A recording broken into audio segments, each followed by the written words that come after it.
I just want to say welcome and thank you so much. You guys know that this is something that is very near and dear to my heart. And so for you guys to be here, it means a lot to me. For my friends to travel with me from the U.S., it means a lot to me.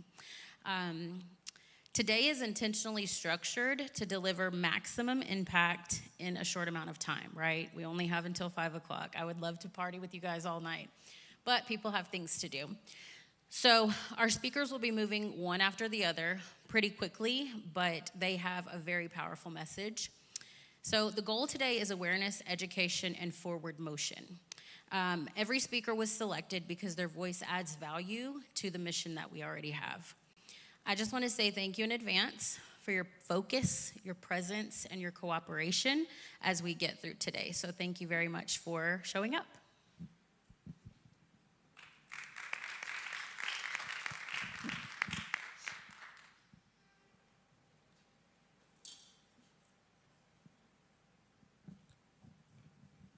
Should I continue? Thank you. Good morning, everyone. Good morning. That's not a Kenyan good morning. Good morning, everyone. Good morning. It's good to see you all. I just noticed I'm the only man up here, so it's such an honor. My name is Douglas Waudo, born again, a child of God. I wear many caps, but I will just give a summary of it. So by the grace of God, I'm a founder of a mentorship program called LEMP. LEMP stands for Living Effectively Mentorship Program. I will come back to that. I came with my beautiful wife, Liz. Here she is. Yeah, thank you. She was in the spirit with Michelle. I see they are in red. Yeah. And I'm also a founder. I work with my wife. We run a business called the Helpers Hub. It's an agency that helps individuals, workers get employment. Our office is not very far from here. And we are really grateful to be here and be given a chance to speak to you. So I'll go right into it because of time. So in 2015, by the grace of God, we founded LEMP. And the idea for LEMP is to equip individuals to discover their purpose and to discover their purpose, first of all, in God. And as they also maximize their potential to live an effective life, and it doesn't stop there. So you discover your purpose, you start living out your potential, and then you become an agent of change. And so that is the whole idea behind LEMP. We've been running the mentorship program, structured mentorship program, since 2015 to date. We just concluded last year, season 25.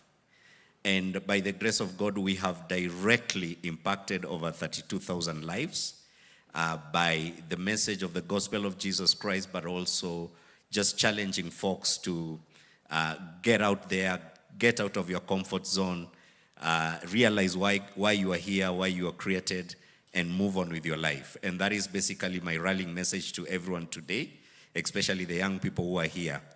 One of the things we have discovered over the years, for the last 10 years that we've been running LEMP, is that no human being can be effective on the earth, and you cannot live a satisfactory life on the earth if you do not know why you exist.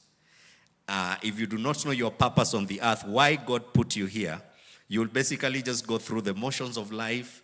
By the time you know it all, it's all over.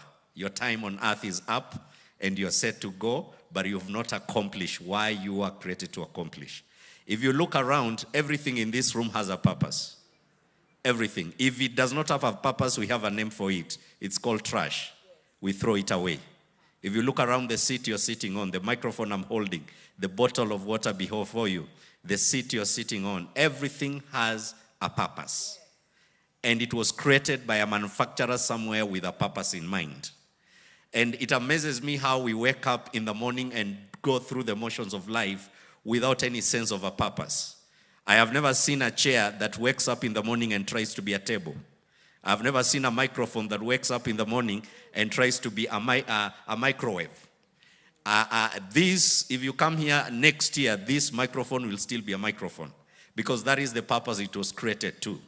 And so the challenge for us as human beings is the first thing I always say, before you try and do anything in life, before you try and do business, before you try and do employment, understand first of all, why were you created? Why do you exist? Why are you in this generation? Why did you not exist during the Roman Empire or during the Spartans or during, the Old Testament? Why in this time? Why now? There is a reason for it. There's a man in the Bible in the book of Acts chapter 13 called David. The Bible speaks of him as it summarizes his life. It says, and David, having lived out the purpose of God for his generation, he joined his ancestors in death. And I love that because it's so specific that he existed to live out the purpose of God for his generation. And so my challenge to you is, what is your purpose? It's very easy. Your purpose can only be found in your manufacturer. Your purpose will not be found anywhere else. It will not be found in church. It will not be found in your family. It will only be found in the one who created you. Because the one who created you has a reason, had a reason why they created you. It's the same thing that if you see any element that exists, it was created by a manufacturer who had a purpose for its existence. And so we start by finding our purpose in God. Once you get your purpose in God, everything falls into line. Everything becomes easy. And that is one of the rallying messages we speak to young people. I've discovered working with young people for the last 10 years, once someone catches their purpose, they become unstoppable.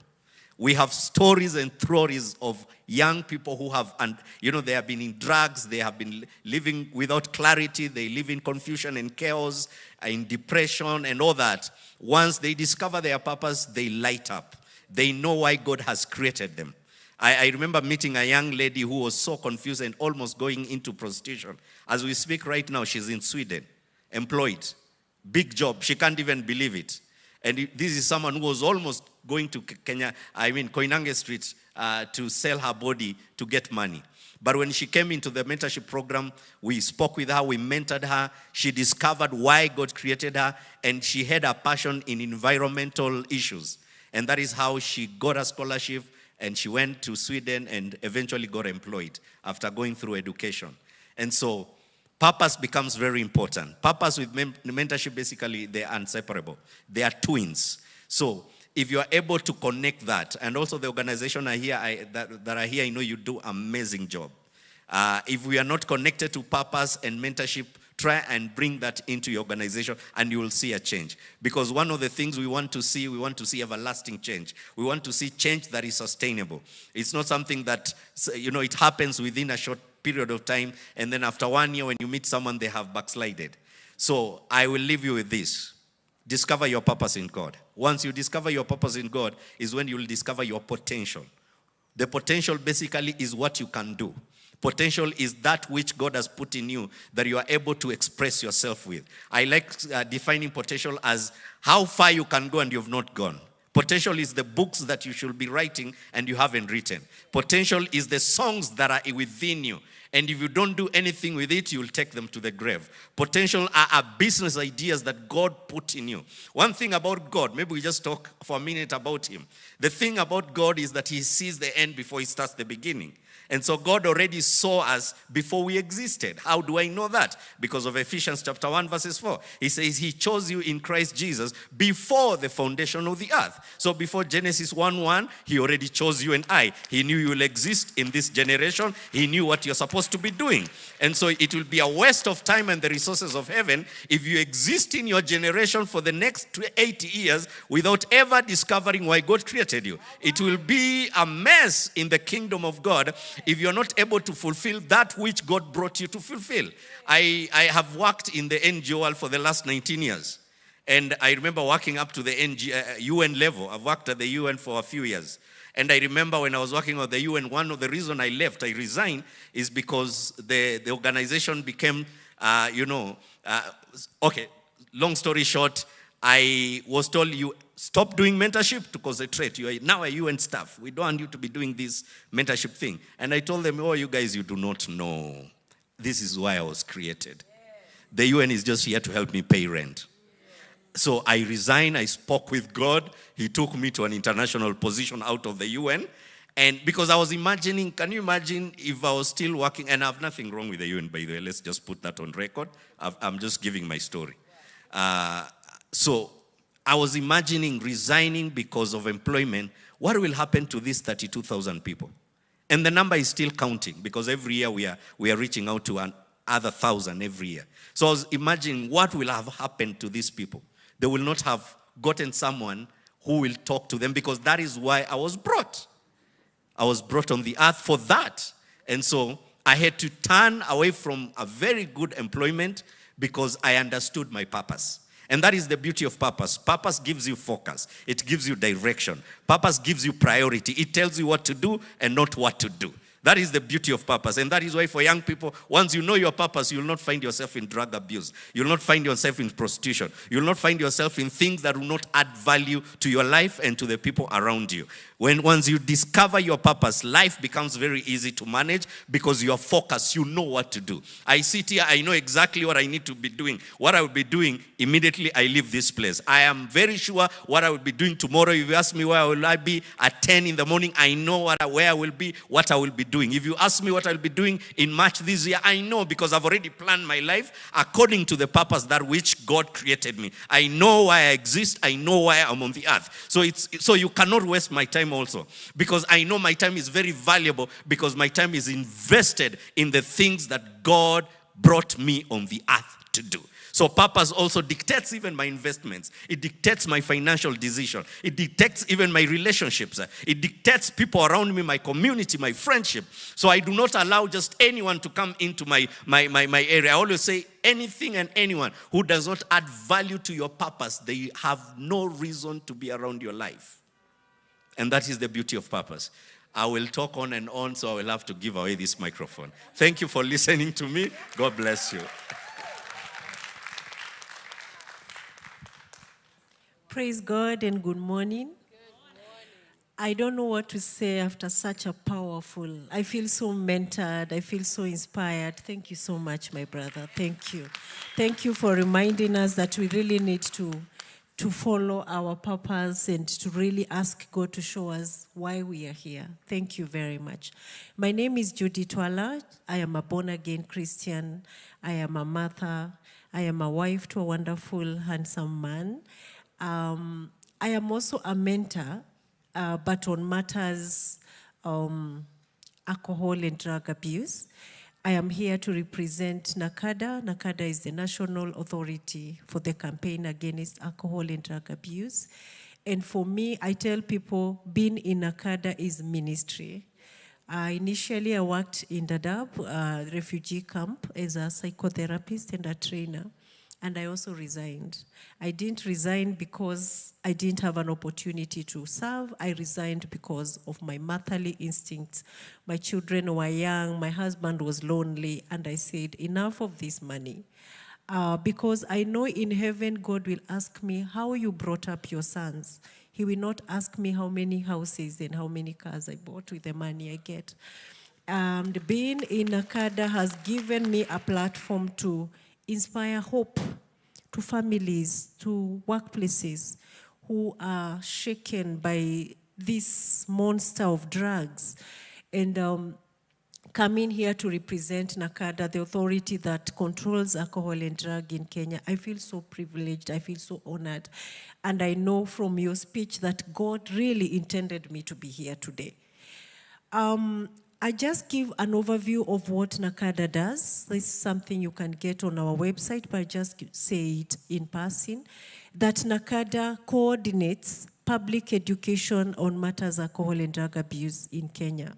Meaning that we develop manuals and standards and regulations that regulate prevention and management of alcohol and drugs in the country. Of course, in collaboration with both state and non-state institutions. We also regulate the rehabilitation facilities. We develop the policies and standards for running rehabs in Kenya. And annually, sometimes even quarterly, we inspect these facilities because we want Kenyans to get value for the money they pay in those institutions. And if you following what is happening in Kenya, recently there was a presidential pronunciation. The president himself declared alcohol and drugs as a disaster in Kenya. Yesterday, I was attending a forum called Jukwaa la Wasomi. This is a forum for the learned, the literate, the elite, the people who are educated. And we were saying that we cannot have peace, safety, and security in Kenya when we have alcohol and drug abuse in Kenya. So this is a conversation that we are taking in the interiors, in all sectors, because it has affected all sectors of this nation. When you go to the security personnel, people who are in this field, like Katha and Sami here, can tell you, our people are struggling in silence, in shame. And being here, I want to advocate and say that we need to raise our voices and speak for people who are struggling with addiction. Of course, knowing why people actually get hooked into these drugs. It could be peer pressure. It could be a post-traumatic experience they went through. It could be self-image. Someone is still not, they're still struggling with their self-identity. It could be loss and grief. People are not able to overcome this loss and grief, and they find themselves into addiction as a way of hiding. It could be dysfunctional families. It could be, I'm not able to perform in school, and my parents, I have very high expectations on me, so I hide the guilt of failing in substances. Many reasons are causing people to use substances. I'll quickly give a summary of the data.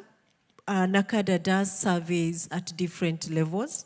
5 years, we do an annual survey just to know how is alcohol and drug abuse prevalence in the country. And the last one was done in 2022. And out of this survey, we realized that 17.1% of Kenyans have used at least one substance, which equated to 4.7 million Kenyans. That's a big number. And I'm sure we will be doing another survey this year. I know the number has spiked because I know the last election campaigns, there are some of the political candidates who are very strong in supporting some of the narcotics. And the survey that was done in university in 2024, it shows that 45.6% of students have used at least one substance. Almost half of the students in the Kenyan universities. This is worrying. Then in 2018, we first did a survey in 2016 in the secondary schools because we thought that we didn't have a problem in primary schools, but unfortunately, the data showed that 508 students had at least used, actually abused, because these are students in secondary, a substance. And this now opened our eyes and forced us to do a survey in 2018 in the primary schools, which also showed that 7.2 students were experimenting at an early age with alcohol. And what was even more worrying is that at the age of 7, some pupils are already using alcohol. So that's something that gives a wake-up call for every alert Kenyan, every alert responsible citizen to get, we need to fold our sleeves and put everything aside and focus on the future generations. We are losing a generation. And I feel so excited to see faith-based organizations coming up to support NACADA and other institutions that deal with alcohol and drug abuse prevention and mitigation. We are moving in the right direction. The impact of substances on youth, we can talk about many things, but just highlighting the poor performance in schools and dropout, early pregnancies, sexually transmitted diseases. Of course, talk about the low productivity among the young people. Like now, Kenyans, we are talking about the affordable housing project. But where are the casual workers? Our young men are stuck in alcoholism and drug abuse. So we are still struggling with labor. We don't have available labor because the youth people are stuck in alcoholism and drug use. So evidence-informed action, what do we need to do? We need to strengthen early prevention and early detention and also referral. So we also need to come up with a clear referral pathway. If we identify somebody struggling, where do we take them? When they come to our churches, are we warm enough to allow them come in, or we are just sending them away as people who supposed to doomed for destruction? What is the role of the church? What is the role of the religious institutions in supporting persons with substance use disorders? I'm very passionate about this because I know people who've been sent away by the only place that they thought they could find solace. And some of them have tried suicide because they've reached their rock bottom.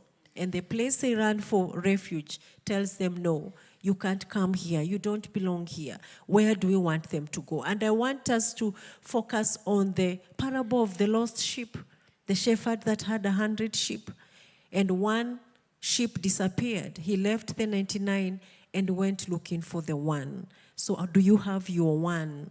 Please purpose from this forum to go and look out for that one person that you despised because they were stinking, that one person that you closed your door out to, that person you doomed them not good for anything.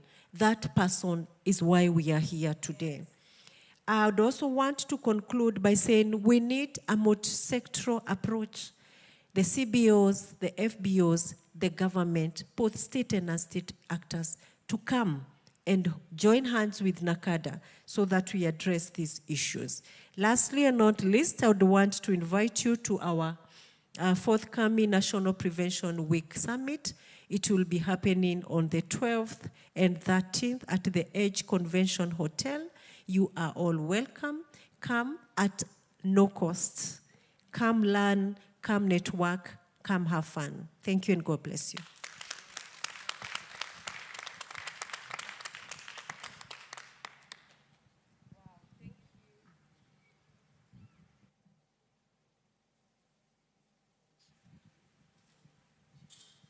Testing 2, 3.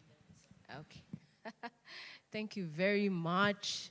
Wow. You know, when I hear the previous speakers highlight key issues, you know, purpose, then evidence-based and statistics, and also hear from Michelle, who has come from overseas and has a passion and love for Kenya.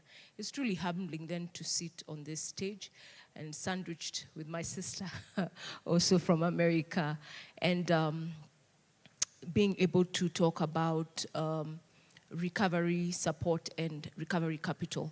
My name is Nkatha Mwenda. I'm a recovery coach trained by NACADA. I struggled with alcohol use disorder, and by the grace of God, I'm 9 years, 1 month, 2 days sober. And 5 years ago, God reminded me when I was 5 years sober, about 3 years ago, he said, now it's time to share your testimony. And the reason you're sharing your testimony is not to get sympathy or attention to yourself, but to create awareness. And so to be able to really talk through for about 5 minutes about this topic that is recovery support and recovery capital, I would request some of the members of our organization to come here just for 3 minutes to illustrate what happens in the community, what happens. You know, Judy Twala has said it very well, that people who struggle with substance use, some are rejected by their families, by community. And so I want us to give a big hand as some members of our organization, which is Graceful Youth Recovery Center, do a little performance. You can perhaps do it at the ground, or you want to do it up here, which is going to be easier? Okay, so let them take about 3 minutes to illustrate, then I'll be able to close with what we had prepared.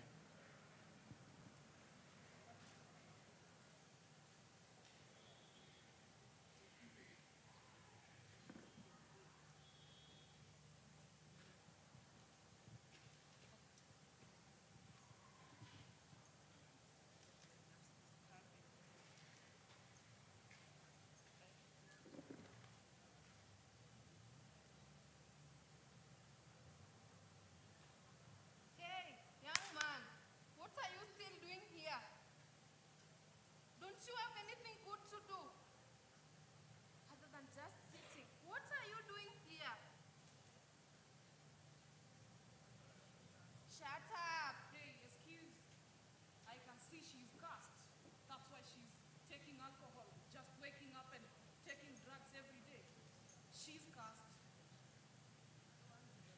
No. What Just help chase do you her away. want? What help do you want?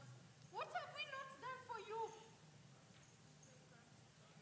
Just the other day, we took you to the doctor, but you are here just sitting. Ever since you left university, you decided that there will be no peace for anybody in this family. Just seeking attention and sitting.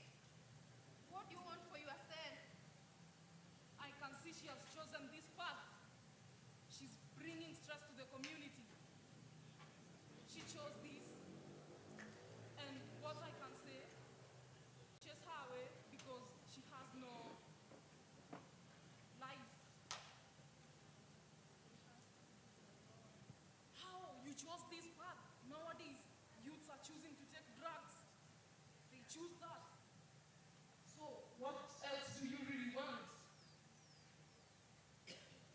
Listen, I'm giving you one last chance. You either change or vacate this home. Are we together? Please, I need help. No, can we? No, not that way, my dear. James, how are you? James, I want to assure you that you are not cursed. You are not useless. You are good. You are only sick. You just need help. You are suffering from substance use disorder, and that is just a mental illness, and it is treatable. My dear auntie, when you curse them, you are only throwing him away. What he needs is support.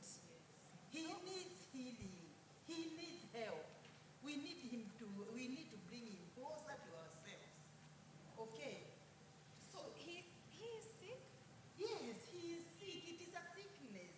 He's How? not useless. How? He is suffering from substance use disorder, which is a mental illness. And an illness that can get anybody, just like other illnesses, and it is treatable. So what can we do to help him? Now, what he needs is to come and see us at Graceful Youth. We have an organization that is called Graceful Youth for Recovery. And James, What you if can I be relapse? treated. What if I relapse? Let me tell you, recovery does not take one day. We will keep supporting you until you recover. It is possible. Wow, thank you very much. Let me tell you, community, recovery is possible. Sickness and substance use disorder is only a sickness that can be treated and one can recover. You don't throw away these people when they get sick, when they suffer from substance use disorder. Bring them closer to yourselves, take them for recovery, and we are able to help them to recover, and we give them support. We have counseling services. We help treat and also prevent the substance use disorder. Thank you so much. Wow, let's give them a big hand. I want us to know that Graceful Youth Recovery Center is a place that we are able to refer to accredited facilities for treatment. We have trained lay providers who have been trained on mental health and substance use disorders, guided by NACADA and the World Health Organization. And we are able to go to the community. At times in the community you find they have no knowledge. We go there kwa mashinani where even the thought of treatment is far-fetched. So when we talk about recovery support, we are saying instead of stigma, instead of shaming, instead of pushing them away, be loving and caring. There are so many myths, and I believe Judy Twala, Madam, also mentioned, there's so many myths. You know, there's so many myths as to why someone has a substance use disorder. And I believe the skit highlighted the witchcraft and all those things. But we need to be informed. We need the right information. And we need to connect with organizations that can be able to offer that kind of support. And so for me, in like 3-4 minutes, is to say that a person in recovery is an asset. Just because they have lost so many years, let's even not call them lost, because you may get purpose in the course of recovery. You can be able to use your recovery to support community. You are an asset, and we are saying it starts with you as an individual. What do you have within you? You have yourself. You need to believe in yourself. You don't have to wait for people to come and affirm you. So I want to encourage you, even as a person in recovery, know that you have of value. There are many people who were exposed to substances and they didn't make it. But you are here living a day at a time. You are here living sober. And instead of sitting down and waiting for opportunities to come to you, you can build yourself. You can be able to read, seek knowledge, and then you can be able to even tap in skills that can make you stand on your own. Then we have also the social. Social comes now when we're talking about families and the people that you are around. You notice that this young man, James, the auntie is there, the community is there. You can imagine what the family has gone through. So also those family members need the attention that anyone in recovery also needs, because the caregivers, we don't talk so much about them. They also need the counseling. They also need the help. Have we talked about the root causes, the trauma that someone mentioned earlier that could have been the reason as to why someone was decided to use substances and ended up getting a substance use disorder or a mental health condition? There are so many things. So when we talk about recovery capital, we are talking about what are those things that can be able to sustain recovery? What are those things that can help you grow? And it starts with you, then it is in your family, then even in the community and even in the nation. When we talk about the nation, we are saying in Kenya, we are at the right time when the government has declared war. And we have a representation of the government with us here today, affirming us that NACADA is willing to partner with us, faith-based CSOs, is already organizing summits that we can go and learn. And through the government, we can also be able to lobby. There's something they call the Solution Fund. There's all these things they call the Rehabilitation Fund, that if we can be able to organize ourselves, we are confident as people in recovery, we can be able to be beneficiaries of these funds that are available to persons who have struggled with mental health and substance abuse. So in conclusion is to encourage each and every one of us. For me, whenever I speak, I just marvel at what God has done in the last 3 years we've been doing this advocacy. It's never about me, but it's about the people who are impacted in the communities.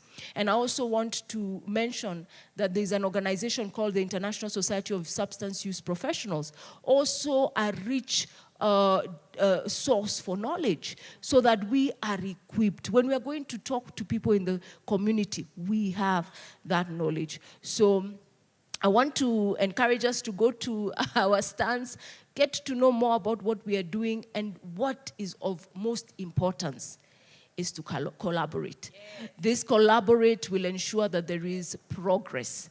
In fact, when I was looking at the title, Pathways to Progress, everything is progressive when we can all put hands on deck, each and every one of us as individuals, as organizations, as people committed to the prevention and of substance use disorders. And in the event that someone has that condition, we can be able to ensure they get the treatment. When we hear there will be more rehabs being opened, there is hope. When we hear there will be more rehabs and there is hope, because rehab has been quite limiting. When we are hearing more rehabs, we know there are those ones that are existing, even with the private sector, that have been helping many. So go for those, go to those establishments that are accredited so that you can get the right treatment. And finally, when it comes to recovery support, we have a role to play, to be kind, to be empathetic. You may not wear the shoe of a person in recovery, but you could have a brother. The one that you don't talk about. The one when during Christmas you just wish asikuje kwa meza kwa sababu atachoma. See, we know those stories. Or the uncle, or a father, you know. So it's something that we can be able to support by being empathetic, get the knowledge, and do that which you can to be a positive influence in society. I thank you once again for the invitation to speak. You can check us out on our social media pages as Graceful Youth Recovery Center. And there is a YouTube channel called Silent Conversations with Miss Nkatha, where we want to talk with people in recovery, we want to talk with professionals, we want to break the shame, break the stigma, so that one day we can be able to live not fearful by sharing your story, not fearful by having that experience. This morning someone called me. They were telling me they have a rehab in a residential area. And in that residential area, they just cannot stand it that there is this treatment center.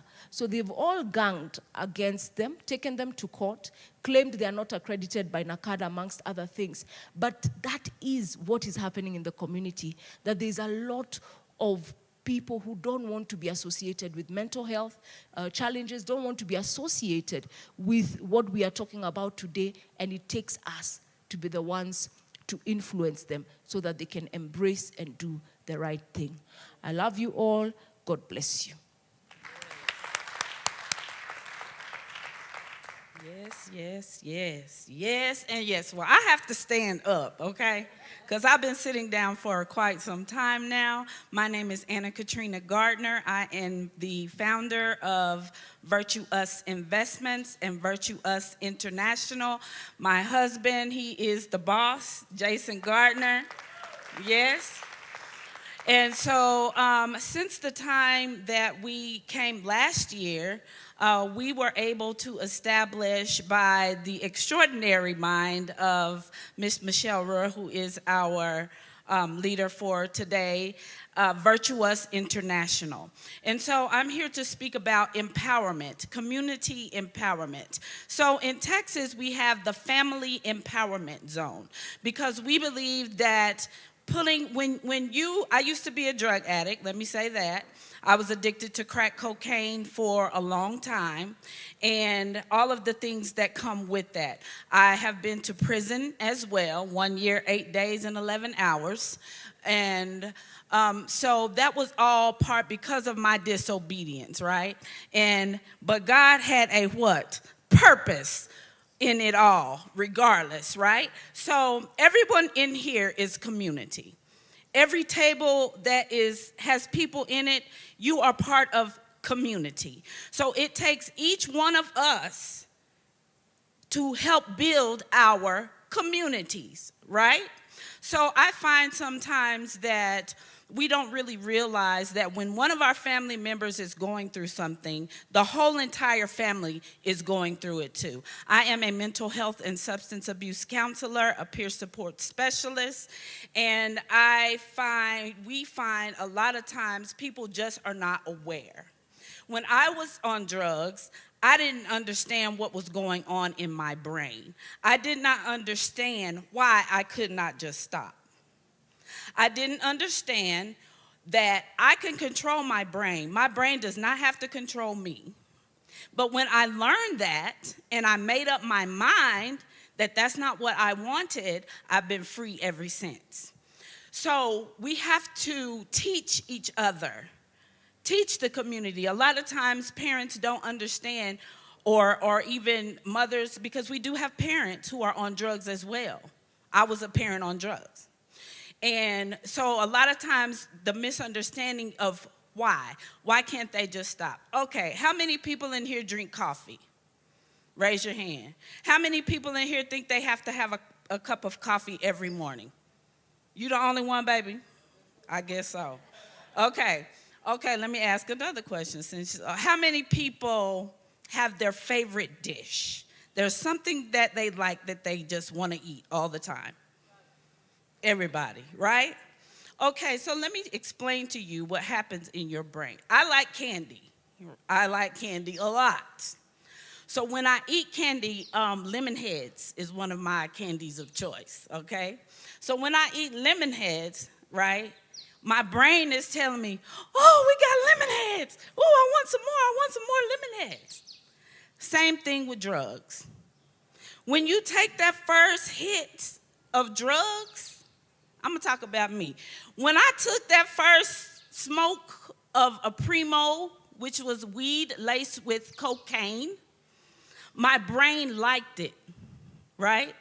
So my brain is telling me, I want more, give me more, I want more. Thus we have addiction. Because I'm allowing my brain to tell me what to do, right? So that being stated, there's a lot of time, and it goes with, there are several mind-altering substances of life.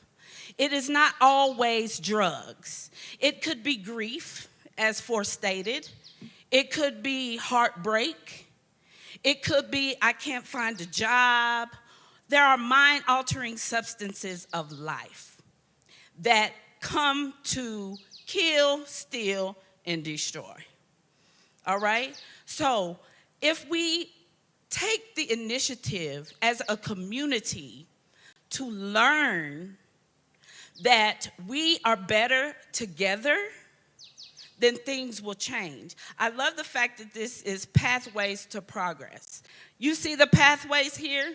We've got NACADA, we've got Kenya Institute of Business and Counseling Studies, we've got ISUP, Graceful Youth, Virtuous International, the 111 Project, are all pathways to progress.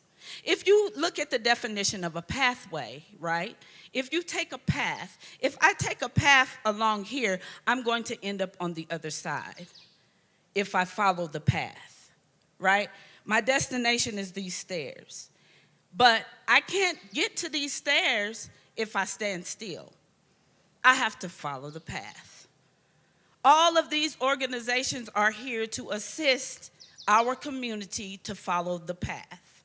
And progress in doing that is making a difference in someone else. It could be a person that you see at the grocery store. A simple hello could brighten their day. Your neighbor. So many times I see people, especially in our communities, that turn their nose up at each other. You can't even speak. As if who are you? Right? Why can't you just simply say hello? What's wrong with that? Smile, give your face a rest. You know? So one of the things that we have been progressive in is we have had the opportunity to partake at Kamai Girls Institution here in Nairobi to help empower those young ladies, because guess what? They're not going to be there all the time, and they need community in order to make it. You have to think about, when you're looking at someone else's child, think about your own child.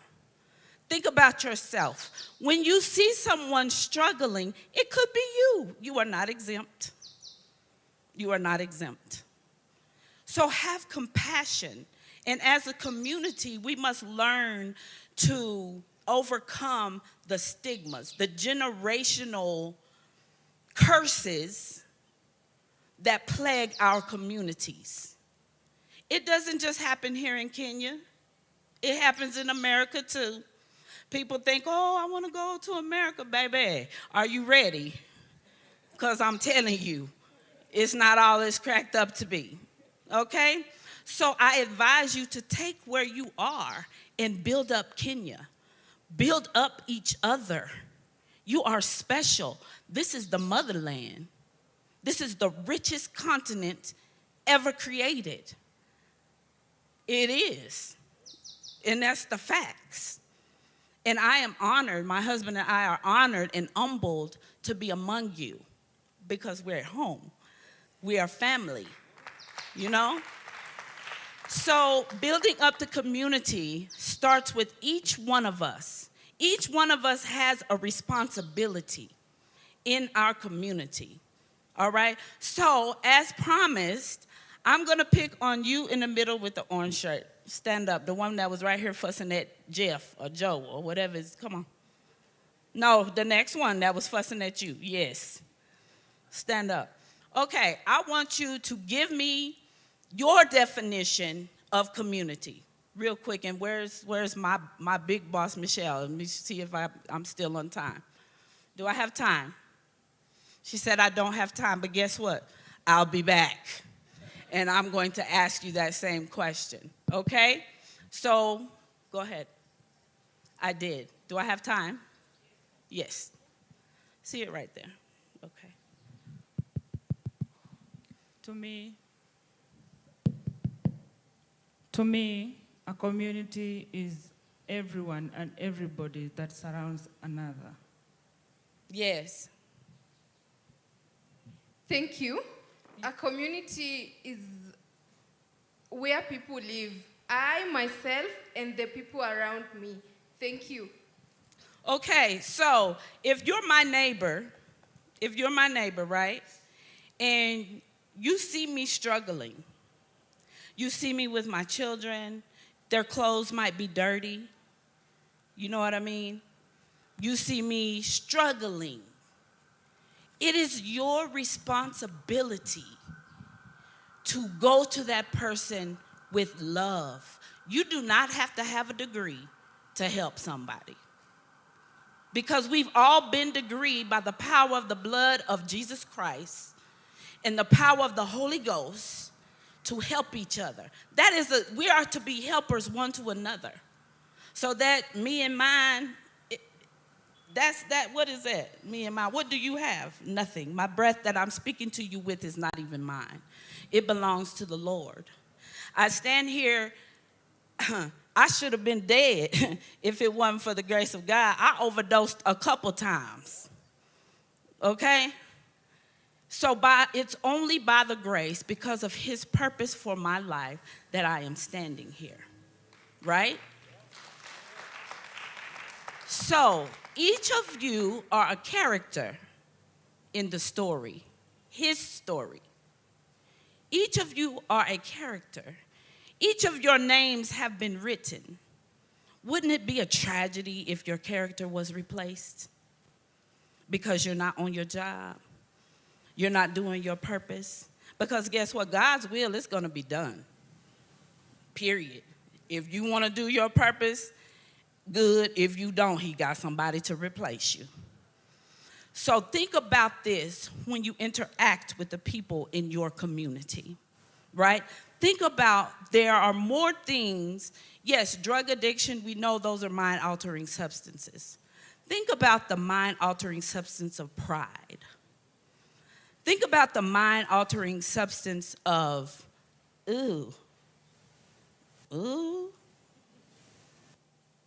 Think about the mind-altering substance of someone who's experiencing grief, who has lost their child, their mother, their brother, their sister. Everybody deals with things differently, okay? So again, we are here in Kenya, and let me tell you this one more thing before Michelle sits me down.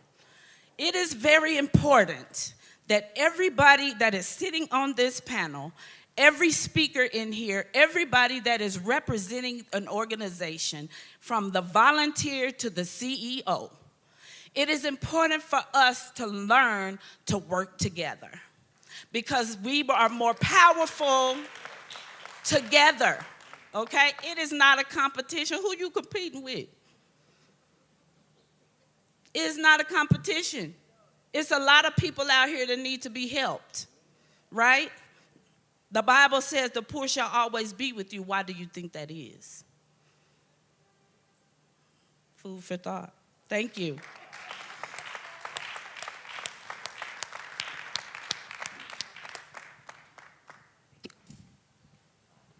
Thank you so much. That was so powerful, right? We've learned a lot. And just to go back to Ms. Watson,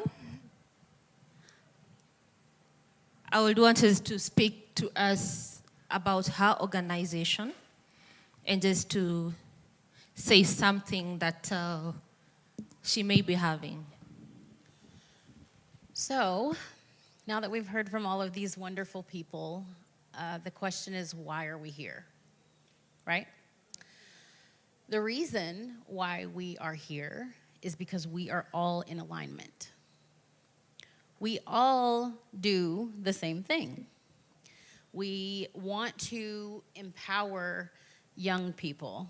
You are the most awesome person, I swear. Every time he speaks, I just get so hyped up because I have that same kind of mentality. I love to affirm people.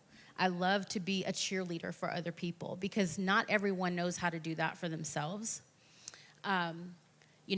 We are in this place because the stories that they have told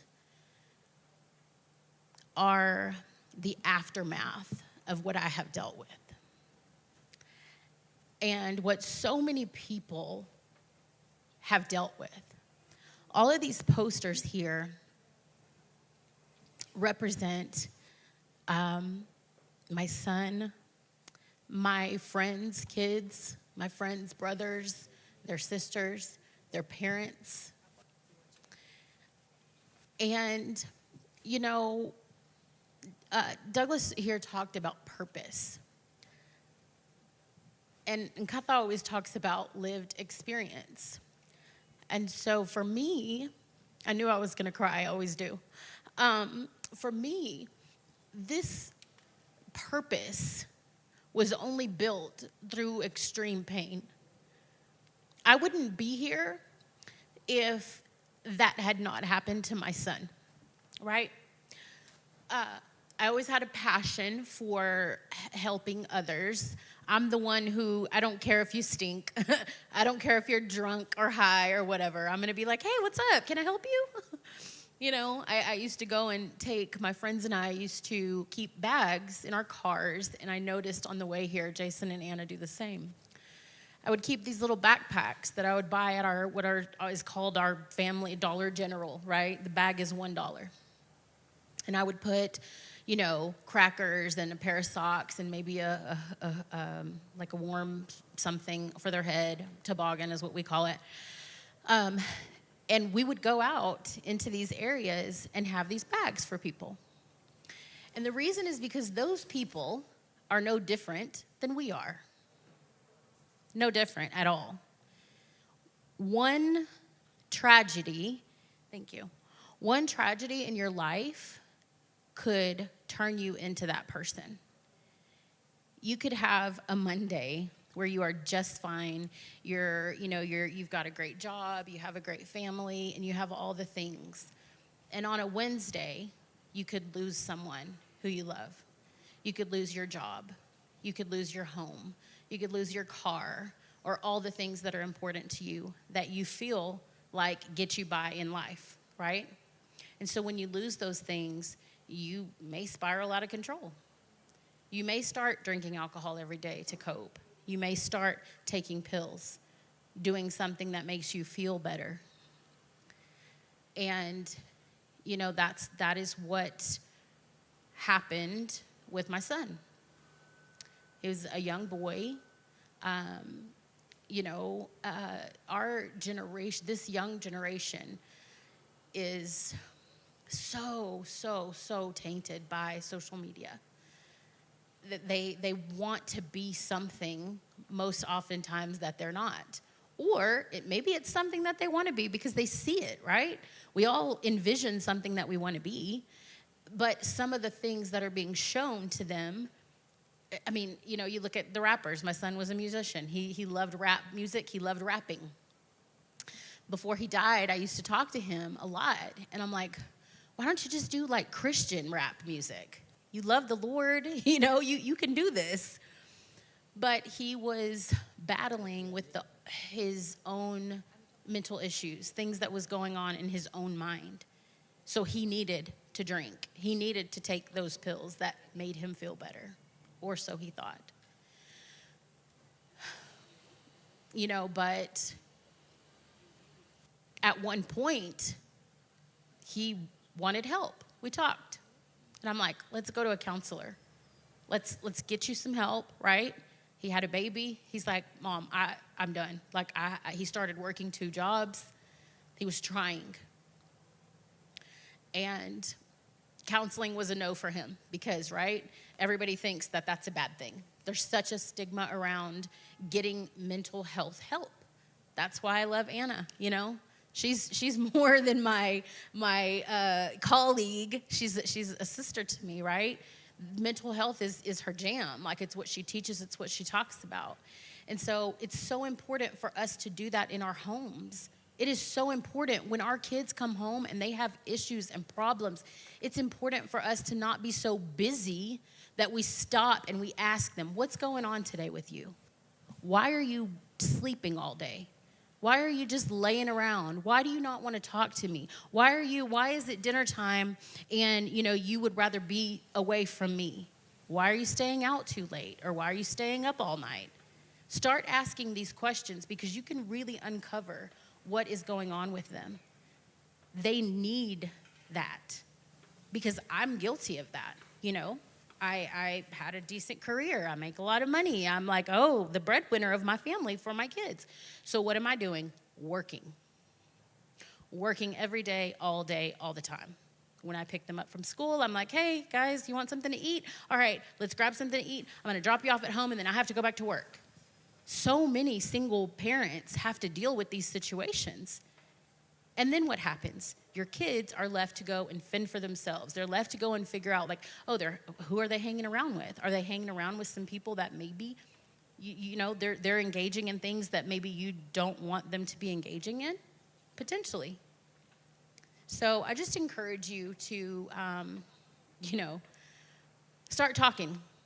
Start talking to your kids, your grandkids, your nieces, your nephews, whoever it is in your family, your brothers, your sisters, everyone. Because my son didn't know that when he took that pill that he took, that it was going to kill him. He did not know that. He had a baby who he loved very much. My grandson is an amazing little boy. He looks like his dad. He talks like him. He walks like him. Everything. And he did not want to leave that little boy. These people on these posters, I talk to their parents all the time. They didn't want to die. It's not something that they asked for. You know, so when you do see these people on the street that are struggling, talk to them. Don't be so caught up in your own self that you can't extend a hand to someone else, because it could be you. It could be your loved one. It could be someone that you are very close to, and one day they're wonderful and perfect, and the next day they're not. So thank you, all of you, for, you know, being a voice, because we all know talking about drugs and alcohol abuse and mental health, it's not easy, because not everybody understands it.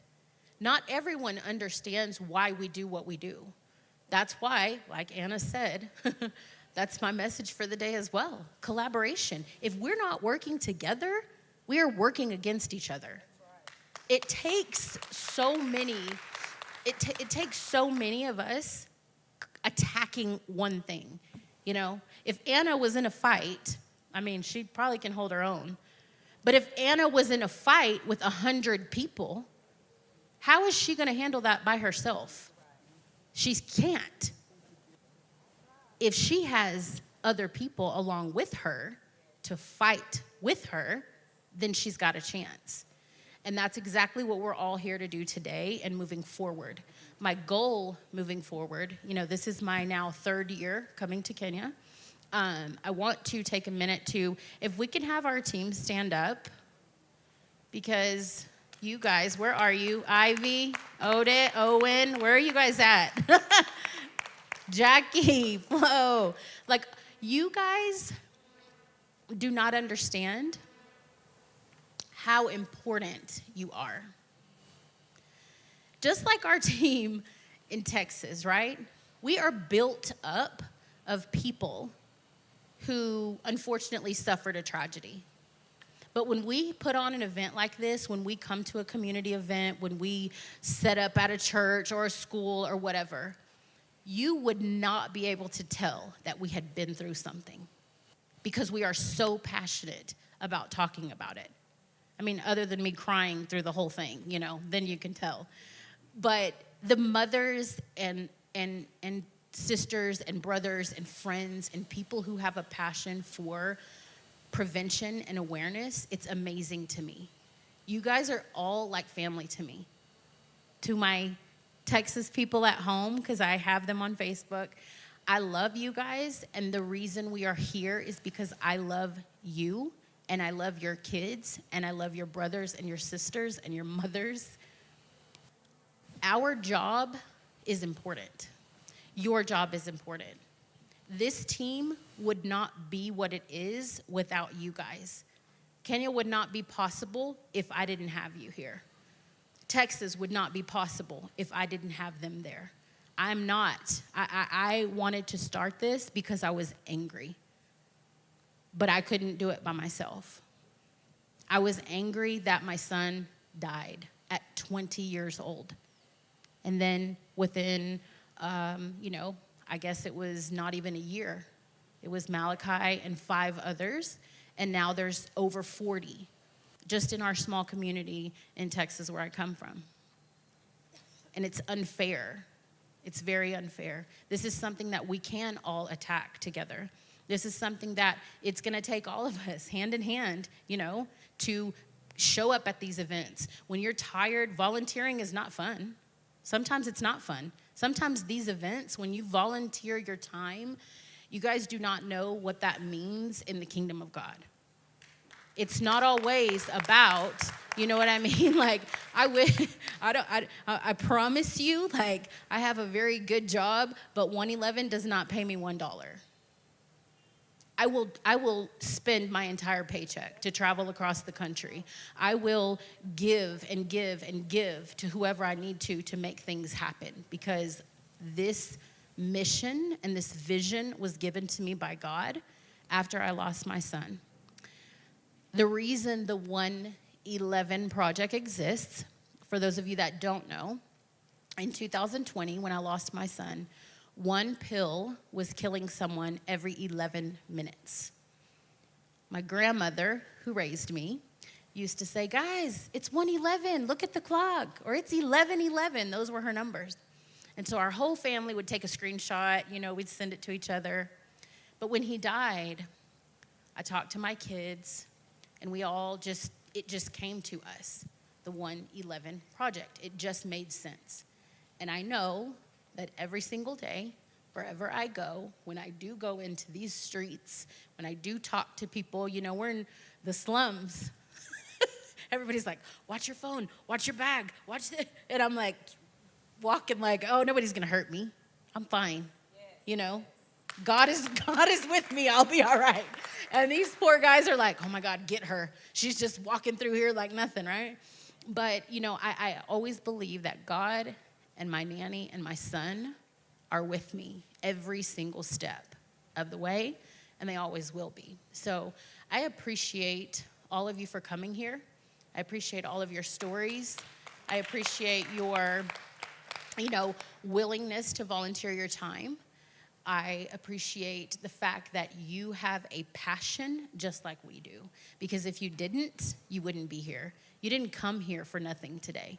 You came here because you have something in your gut that's telling you that you need to be a part of what it is that we have going on. So my ask for you today is that before you leave here, take some time to talk to each one of these people, stop at each one of these tables, gather information, see if you can volunteer with some of us or all of us. You don't have to volunteer with one organization.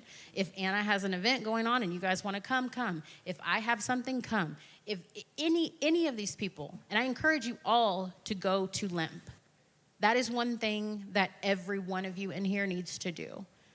I want to attend virtually somehow because I haven't been able to do that. But, our whole team last year and the year before, they've all attended. Ivy is like the huge advocate. She's like, everybody go to LIMP. But we believe in that because did you hear what he said? Did you hear every single thing that he said? Look at that. You see that over there? I am.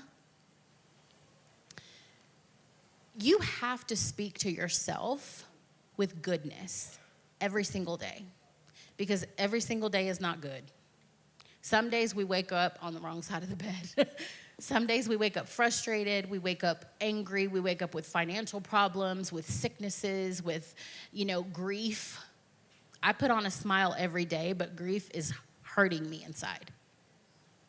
But I would rather encourage someone else to try to keep them from engaging in alcohol or drug abuse or suicide or depression or anxiety or whatever it is, right? This matters. Talking to yourself with kindness matters. So thank you all again, and let's get started. Thank you so much. That was very powerful. And the one thing that I admire about Michelle Watson is the way she turned her pain into purpose. And that is how we opened up this meeting for today, where Douglas was reminding us about our purpose. And you can see the way it's intermarrying in like all the organizations that are represented at the podium today. And also for NACADA, we thank you so much. They've always set out to reach out to people, to educate us, and just to give us the statistics, because they say numbers don't lie. So you may assume no one is getting hurt, but the numbers confirm that things are happening on the ground. And also for Nkatha and her entire team, even her, she has a very powerful story, and she's a lived-in experience, and she reminds us that however low you go, you can still rise. And that is so powerful. And Anna Katrina, even her, she also has a story, and she's a storyteller. So thank you for today. We appreciate that. So I think at some point we'll be able to listen to her entire story, and we'll learn a lot about it. But out of all of this, what we're learning today is let us not judge those ones who are sick. We have been told addiction is an illness, so we refer to them as sick. So we don't judge, but we help. So we are entering into our second session. No, sorry, we are finishing the first session with a Q&A, and this one is being run by our very own Malkia from Project 111. Karibu Sada.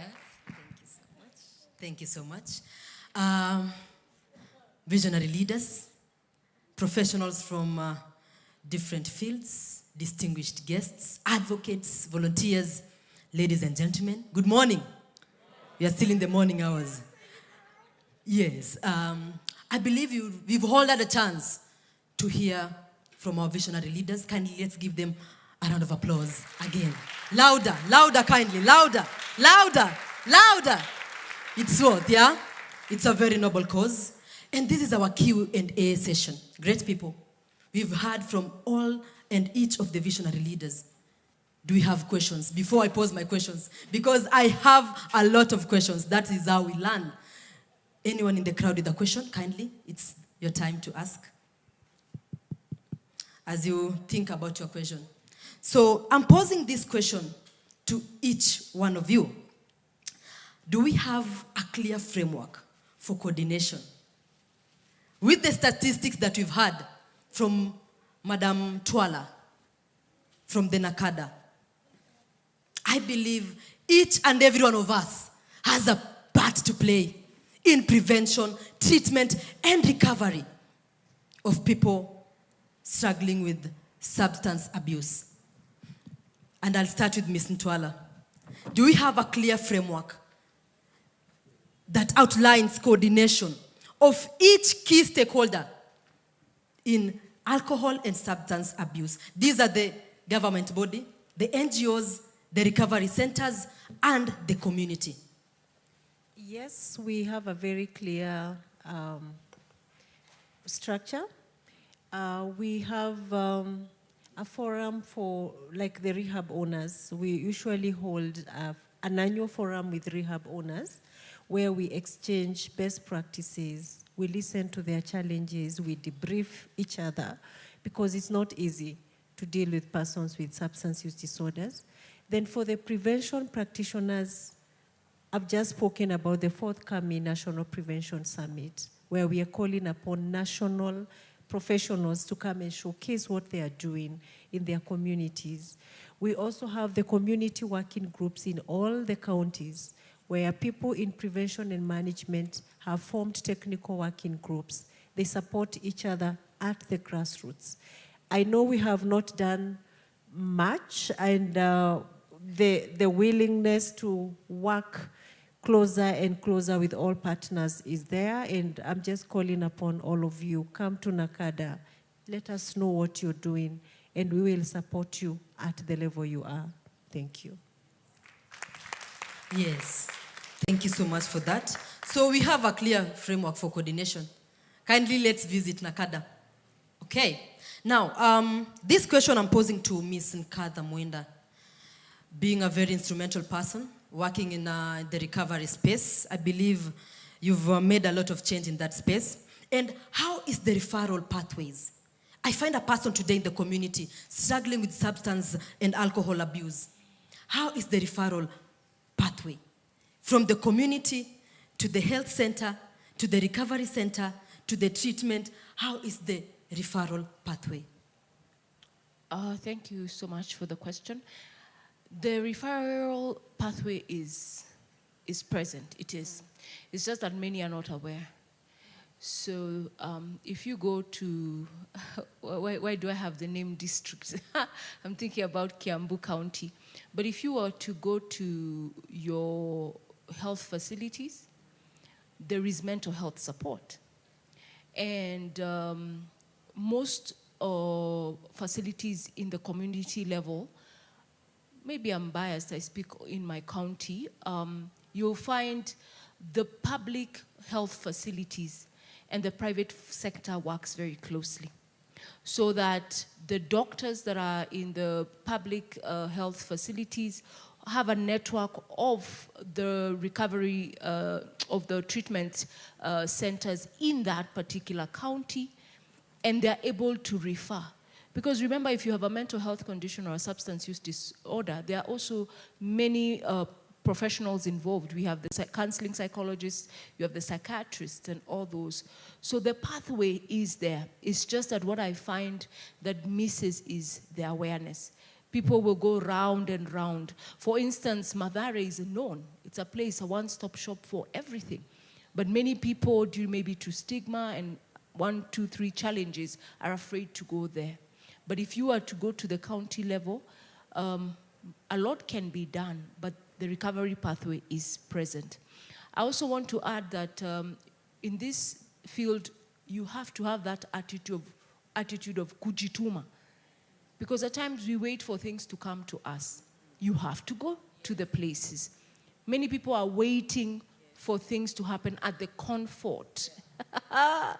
Then you wonder why everything seems okay for that organization. Why is 111? Why is Virtuous? Why is great? It's because tunajituma. We are going there. We are not waiting for them to come to us.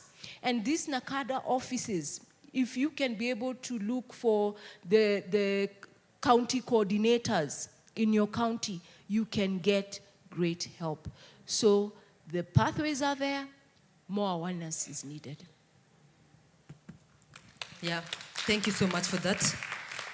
And great people, I believe you are all in concurrence that you need a multi-sectoral approach. And with that, I'd like to pose a question to Mr. Woudo. I believe I got the name right, sir? Yes. So what needs to shift? Because until today, I didn't think that we needed mentorship in this space until the visionary leader spoke. So what needs to shift in terms of prevention and mentorship? How can we marry these two so that we can prevent our young generation from entering into substance and alcohol abuse? Yes. Thank you very much. I will really support what my colleagues have said, particularly Anna. You really emphasize on collaboration. And I think it starts from that level, I was so surprised when she mentioned about kids in primary school abusing drugs and getting into alcoholism. I think that's something that Kenyans, we really need to wake up to the reality of what is happening. So collaboration needs to be very key from the grassroots level. Speaking of churches, you're talking of government institutions, you're talking of community-based organizations. And so that will really help, because you'll find different organizations are doing more or less the same things, but there is no coordination, but there is also no collaboration, and you can only do so much. So if you are able to partner together, it becomes very easy.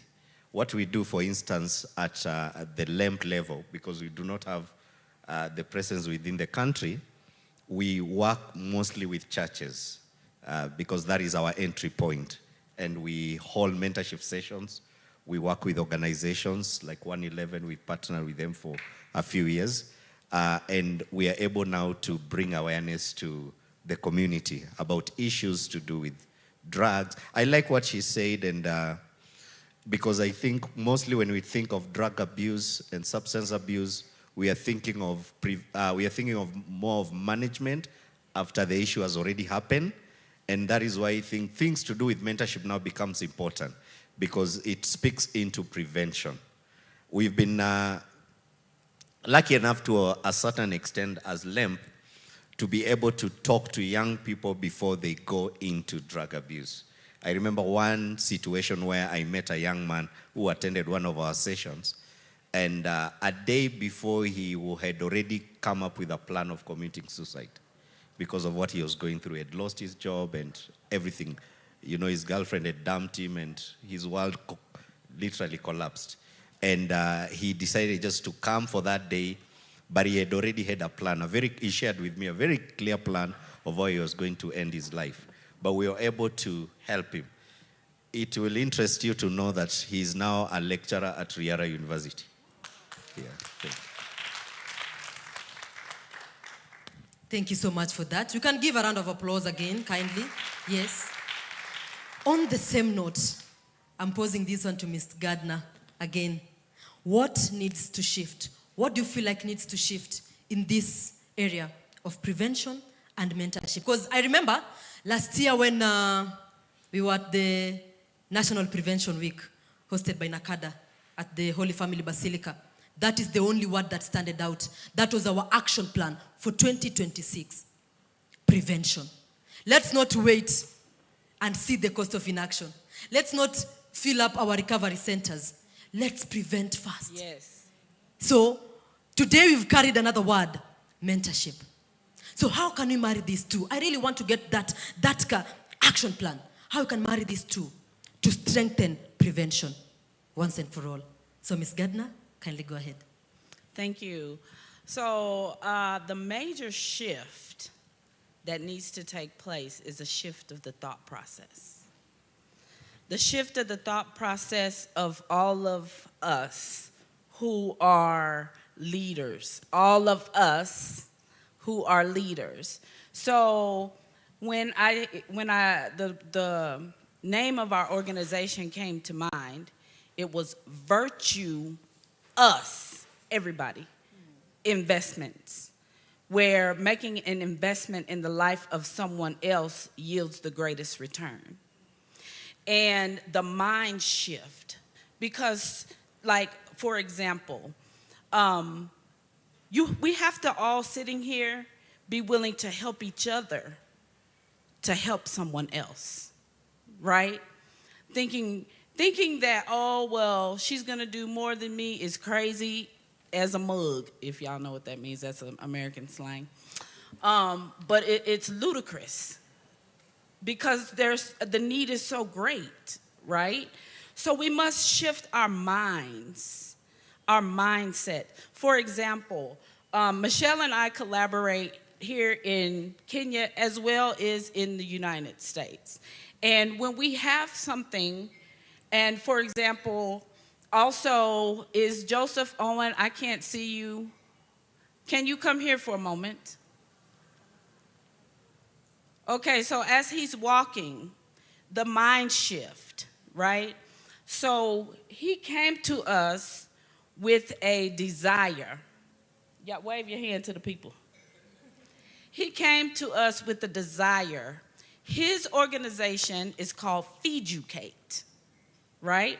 So he goes into the disparaged communities, and he'll have an opportunity to express later, but he goes into those communities to feed the children who might not have anything to eat if he doesn't do that, right?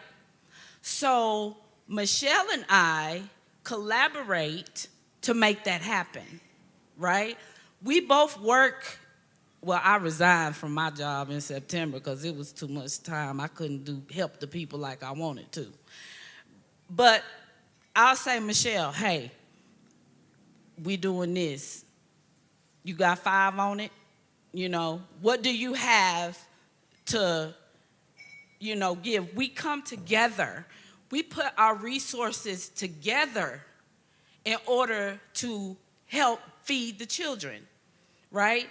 And that just goes for about everything that we are doing when it comes to Kenya, is our minds have to shift to know that we can reach out to each other. And I will be reaching out to Nakada. I will be speaking with Nkata. I will be speaking with Limp, so that we have a structure of pathways for the people. So the mind shift, the mind has to be, I need everybody, we all need each other. We cannot do anything by ourselves. And so that shift of thought, if everyone takes that shift of thought in your mind, instead of thinking, oh, well, it's me. Yeah, it is you, and you need to do something. Whether it be coming to an event like this, like you all have done, you all have shown that you are empowered in your minds, the mind shift, right?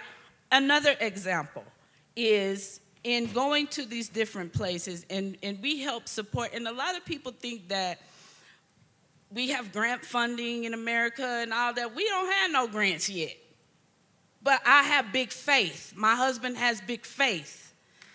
God got all the money, you know? And if we trust him and we walk according to his purpose, he's gonna supply the need. So collaborating with a mind shift, the mind shift of the empowerment that can take place when we all work together. Thank you. Yes. Louder, kindly. This is powerful. If you can't feel it, I can feel it. I'll feel it for you. And as I finish off my questions, let me pose the same question to Madam Michelle Watson. As the founder of the 111 Project, Ms. Michelle, what do you feel needs to shift in terms of prevention and mentorship? Thank you. We need to start saying yes. That's it. That's all it takes. Because when you're in this, volunteer prevention, awareness type of thing, you don't always want to do it. Let's face it. If it's hot outside and we have to be outside at an event for hours, we're like, oh my God, I'm sweating. I need water. I'm hot. I don't want to be here. I'm ready to go home already, right? I will never forget, and this will bring it all into perspective. I'll never forget, there was a boy who was struggling, and I had spoken to his mother several times. So nobody could meet me. Me and my, crew at home, we always try to go together. I'll call the girls. One of the girls' husbands, he's a brother to me. He's always like, no, you girls are not going by yourself. I'll go with you. His name's Ryan. So nobody was available that day. But I was like, I have to go and talk to this kid, no matter what. So I get my son, because my son was cremated. He's in an urn. I pick my son up, and we go to the park, and I sit my son on the bench, and the boy and I had a conversation. As much as I did not want to go that day, because nobody could go with me, it was hot outside. I didn't know how long this was gonna take. I didn't know if this boy was even gonna wanna listen, because he's struggling with drugs, and his mindset is so far gone that he wants help, but he doesn't want help. Because the minute you try to talk to him about getting some rehabilitation or doing something to get the help, then he's like, no, I don't want to do that. Can I not just go to counseling? Like, do I have to go to rehab? Do I have to go, be away somewhere? And so having those conversations is never an easy thing, but you have to say yes. You cannot say no. That is how we are going to get to where we need to be. Because saying yes could be the difference between saving someone's life and not. Thank you so much. And now the floor is open. I believe we have questions. We've listened in. I believe we have questions. Any question? Kindly. I have a question, since nobody else has a question. Kindly. I have a question for somebody. I'm going to pick somebody if somebody doesn't raise their hand and want to answer. What is your reason for wanting to be in this prevention, awareness, and recovery space? Anybody? Just go hand the mic to somebody, Makia. Say that question one more time so I can get the full understanding of it. So what is your reason for wanting to be in this recovery, prevention, and awareness space? Well, my reason to be here is if I can help someone. Mm-hmm. Because it's good to learn and to listen, but if you don't do the action, Right. like after you learn what you hear, if you just go home and keep it all to yourself, that's not going to help nobody. Mm-hmm. So you have to do the action, do the work. If it's just like she said, just be nice to somebody. So that's what I want to come here to do, is to get some information and then go out and help someone.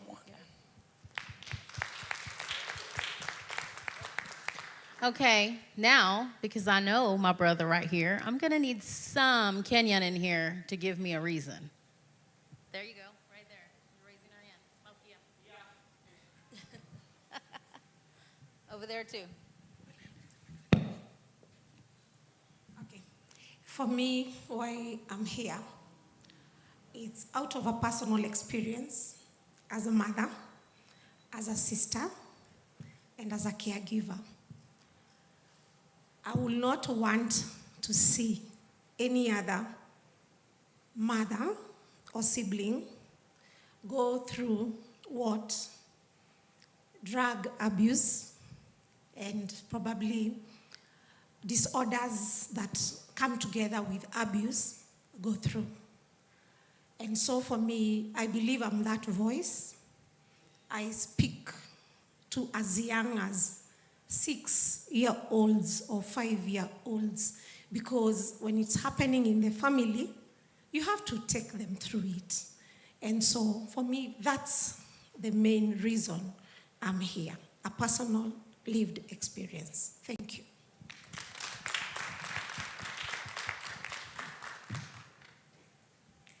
Hi everyone. My name is Bridget Esa, and I'd like to share the reason why I'm here today. I believe I'm here because of people shared critic experiences. We have had people experiences in a very different way. And through that, I believe you can save someone just with a shared word or through similar experience that you have. I work closely with teen moms, and through that, I've been able to help people or help the teen moms go through their tough life as much as I'm still not there, but I believe I have a great potential to save a lot of teen moms in the slums. Thank you.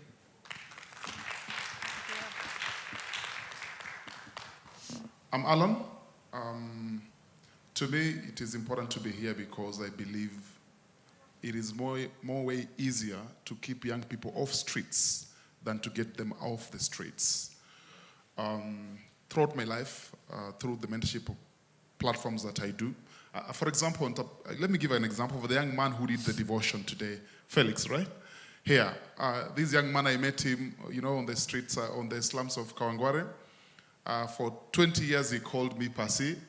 Today, I call him Pasi, simply because the little money as I used to get, I invested it on mentorship programs to keep young boys and young girls off streets. And it works easier that way than to get them off streets. You'll spend more time, energy, and resources to get people back to their feet. It's not impossible, but it's too tasky. So I would prefer to keep them off streets than to get them off streets. Thank you.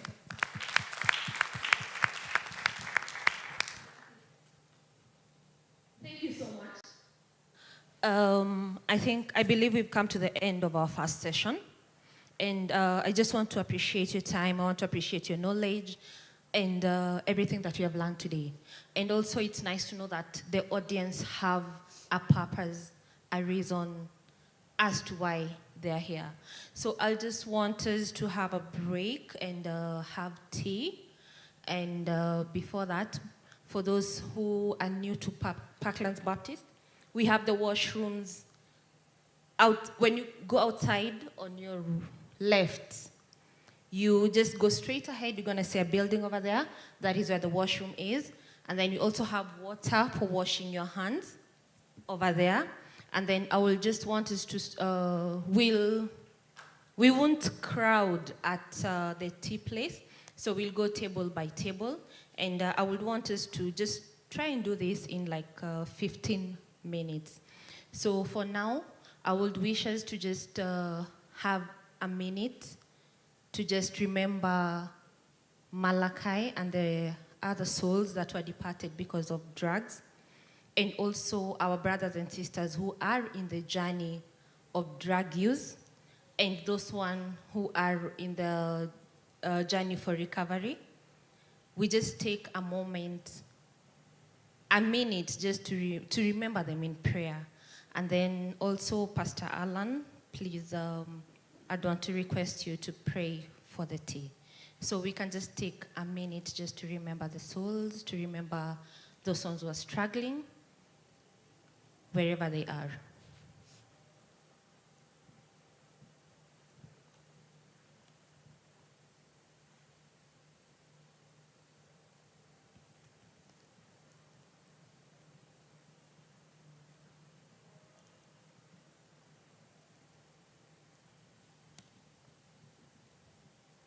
May the Lord hear our silent prayer. Shall we pray? Heavenly Father, we thank you for the honor of gathering here. We thank you for the conversations we've had, the deliberations we've had, the resolutions we've made in our hearts of hearts. We remember every departed souls. We continue to pray that eternally as they rest with you, they always live with us in our hearts. We thank you for the cup of tea that you prepared for us. Even as we take it, we receive with thanksgiving. In Jesus' name we pray. Amen. Thank you. And also we have stands on the side. You can just take a walk, visit them, learn what they are doing. and just interact. We're here to interact, right? Yeah, so we can just have our tea as others interact. We try 15 minutes, then we get back.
I want to start with Mr. Joseph Arthur.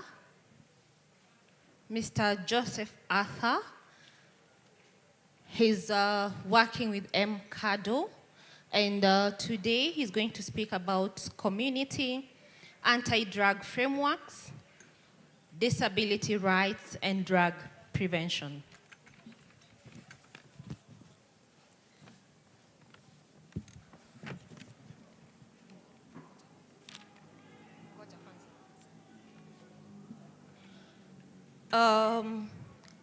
This is Mr. Joseph Arthur, Community Anti-Drug Frameworks, Disability Rights, and Drug Prevention. And then I'd like to call upon Mr. George Ochieng. Mr. George Ochieng from Slum Child Foundation. And his niche is building resilience among hard-to-reach children through life skills program. Karibu sana. And then I'd want to invite Mr. Biko Mangula. Mr. Biko Mangula today is wearing 2 hats, and he'll be representing Unheard Voices Africa and also Fahari Awareness.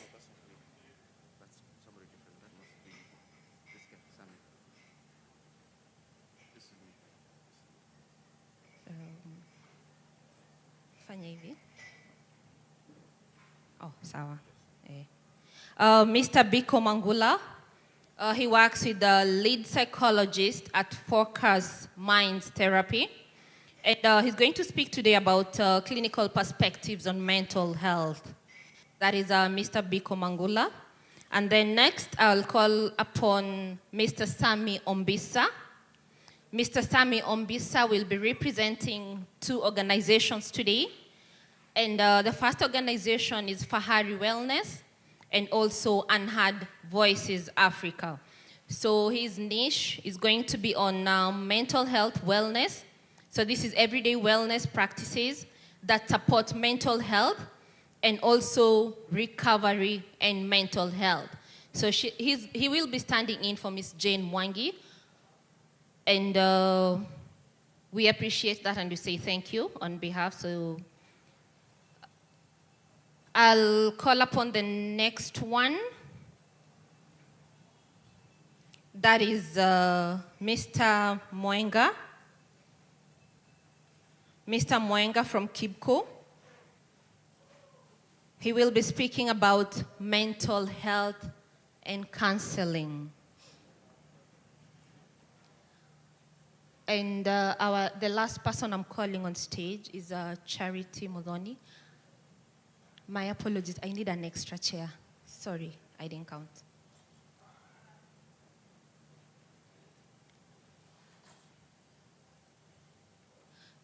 Charity Modoni. Charity Modoni will be representing Love Spring Center.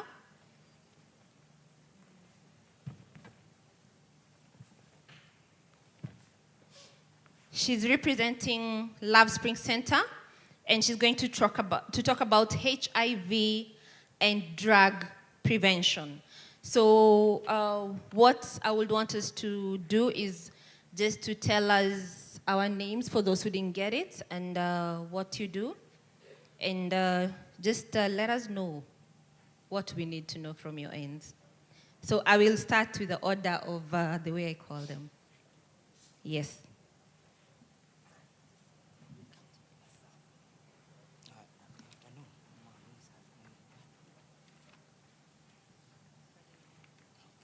Hello, everyone. Good morning.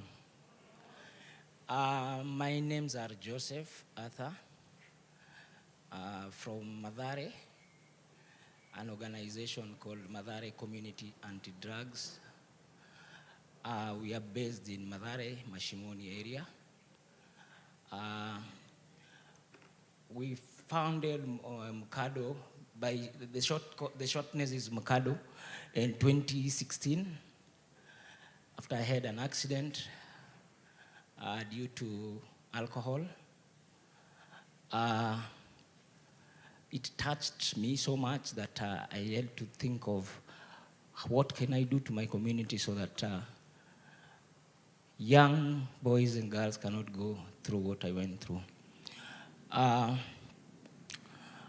started by championing for a center where young boys and girls can come and do their studies in the evening.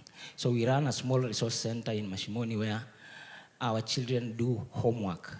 It's difficult to learn in such an environment where most of the slum areas, we have a small room that it's a 4x4, that the parents are there, the mother is there, she's cooking. Maybe something is missing in the house and you need to be sent. So it really interrupts the learning of our children. So we decided to come up with a resource center so that our children can do their homework freely and occupy the space and achieve what they are supposed to achieve in life. As we formed Mkado in 2018, where we realized that most of our young boys and girls, especially our focus was on the young mothers. And we thought of what can we do so that we can change the lives, the cycle of poverty and the cycle of young mothers in the community. Because in Mathare, especially where I come from, you get as young as 12 years old girl has a kid. And that's the end. In the process of trying to feed this young kid, he'll end up indulging in all manner of survival tactics. So we came up with a program that can impact these young mothers. The program was livelihood skills. And we also embraced the youth. We thought of why not think of empowering these young mothers with skills that can change their lives. So we came up with digital skills, a space where we provided computers where the kids, the youths and the young mothers can come and learn digital skills. They can be content creators. They can apply for jobs, or they can also learn the NACADA programs that are online. And we thought of also of coming up with a mentorship program where you get 10 or 20 youths, you ask them what they want to do, and then you link them with the people who are doing such a kind of a business. Like, for example, when we have people who repair phones. We have people who are doing mechanics. We have people who are doing the cutting of hair, yes? And also we have people who are running shops. So we will take them there, talk to the owner, and impact skills to these young mothers and boys. And in the process, the guy will also end up starting his or her own business. And that was one way that really helped us move like 15 youths who are currently running their own business, and they have a very stable family. So as we talk about the pathway to progress, I think we can also embrace that as one way of changing the young lives of our youth who are very much in danger of drugs. I thought that there's a government program that was initiated just recently where youths were given around 50,000. Sindio? They were given first 20,000, yeah? 22,000. That was last week but one. Somebody given 22,000 without skills. Where will he take the money? Yeah? I'm telling you, there was sherehe. In most of in Mathare we have 6 wards. And in every ward, they were taking 70 youths. and they were getting the money through the M-Pesa. So you can imagine the kind of sherehe and party that was held in most of our slums in Nairobi. So I think if the government can also embrace what we are trying to do, we can change lives by giving the youth skills first. This skill can prevent a lot of our youth from indulging in drugs. Secondly, we also have a platform where we have community dialogues, where we bring community together. We have an open discussion like this, where we name. We also call this the duty bearers. We sit down and we tell them, you people are taking bribes. What can we do so that you can stop taking bribes from those changadens, where bangs are sold? Yeah? Because nowadays, bang is smoked openly. How many have experienced that? Nowadays, in our areas, bangs are smoked openly until you wonder, do we have a country? Do we have a duty bearers who are supposed to either arrest or deter those who are supplying? This is a question that we also need to discuss with the NACADA, so that I am happy that there is an enforcement. The government has also introduced a department and given them police. Because we have police who are also part of the drug cartels in our slum areas. So if we can get neutral police who are not from our area, I think we will be able to handle that drug menace. Also, we do issues of people with disability. I'm sure most of you think that when people are disabled, they don't use drugs. Yeah? How do you levy? Those are the drunkards. And they are very silent. You'll not know. He'll sit down, either he's in a wheelchair or walking with crutches, or anybody that is disabled, you will find that is in one way or another using drugs. And we also we bring them together and we talk. The only challenge is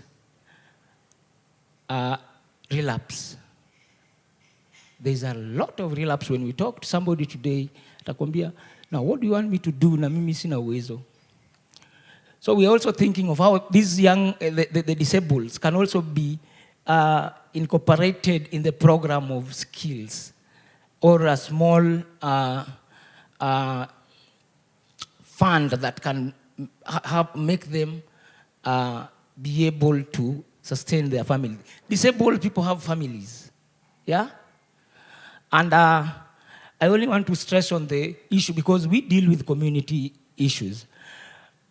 Our community have solutions to their problem. And I'm happy that we talked about working together, cooperation. There is a case in Mathare where we handled a place called Nigeria.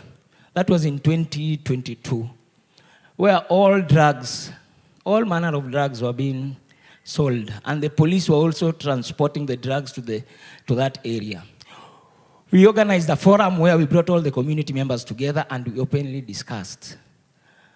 The community pointed fingers, so and so, so and so, so and so, and the police also were pointed. And the community decided that they are going to break down that area. Do you know, nobody resisted. Everybody cooperated, and that area was demolished just by the support of the community. So, being a community, we are very powerful. That's why we normally have these community dialogues where we also call the duty bearers and we tell them, if you don't do this, if you don't change, we will change you. Yeah. So we have the power that if we work together, we can change our communities and we can impact life. My passion as a person is to ensure that I even change one person's life. I better the life of one person. And that one person will also help others. Thank you so much. Thank you so much. I'm just hijacking. And I just want to introduce one more speaker. They were meant to be in the earlier session, but it is over. So we'll just put them in the second session. And it's a whole powerhouse from ISAP Kenya chapter, and that is Dr. Pamela Kaidhuru. Karibu sana. So she'll be working with evidence-based prevention, treatment, and recovery approaches for substance use disorders in Kenya. Karibu sana. Pole, Mr. George, you can take over now.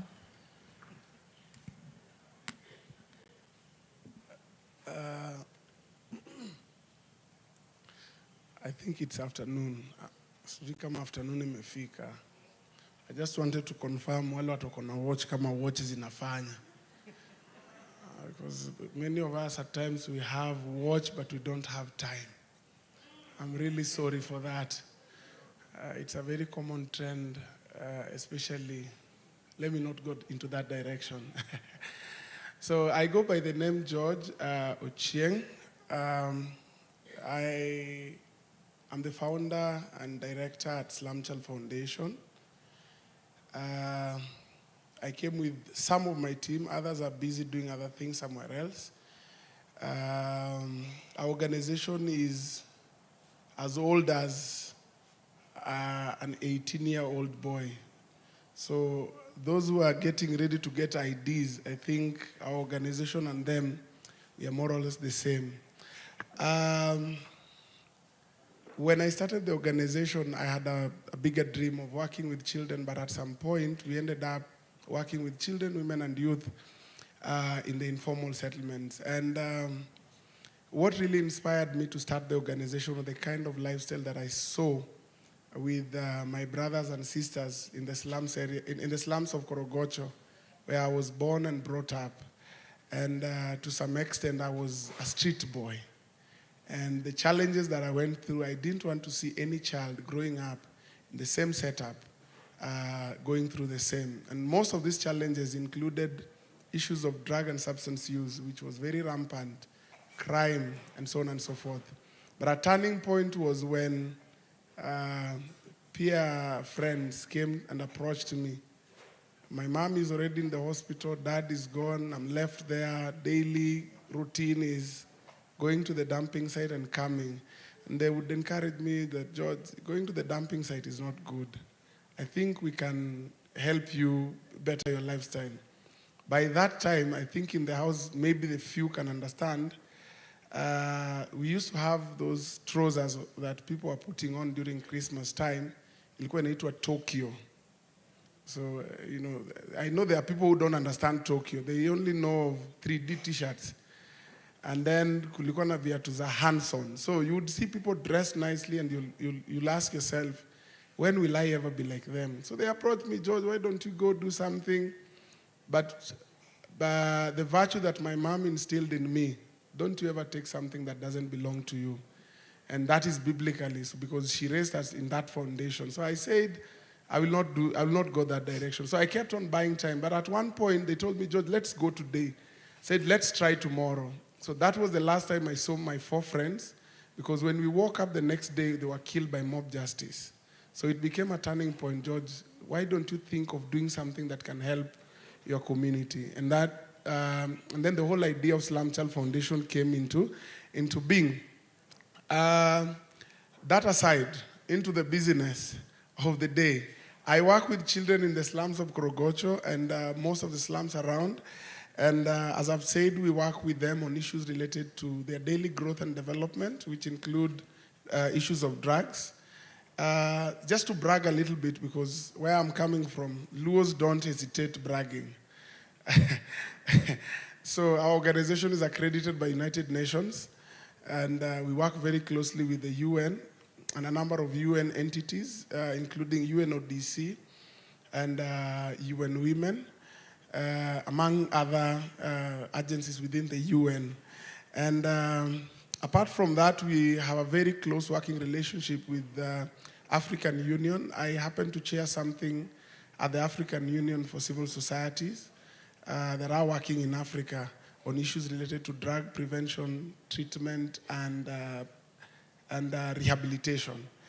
But we also work with NACADA very closely. They have trained us on a number of issues on evidence-based interventions. We also work very closely with National Council for Children's Services, Department of Children's Services, and Ministry of Gender, who are our newest partner, and we are looking forward to do a number of side events on showcasing what is happening on the ground in relation to gender and drug abuse. And I think the one that I also have to brag about is that I think in a month or so we'll be having a side event in New York with the ministry during the 70th session of the United Nations Commission on the Status of Women. So at least I have to brag. But I know along the way, I've not yet confirmed, and I don't want to speak on behalf of NACADA, but I know we will be doing something with them during the UN Commission on Narcotic Drugs, I think around March, somewhere in Vienna. So, we just have to brag about looking at where I've come from, eating from the garbage, and you get an opportunity to brag. Why not? It is God, but I have to tell you. Apart from that, our organization operates on a number of pillars. We have a child protection pillar. Child protection pillar is where we'll measure on a little bit. We have drug awareness prevention program that we do in a number of schools within the informal settlement. We have economic empowerment. We've been issuing grants to young girls. We call them teen moms, as a way to help them have their skills, hands-on skill, that can help them grow and become responsible persons. Because some of them become victims of gender-based violence as a result of they don't have anything to put on the table. The husband is drunk. You have nothing to put on the table. Vita left, right, and center, and you have nothing to do. So we try to bring them on board and give them option that you don't need to get married to be able to survive. You can have something that you do and better your lifestyle. Then we also have issues of lobby and advocacy. We've done a number of policies with NACADA, with the UN, and other agencies. Then we also have a digital literacy program, and through the digital literacy program, we have an online radio that is working, and I'm so happy that you can listen to it anywhere in the world. And through all these pillars, we ensure that we plug in the aspect of drug prevention. I'm not a treatment expert or a rehab expert, but I'm an expert in issues related to drug prevention. So we try our level best to create an interconnection between each and every pillar that we are working on to ensure that there is that aspect of empowering the community to know what is right. And if they've not made a decision to take drugs, we keep them be where they are, and if possible, draw them far away. But if they are in, we try our level best to engage them, and if they are beyond what we can do, we refer them to the experts. And then I said I will talk a little bit about the child protection program. We've been implementing a program called A Better Tomorrow, and we've seen success in this program. It's a program that targets the children between the ages of 10 to around 15, whereby they are trained on life skills. Actually, I had prepared a presentation that I wanted my colleague to project, but I didn't know the format would be this. But I will just talk a little bit about that. When we started this program, we did a pre-test with some of the kids, and some of them were telling us, one of them, I think, mentioned that he failed his exams 11 times before he became number one. And you imagine this is a child, a very young child of the age, I think around 11 or so, who has been very, very vocal in trying and trying and trying. And as we speak right now, the child has been promoted from now the primary school and is in junior secondary, best performing within the slum of Korogocho where we work in. And apart from that, we also try our level best because the program runs on every weekend. So we engage them, talk to them, try to give them real life experience of how we were, where we went wrong. We try to adjust and tell them that this is where there is the light. Apart from that, we also try our level best to engage the parent, and we have a program called Parenting for Respectability. And maybe if time will allow, when we'll ask questions, I will ask my colleague, Stephen, to, in a minute or two, we'll just talk a little bit about how we are engaging parents to become responsible role model for their children, because we think that children don't see what we do, but they are the most consumers of our behavior. Saa zingine huwa tunasema, you look like your dad when the child does not, when the child is, you know, but when they are on the wrong side, you look like your mom. But we need to change that narrative, because the moment you feed them with the wrong information, they'll be like, my dad has lost hope. In this family, there is no hope. Why not? I look like him, so be it. But we need to start changing that narrative, because role models are mentored. And it's us to mentor them through our behaviors, our character, our formation, and what we teach them, because they learn through seeing, not only through reading and writing. Thank you, and God bless you.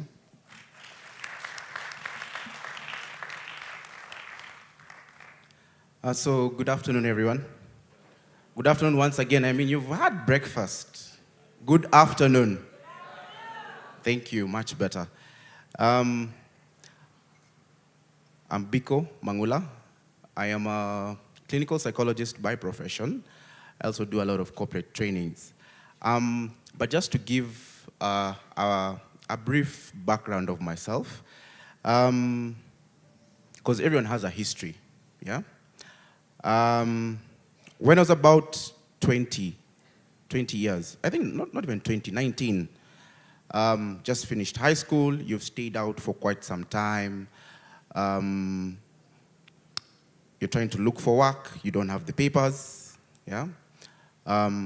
Perhaps you have financial struggles, you can't go to school, and it's a good thing that Mr. Waudo had spoken earlier on in the morning. It's like he had already preempted, you know, everything that everyone would be talking about.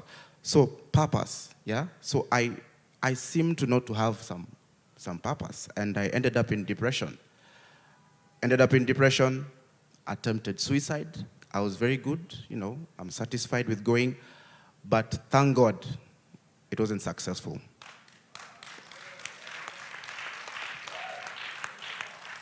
And it's from that experience that I believe I felt that God still has a purpose for me. Because if he didn't have a purpose for me, he would have let me go. Yeah? So that is, you know, that started my journey into finding purpose in life. And going through the motions of life, finally I ended up as a psychologist.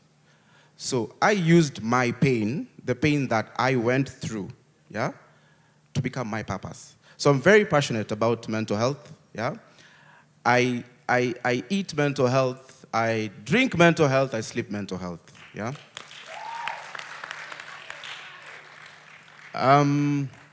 So even in the quest of, you know, my pursuit of my purpose, I started a CBO solely just to create awareness about mental health amongst the youth, yeah? Just to support them, like I was supported the time I was a youth.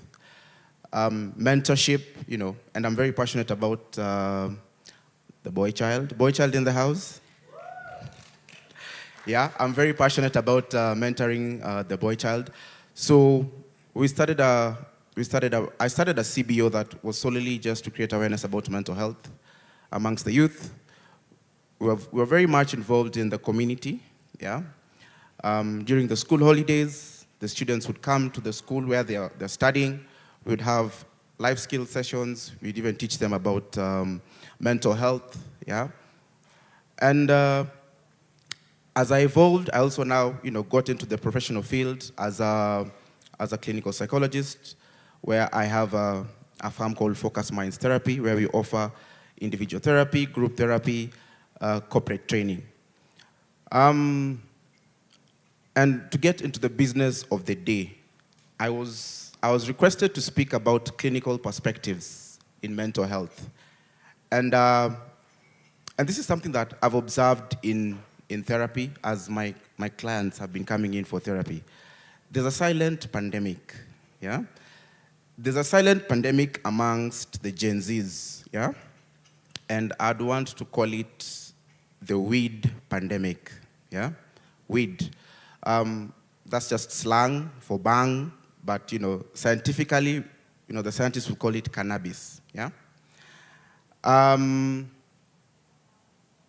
perhaps just to give a background, and when I'm talking about Gen Zs and the youths, and how cannabis affects the development, you find that an adolescent, you're still growing, yeah, and there's this front part of the brain that's called the prefrontal cortex, yeah. So as you're developing, yeah, there are certain things that can actually hinder your development, and one of them is cannabis. And remember, this frontal part of the brain is what is responsible for executive functioning, emotional regulation, among other functions. So once you're involved with, cannabis, it will interfere with the normal developmental process of the prefrontal cortex, yeah? And I'd like perhaps just to speak about one specific patient I had. And this was a young girl. She was about 17 years, yeah? I met her at one of the rehabs. I'll not mention the rehab for obvious reasons. And she actually approached me to walk her through the therapy sessions, yeah? And, even during the therapy, yeah?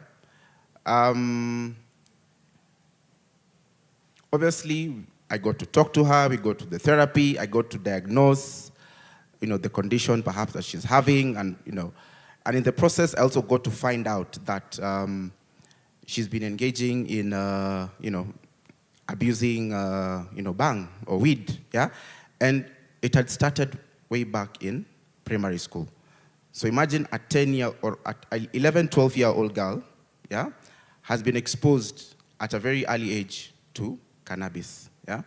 So it had affected her to the point of she would have hallucinations, yeah? She'd be having delusions, distorted thinking, yeah? Because that is what schizophrenia is, yeah? And in the process, I also got to find out that, at times as she was going out into, looking for the weed, unfortunately, yeah, there are instances that she was very high and there were other older men who would take advantage of her, yeah? So almost 3-4 times she ended up aborting, yeah? Imagine by the time you're getting to barely 18, you've already procured 4 abortions, yeah? So you can see, what weed is doing to our young people, yeah? It was a very, unfortunate, case, but, you work with the client, you empower the client, yeah? And you soldier on. Even apart from the young lady that I've spoken about, I've also had other clients, people in their 30s. But, when you go through their history, they started smoking weed way, by the time they're 13, 14, 15, yeah? And by the time they are getting into adulthood, it's a full-blown schizophrenia, or they're schizoaffective. So what do I mean by schizoaffective? So this is somebody who has schizophrenia, and they also have bipolar, yeah? And bipolar is one of the most debilitating mental disorder that exists, yeah? You can't even wish that on your worst enemy, yeah?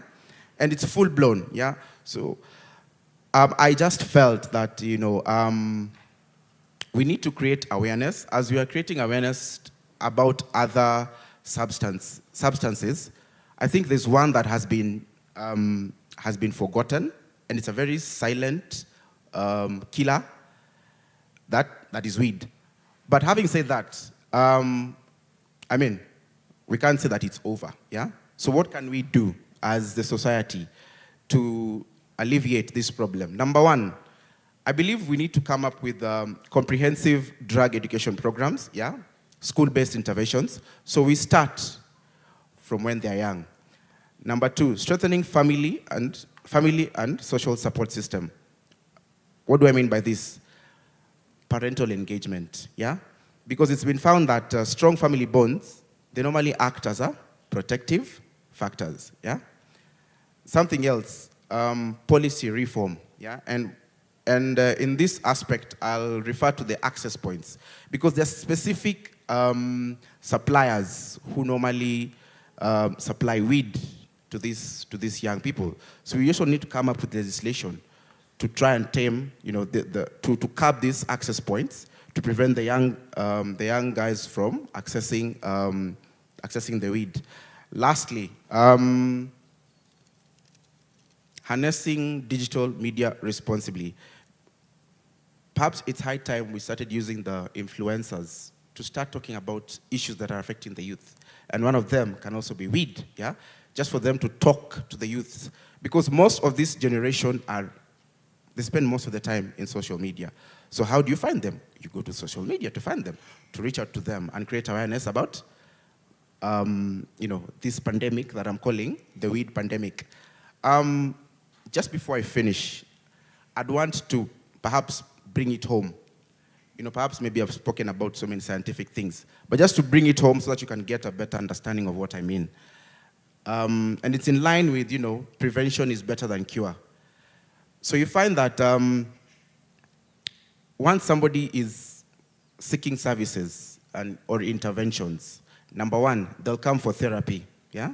They need the therapy. A psychologist will charge 3,000 a session, or they'll charge 4,000 a session.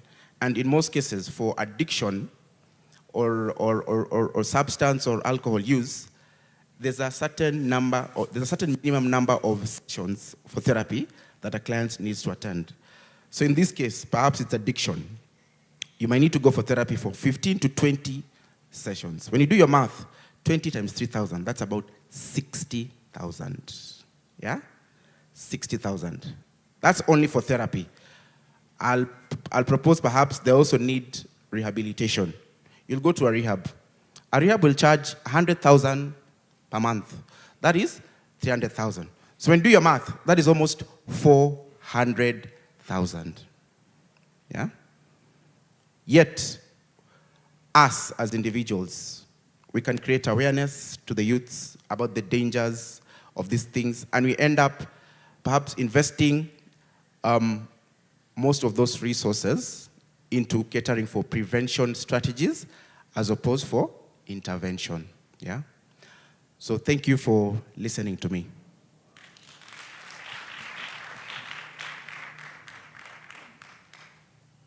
Thank you so much, my brother. So I want us to start with an activity now that we've been sitting for some time, since morning, then we went for the tea break.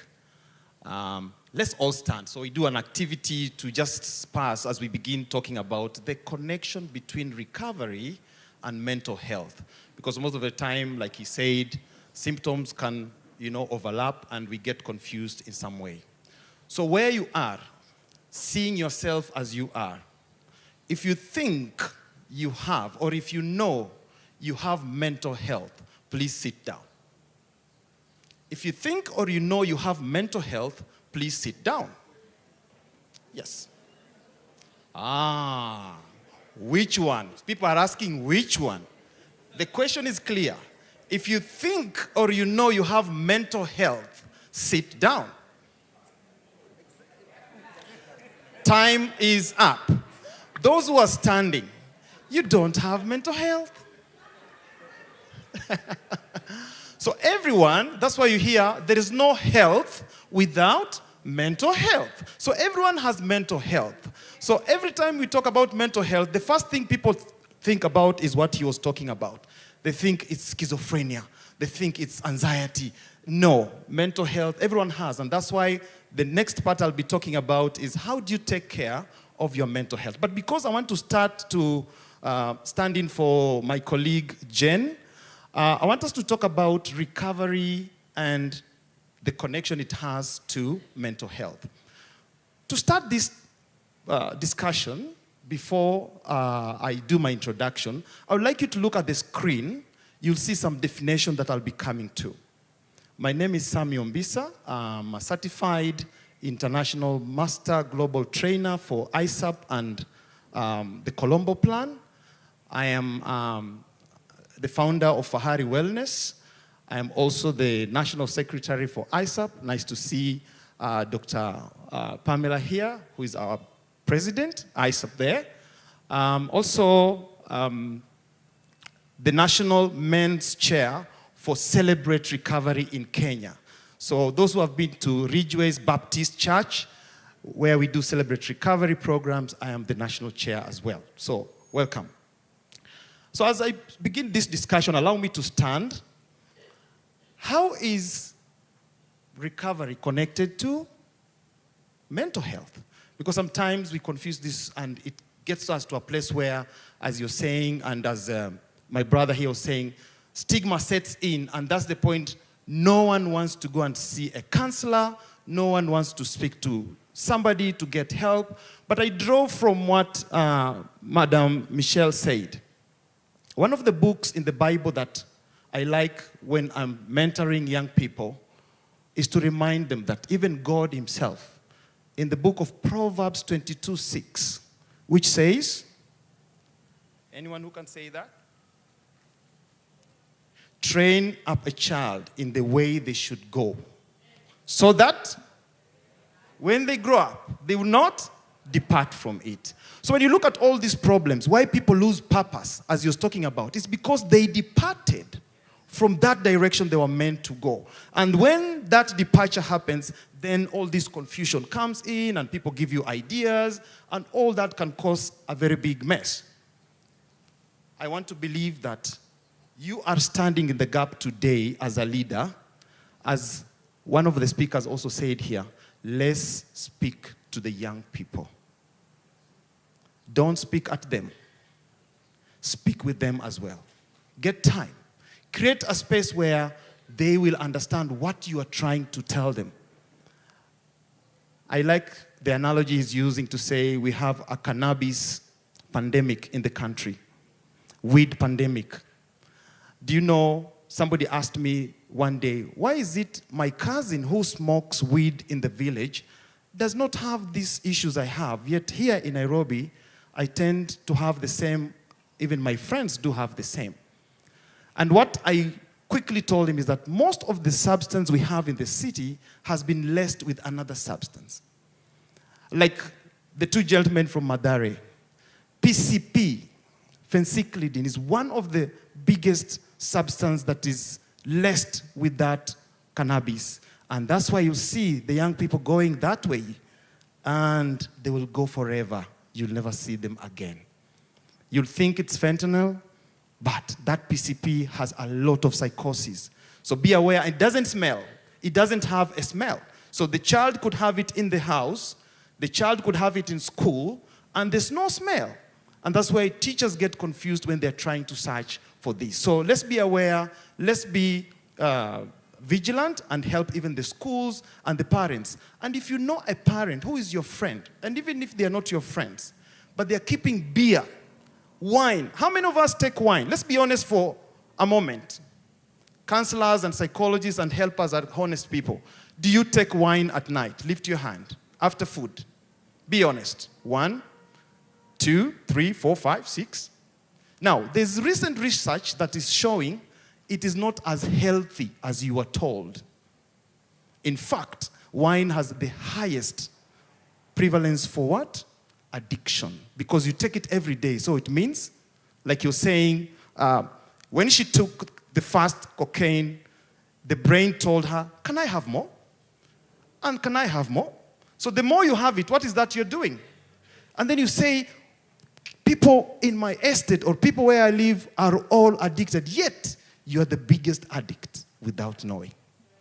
Yeah? So, what is that I wanted you to read in the beginning? We cannot talk about recovery without mentioning that organization there. So according to SAMHSA, the Substance Abuse and Mental Health Services Administration in the US, recovery is defined as a process of change. Mr. Waudo talked about mentorship. Mentorship is a process of impacting someone. A process of change which individuals improve their health and wellness. How many here practice wellness? I'm about to finish. Exercise, eating healthy, Not all times. Sleeping enough? Sometimes. Enough water? And I want to catch people here. How much water do you drink, Madam Waudo? In a day, yes.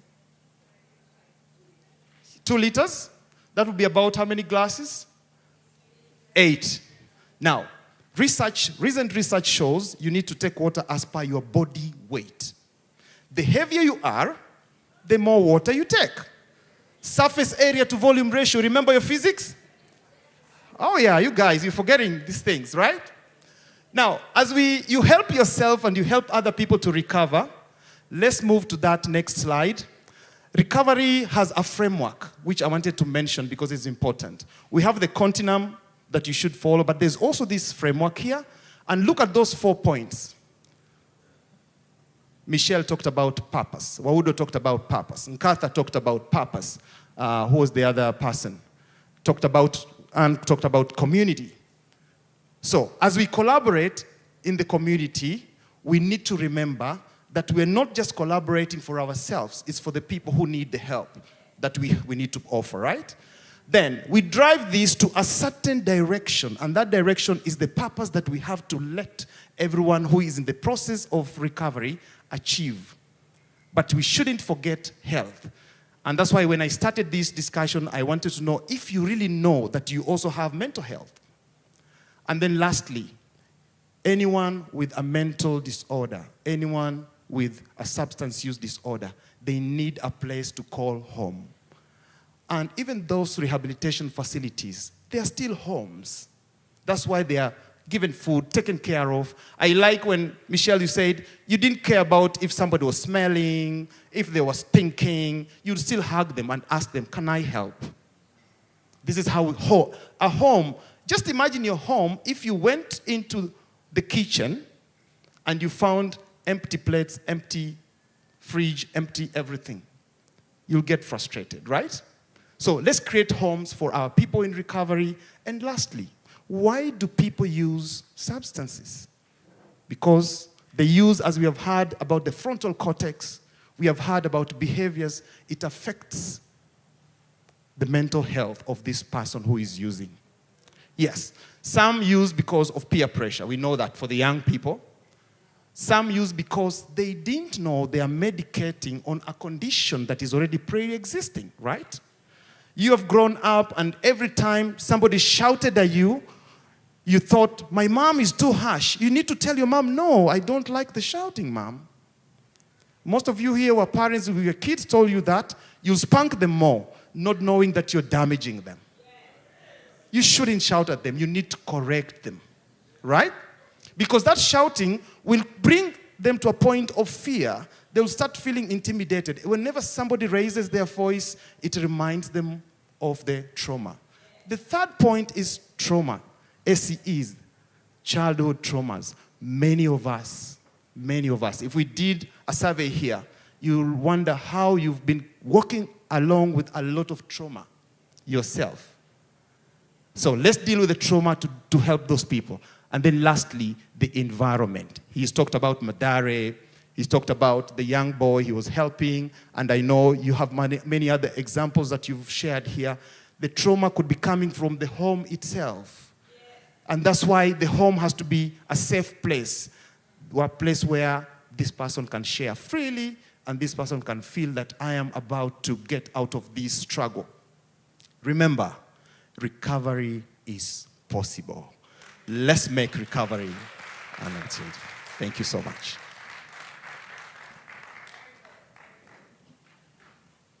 Thank you very much, my fellow panelists, all the key speakers of the day, ladies and gentlemen, partners, I greet you all. Good afternoon. Yes, I'm delighted to be here, joining the rest in agreement that indeed we need to form pathways for progress in our community and in our families, including our systems, larger systems. My name is Moenga Frederick.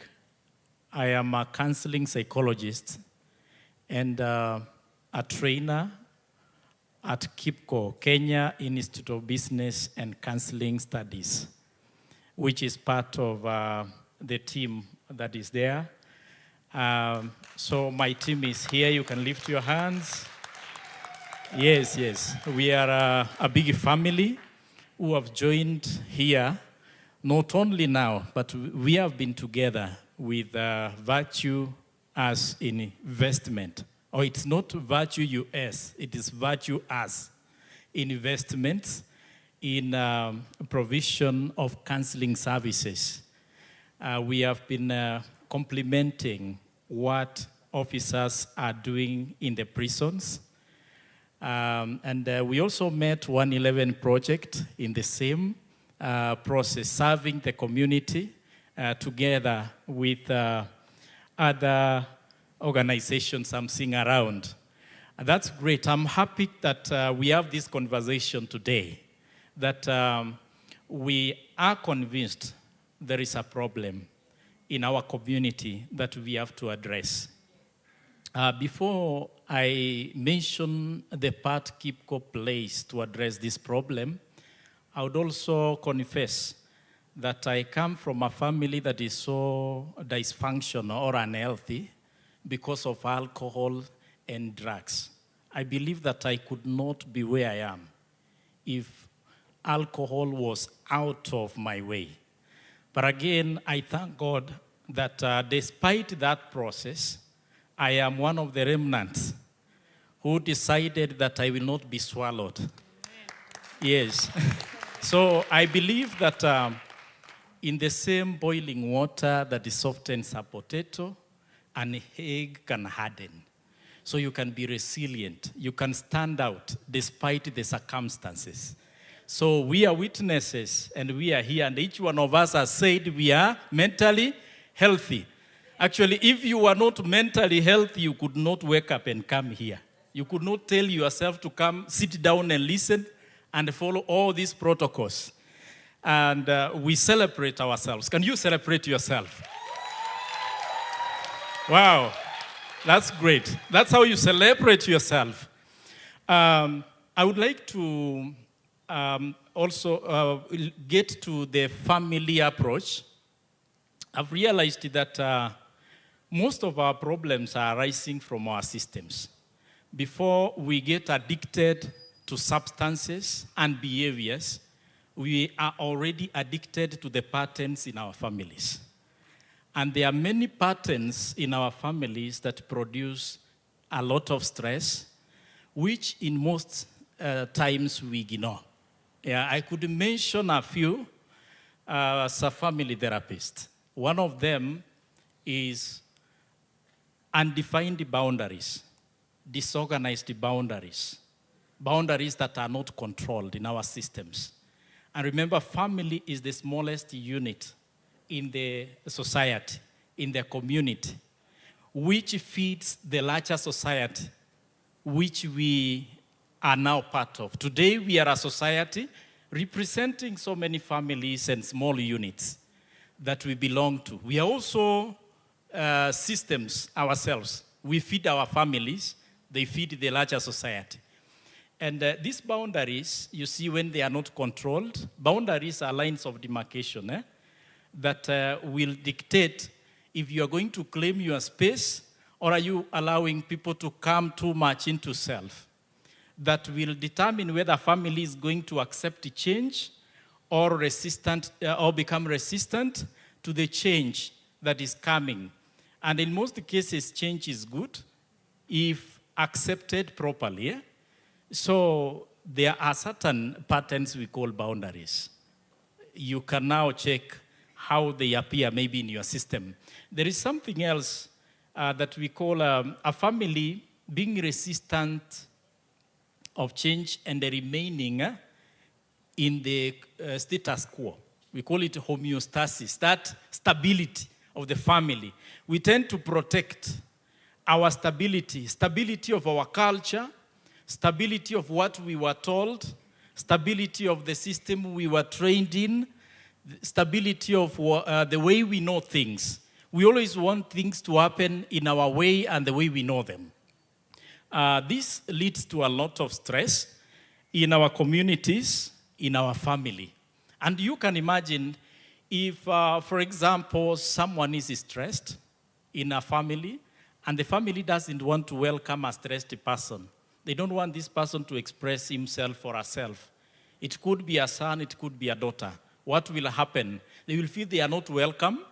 They will feel they don't have a space to express themselves, and they are not able to express themselves in a natural way. So they will look for a different way to express themselves, including addictions, violence, and many other addictive behaviors. And something else is what we call a family allowing too much of change again.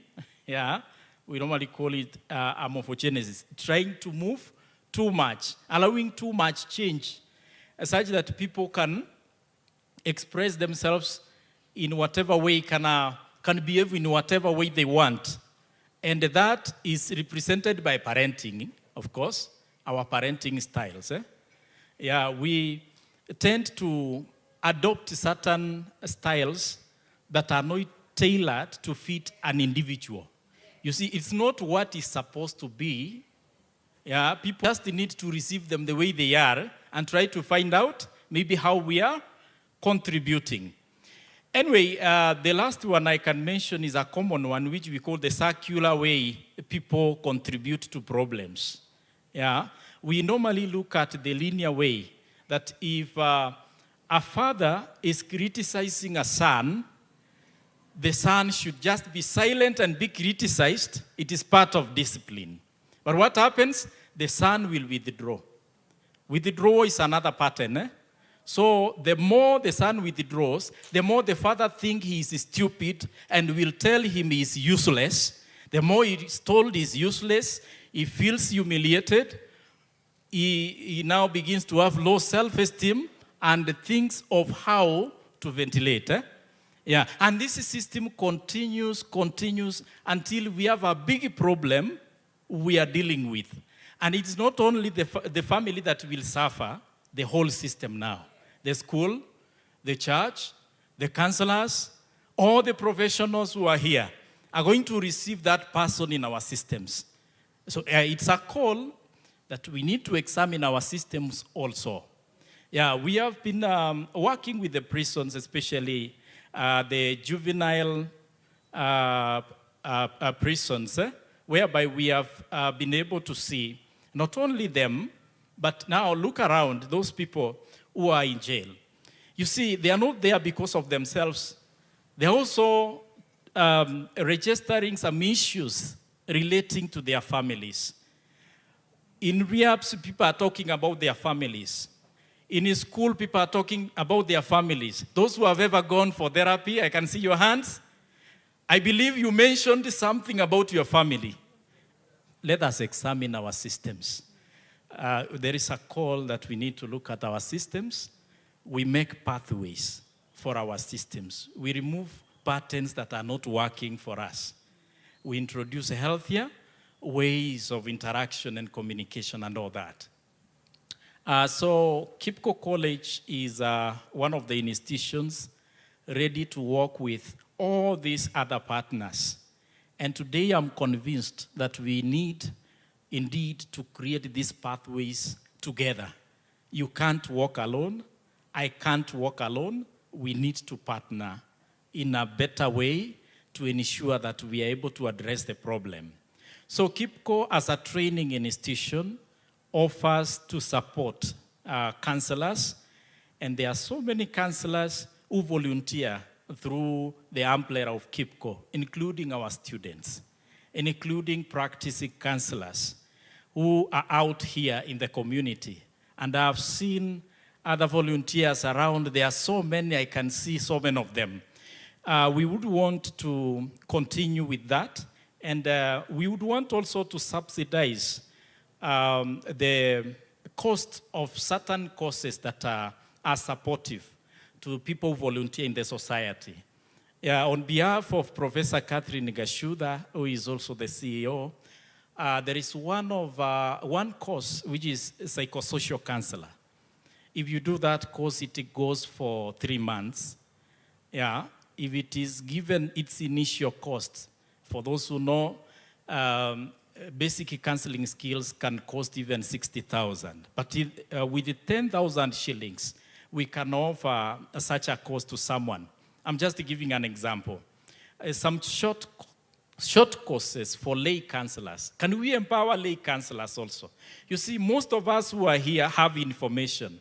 Those we are meeting today or tomorrow may not have information. So it's good to also sensitize them and try even to train them at our personal level.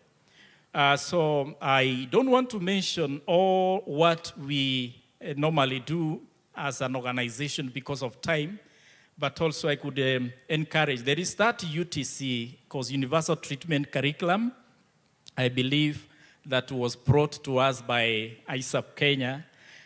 We have that training, and it is a very good course for 6 months. You become an addiction professional, you have some knowledge.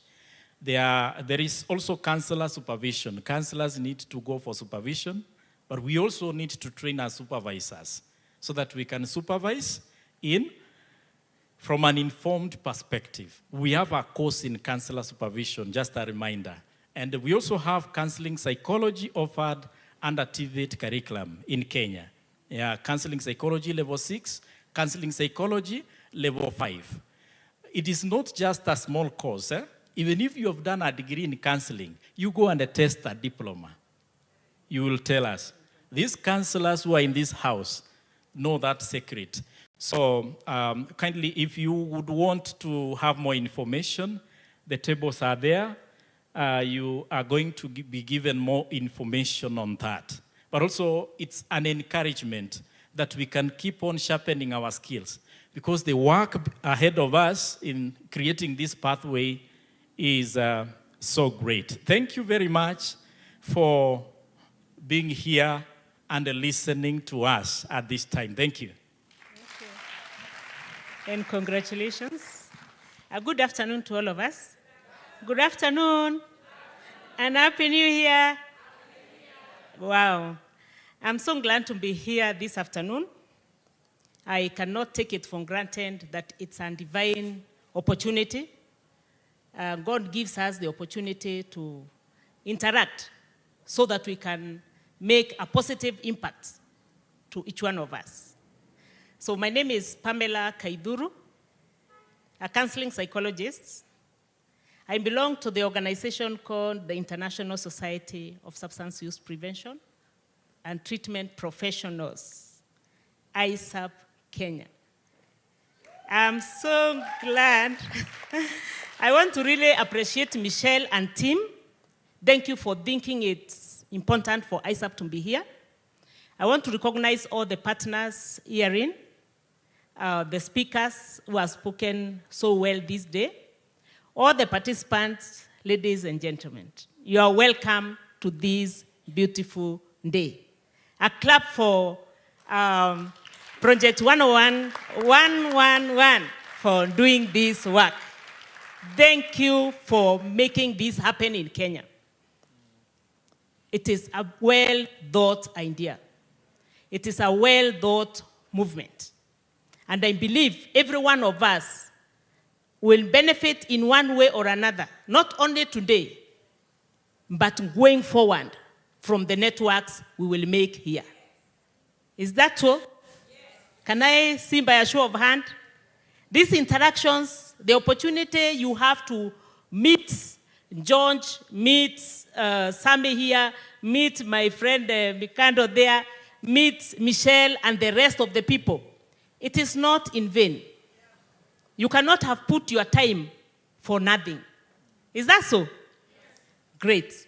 And I say that because I know as a country and as a global community, we have a big challenge of substance use. All of us who have spoken here and those of us who are seated, I know you know 1, 2, 3 people or so. Or yourself, as we have had testimonies, have gone through the challenge of substance use. So that tells you You are a solution giver to the community. You have a role to play. Substance use is an impediment to sustainable development. For our countries to go forward, for our community to make impact, for individuals to achieve their purpose, which has been spoken, I think, since morning. I know I missed a bit because I had an official engagement that was impromptu. When the program was changed, I had reserved yesterday for it, but now being in government, at times you have no option but to be able to follow where you are going. And I came along with my colleague, Madam Soila, who is an HR in our ministry. We were in a different meeting, so I asked her to join us to come and experience what is being done by Project 111. So I was saying, our community has a challenge. Our families have a problem. Individuals have a problem. The future is at stake. The future is at stake of the family, even as he has said, we think system-wise. Sammy was emphasizing the importance of the family. What role we are playing as a system to either help people not initiate substance use or recover from the same. So, having said that, that is where professionalism comes in. Government has a responsibility to create an enabling environment. And I believe if Nakanda was here in the morning, they were able to tell us the government position in terms of substance use, prevention, treatment, recovery, and the like. Because Nakanda is the government agency that coordinates these programs across the country. So our government has a responsibility to create an enabling environment. And this enabling environment is created through policies, through regulations that have been put in place. Kenya has very good policies that are being replicated across the globe. We are not short of policies. We have the necessary infrastructure. Implementation at times becomes the challenge. And some people knowing what policies exist also becomes a problem. That is why we have a role as professional organizations like ISAP to be able to build the necessary army of professionals that will be able to help our country achieve universal health coverage through drug demand reduction. So I introduce you to ISAP, which is a professional organization that is specific in terms of issues drugs. We have other organizations that are maybe doing one, two, or the other thing. But every member of ISAP has trained in a course, either diploma, certificate, some degrees on substance use management. So that gives us the niche to be able to plug in this work, especially to help redeem our country. And as ISAP Kenya, being a member of the 39 chapters across the globe, we have 39 chapters across the globe of ISAP. We have 12 chapters in Africa. Kenya was the first to be formed. And we have a network of professionals. In Kenya currently, over 3,000 of us who have been trained in one course or another and practicing at their various levels. Being a membership organization, we practice through our members. How many of us are members here? I know I have a good number. Wow. Our HEBO secretary is here. And Kada was there, who is the public relations officer. We have several of us who I have seen, who are members of ISAP. And I believe the training you have gotten is what you are using in your space. Isn't it so? That is what you are using in your space. Some here has grown through ISAP, and the work he is doing impacting men in this society is because of the professionalism in ISAP. As a professional organization, we have courses that are universally accepted or recognized, courses in universal prevention, universal treatment, universal recovery, you know, and specialized courses for various elements of the community. Workplace-based courses, community-based, faith-based, family-based, school-based. Every one of us can fit in and plug in so that you can get that knowledge that will help you implement an evidence-based intervention. Because issues, mental health, issues, substance use are a bit delicate. So with general training, without enhancement of capacity in the issues, substance use, you will likely do more harm than good. That is why ISAP comes in to create that space so that we can build a team in this country that are actually implementing evidence-based programs. The theme is pathways to progress. How can we be able to progress if our interventions are not evidence-based? How can we be able to progress if the people who are intervening have no skill, have no knowledge? We need people who are practicing professionally. And that's why I'll say that as ISAP, I believe even behold the professionals who have been trained to diploma level and behold, many other people are doing those courses at the comfort of their homes. The good thing is our courses are online and there are them that are face-to-face. So at the comfort of your home, at the comfort of your office, you can be able to undertake a course at no cost. Eh? At no? The cost is your time and your airtime. Online. And the course you undertake, being here in Kenya, is the same course being offered in Pakistan, is the same course being offered in the US, is the same course being offered in South Africa. By the time you finish, the certificate you get, you can be able to practice anywhere. That's why some will go to Dubai and run a course, isn't it? Run a training. That is why our trainers like Dr. Susan, Dr. Richard Gakunju, Dr. Olo, Professor Gashoda herself, and many others have become resources for the global community. And that is what I'm calling you to. Please get to our website, www.isap.net. Register for any course of your choice. We want people who understand prevention.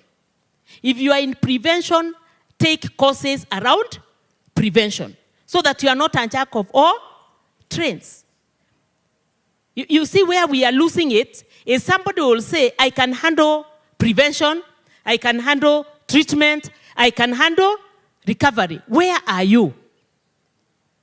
There are prevention courses. Take the prevention course. If it is prevention at the workplace, prevention at the faith-based organization, prevention at the school base, take that so that you can sharpen yourself to be a person who can be able to offer evidence-based practice. Those in treatment as well undertake the same course. Those of us who are in recovery, or if you are working with the people in recovery, take that course so that we can be able to influence the society, so that we can be able to make the impact that is needed. Because if nothing is done, my friends, if nothing is done, I have heard Mikando there telling us what is happening in Mathare. And I can tell you when you go across Kenya, it is the same scenario, isn't it? So there is work everywhere. And that work is cut out for you, but beyond your skill.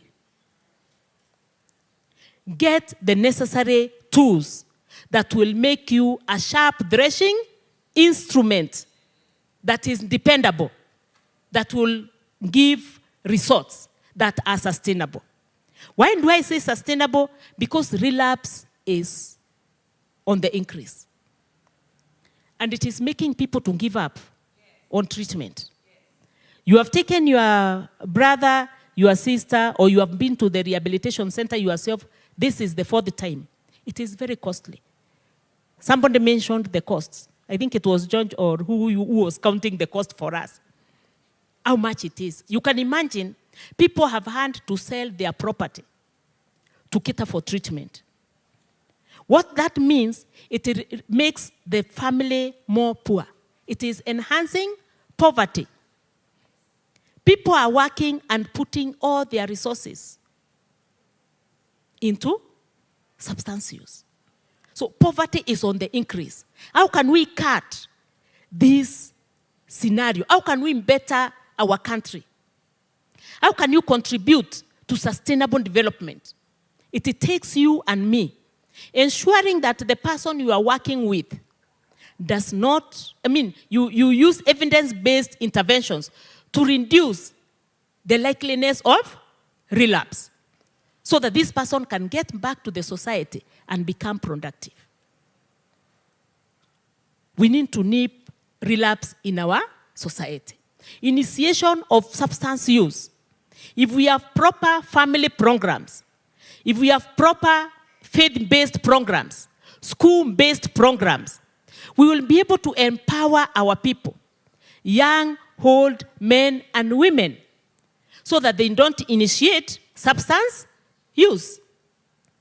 Because once one initiates substance use, the likeliness of developing a substance use disorder is very high, isn't it?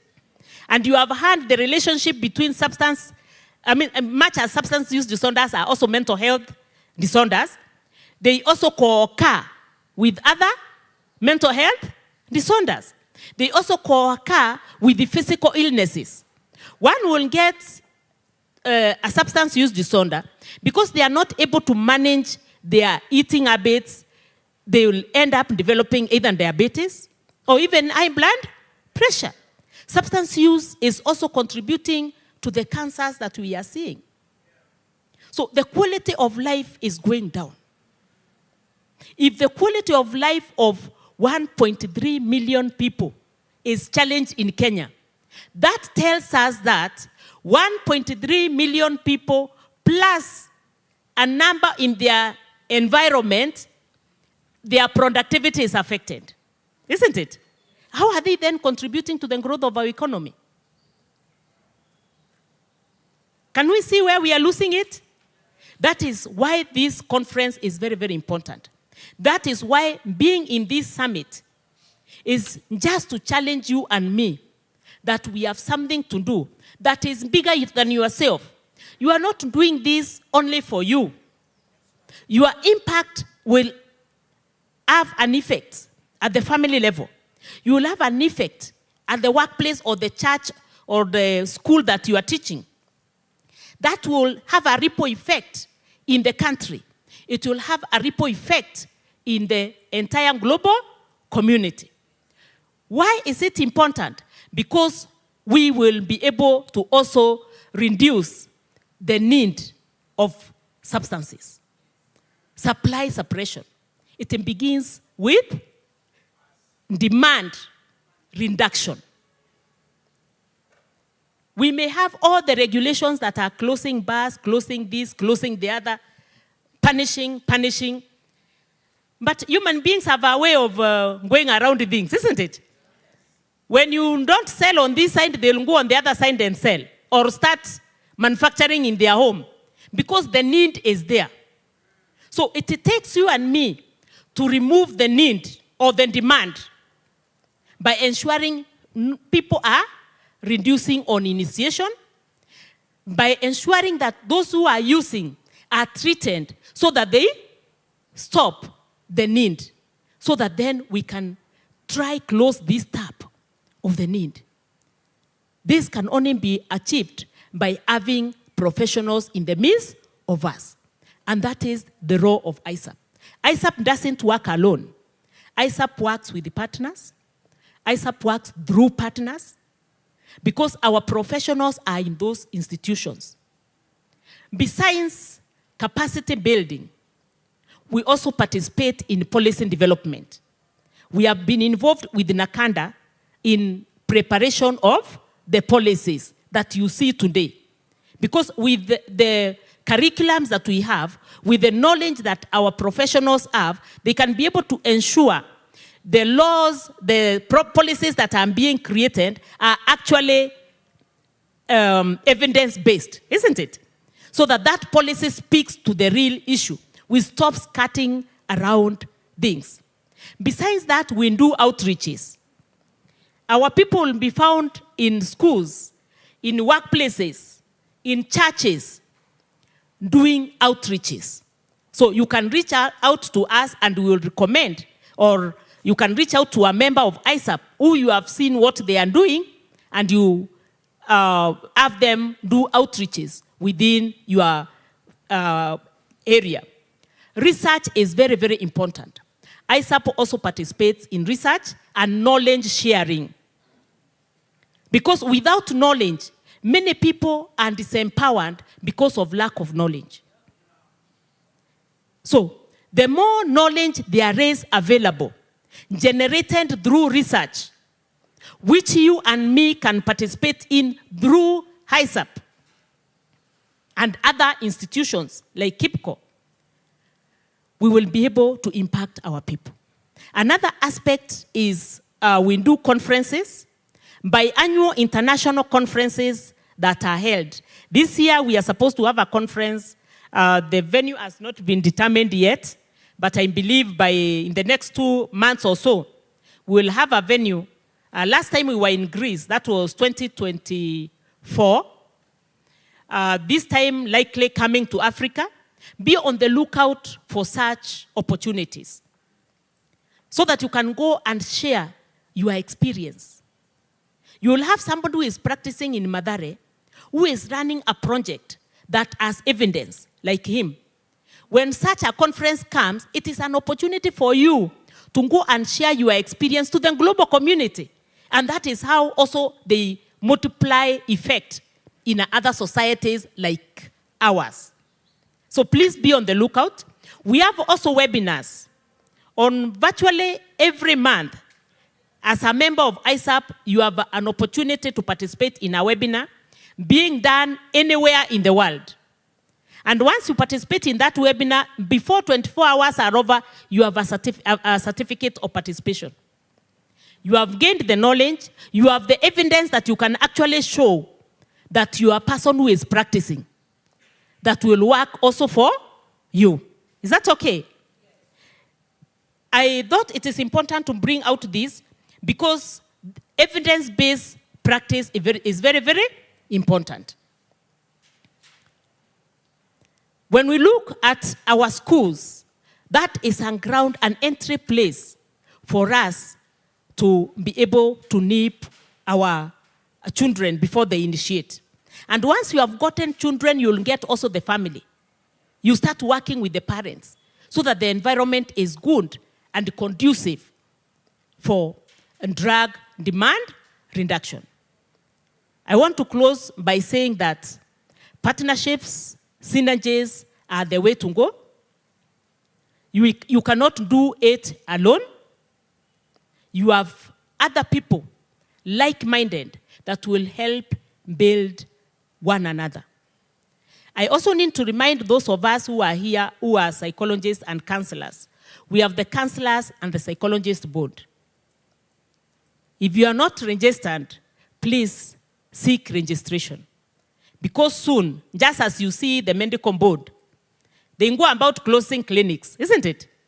That is how your practice can easily find itself in trouble.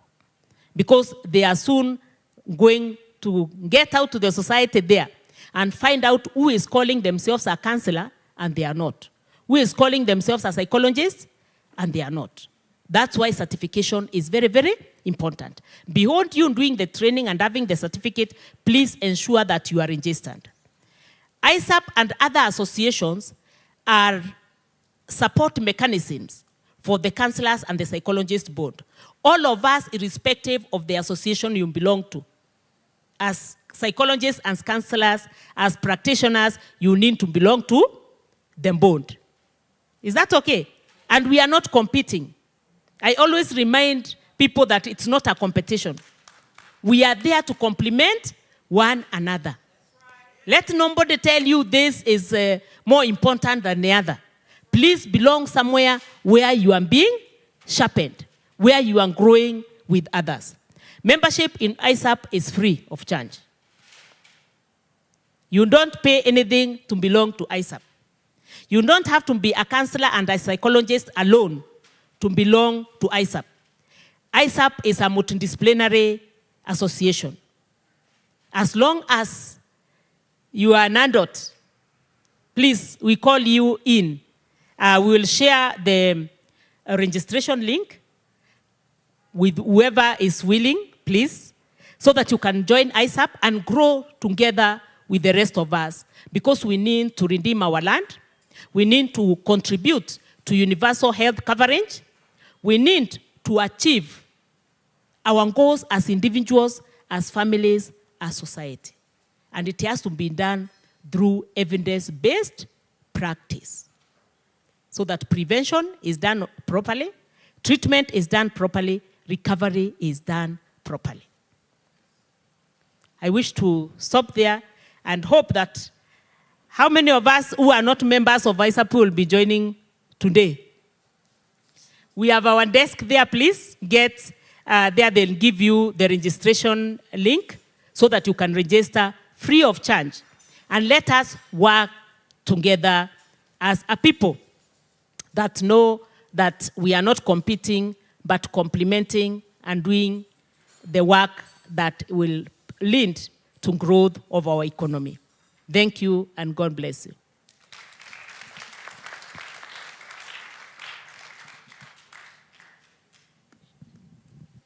Okay. Good afternoon, everybody. I am Charity Budhoni.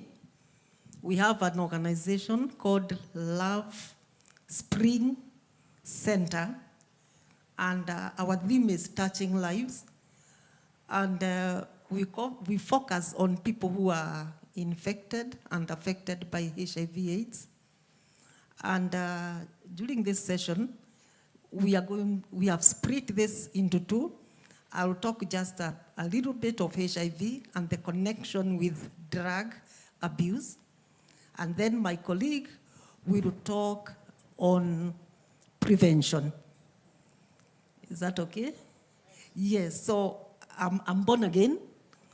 I'm also a mother of 4 adult children, and I'm a counseling psychologist.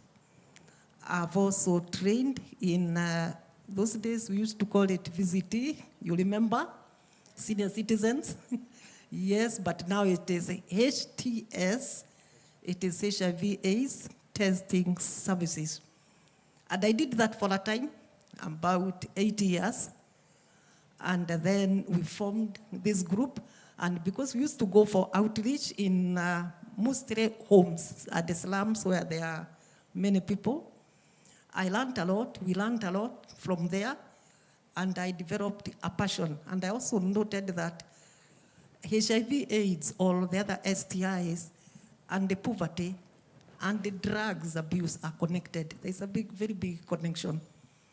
And I think even now, up to now, we still need an awareness on that. I want to, the speakers who have spoken, I think if you are noting, we are speaking the same thing, just a different format.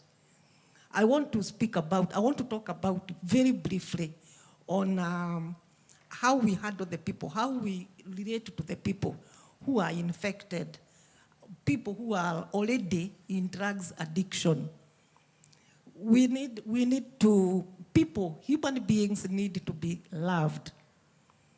Love is a basic need. They need to be loved.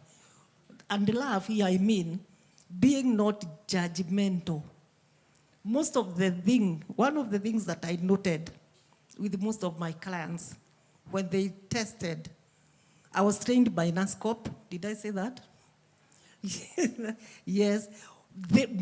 One of the things that was their greatest concern and the fear is to be judged.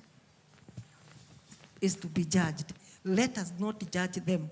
Those who have already been addicted, and they are drinking and they are doing all sorts of things, it is like they don't even know their purpose. They don't know whether they are even human beings.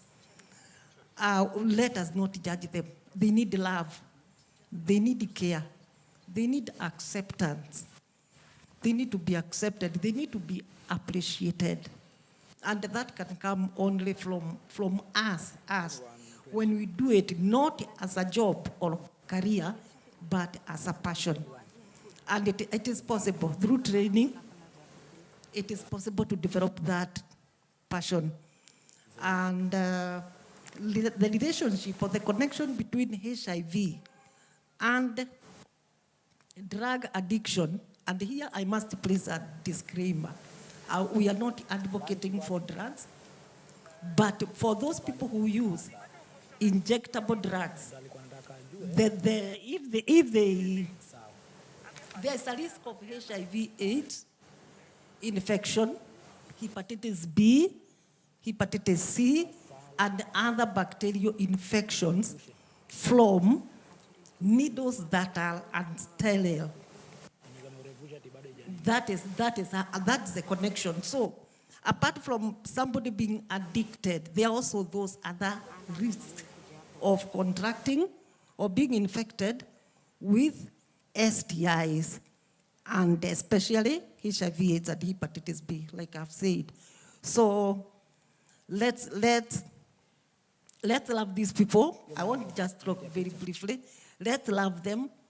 Let's not judge anybody. We saw a skit here. I hope for those who are here, let us love them. They need care. For those people who become suicidal from mental illnesses, it is not that they want to die. And this, when I speak about it, it has come close home. So I know what I'm talking about. It's not that they want to die. Nobody wants to die. It's a cry for help. They're just crying out for help. They don't want to die. So for the suicidal, for those who are going through mental illnesses like depression, they are shouting. They want to be helped. So that's what I want to speak. That's what I say, and I leave that one with us. Let us not be judgmental. Let us love these people. Let us take care of them. And on prevention also, I can say, let us learn. Let us get a lot of information and more information on the list of drug abuse, the impact on health, the impact on family matters, all those things. So it's good. The information is important because knowledge is power, information is power, however you want to put it. So it is important to have information. I would, maybe even in schools, it is very important that the school, it can be, maybe that is for NACADA, they can put it in the curriculum so that by age, the children can be taught. They can be made just making aware of drugs, the problem, the challenges of the drugs abuse. I think for that, I'll call my colleague to talk about prevention, Marcos. God bless you.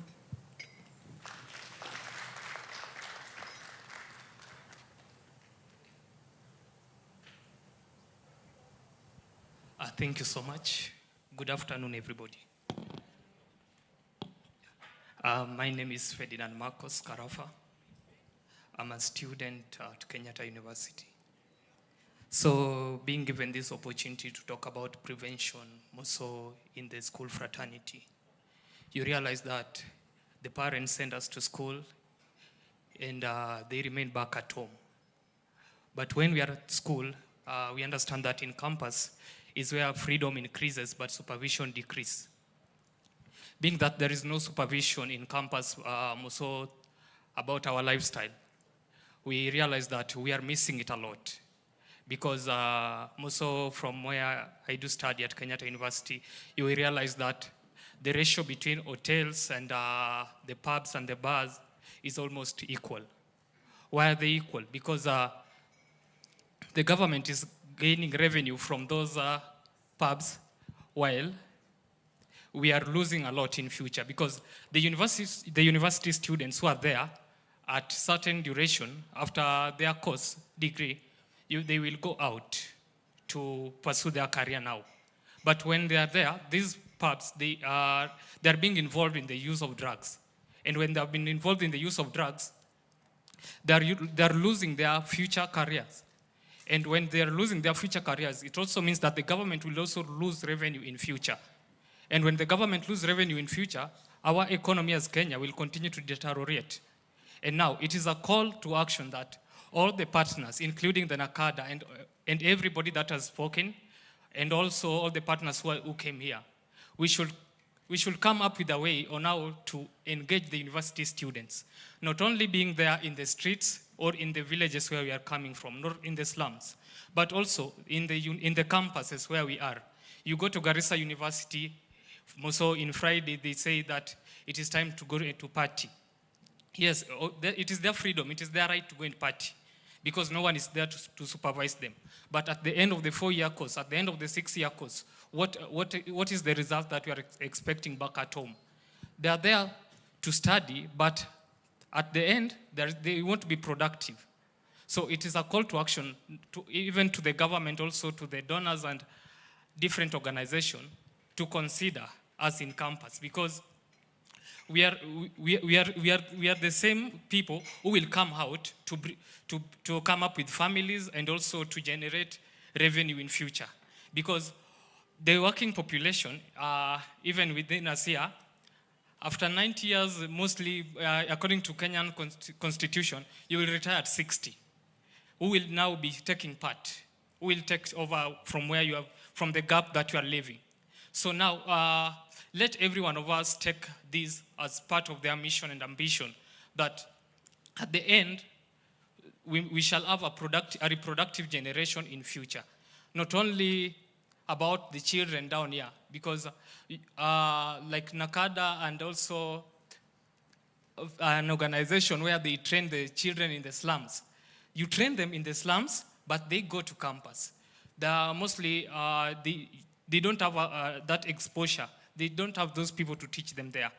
No one who will follow up on them, because you can't go there daily to confirm what he or she is doing. But when we come together as a nation, as NGOs and partners, we can bring a change to this future generation. And one of the strategies that I think can be implemented is about, also when in our campuses, mostly we do join in September. I think during that September, when the academic year is starting, I think all these organizations can partner together so that you organize training workshops for the young people who are coming now to pursue their careers, so that at the end of the 4-year course, they will come out of those campuses to be more productive. Thank you so much, and that's what I had to say for today.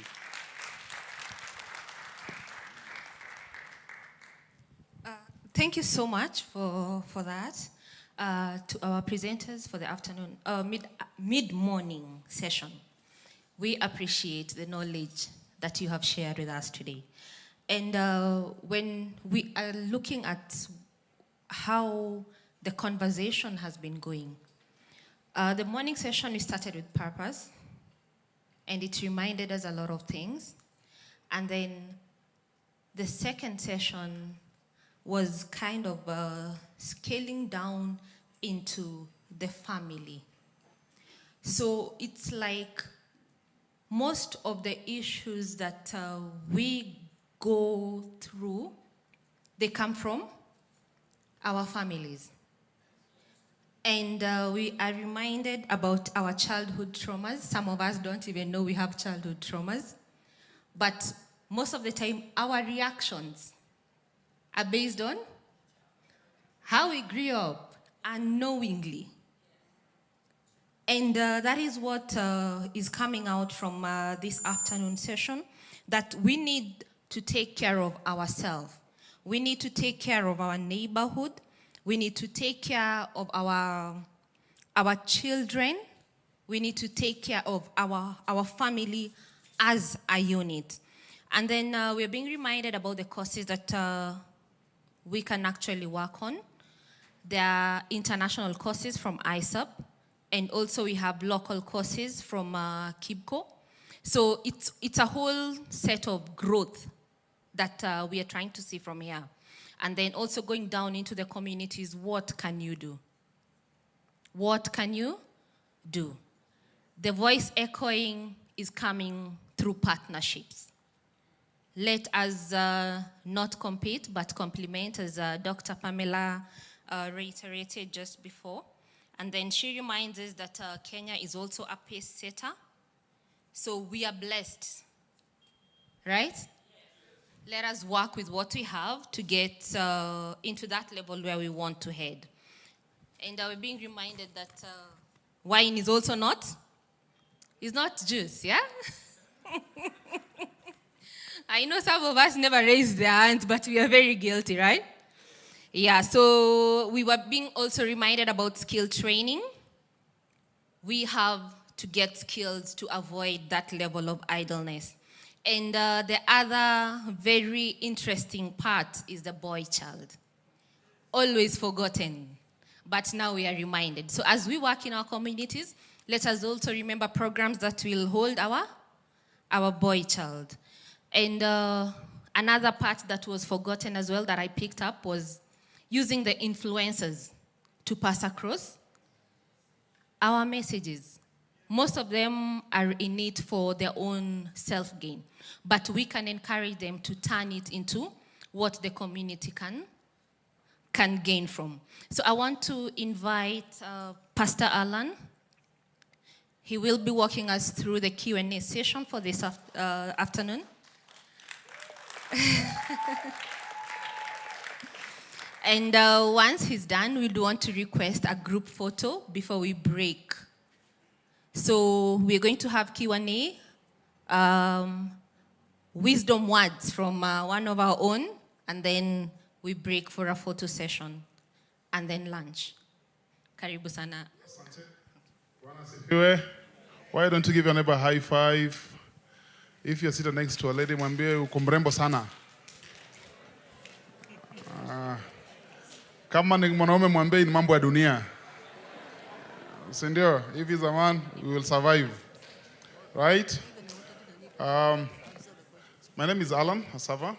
I'm so happy to be back here. I grew up in Parklands Baptist Church. Now it's been more than 20 years since I was here last. But thanks to Ivy, I'm back at home. I grew up here as a young person. I moved to another community. I served in that community as a minister of the gospel for over 20 years. I'm now already retired.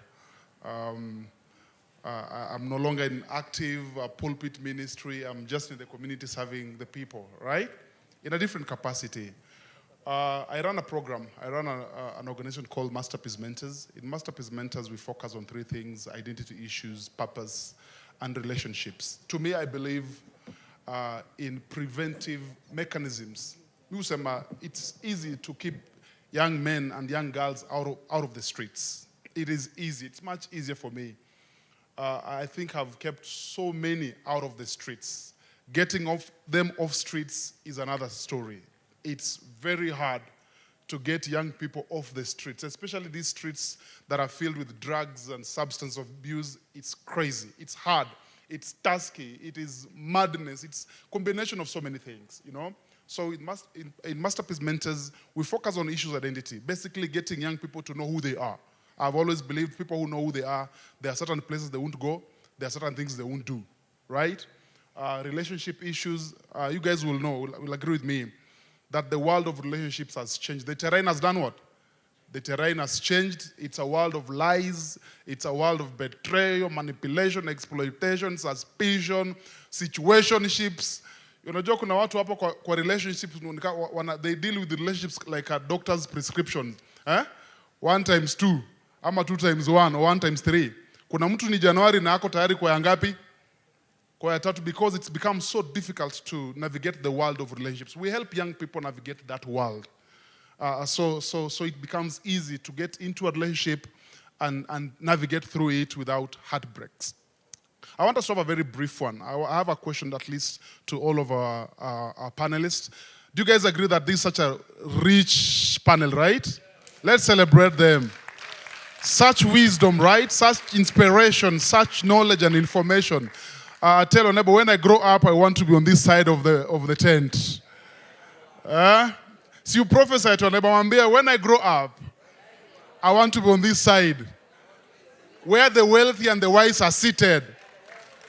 Sindio, listening to what all these panelists have said, I draw a correlation between 5 things. Number 1, poverty, unemployment, drug abuse, crime, and mental health. All these things are kind of related. So my first question for our Daktari Pamela, being the fact that you work in a government agency, right?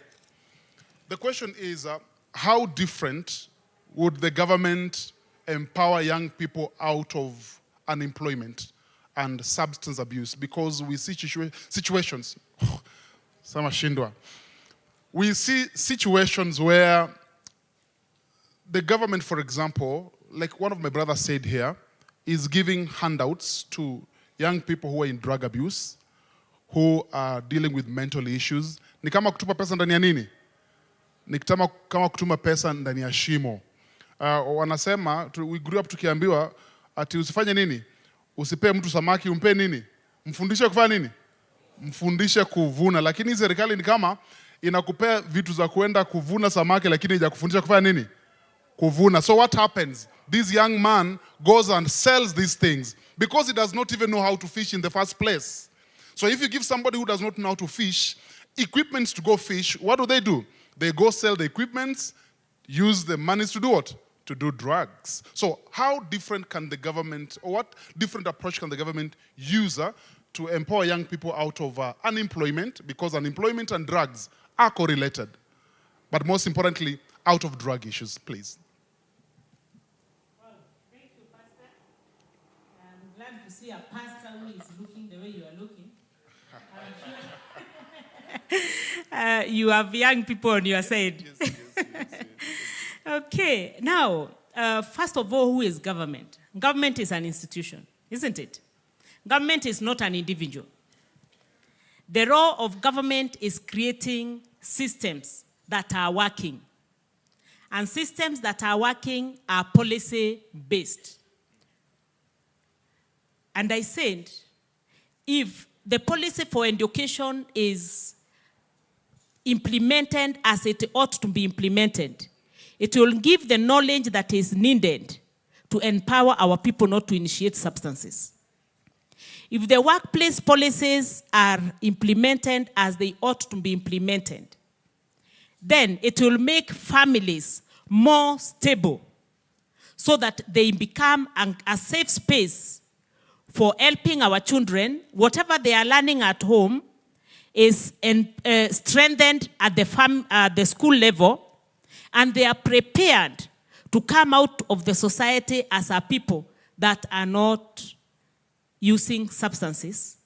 And of course, also the treatment policies in terms of health are such that they exist, they are funding in terms of money and the resource persons. If our hospitals have professionals who can be able to pick substance use issues or mental health issues before they progress, then we will be helping our society. So that this young person is in a family that is not dysfunctional. Going back to the family and relating it to government. Because the government has a responsibility to build families that are stable so that our society can be stable. So the young people being brought up at the family level in the right way, at the education level in the right way, systems being put in place that as you transit from this level to the next one, there is development that is also rewarded. And the reward, you know, we were told when we were young, you know, I'm almost retiring. Soma kwa bidii, ukimaliza masomo utapata kazi nzuri sa? So, the terrain has changed. You can get formal employment or informal employment.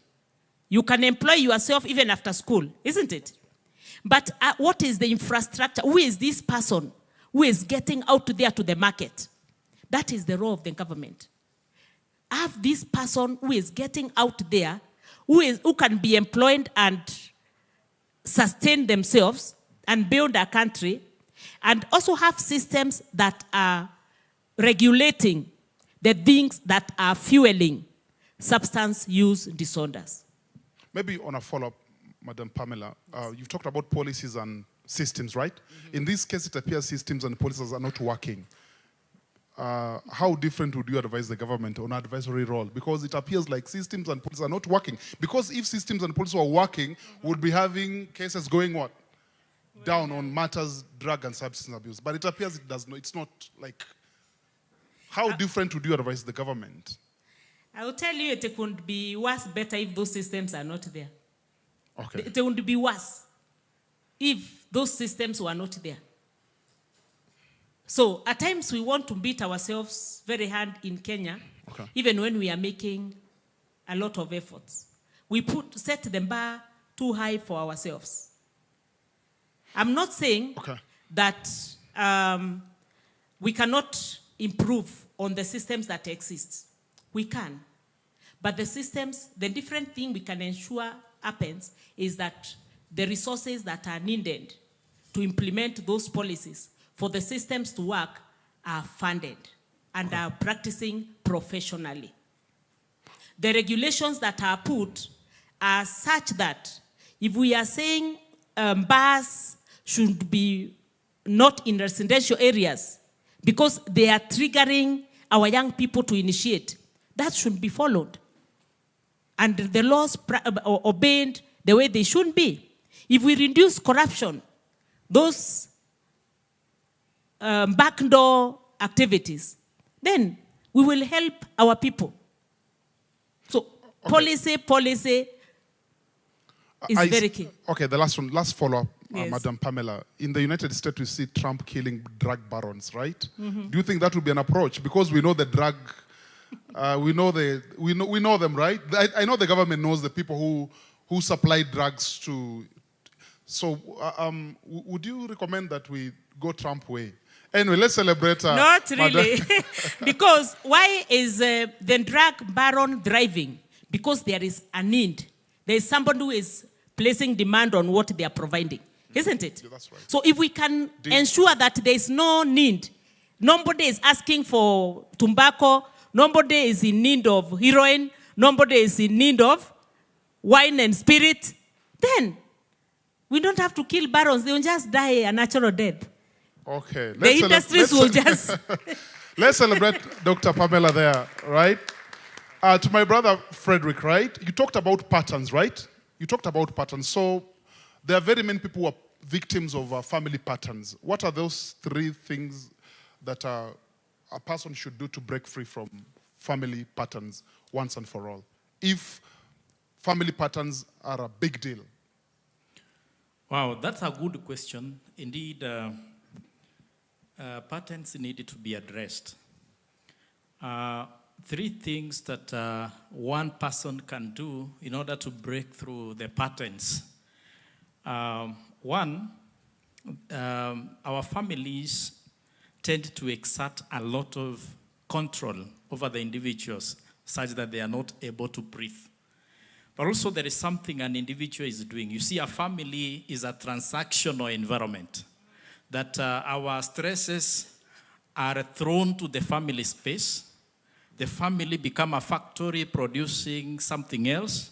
And then now whatever is produced become a pattern, rotating. So the individuals, first, they need to learn how they contribute to these family problems.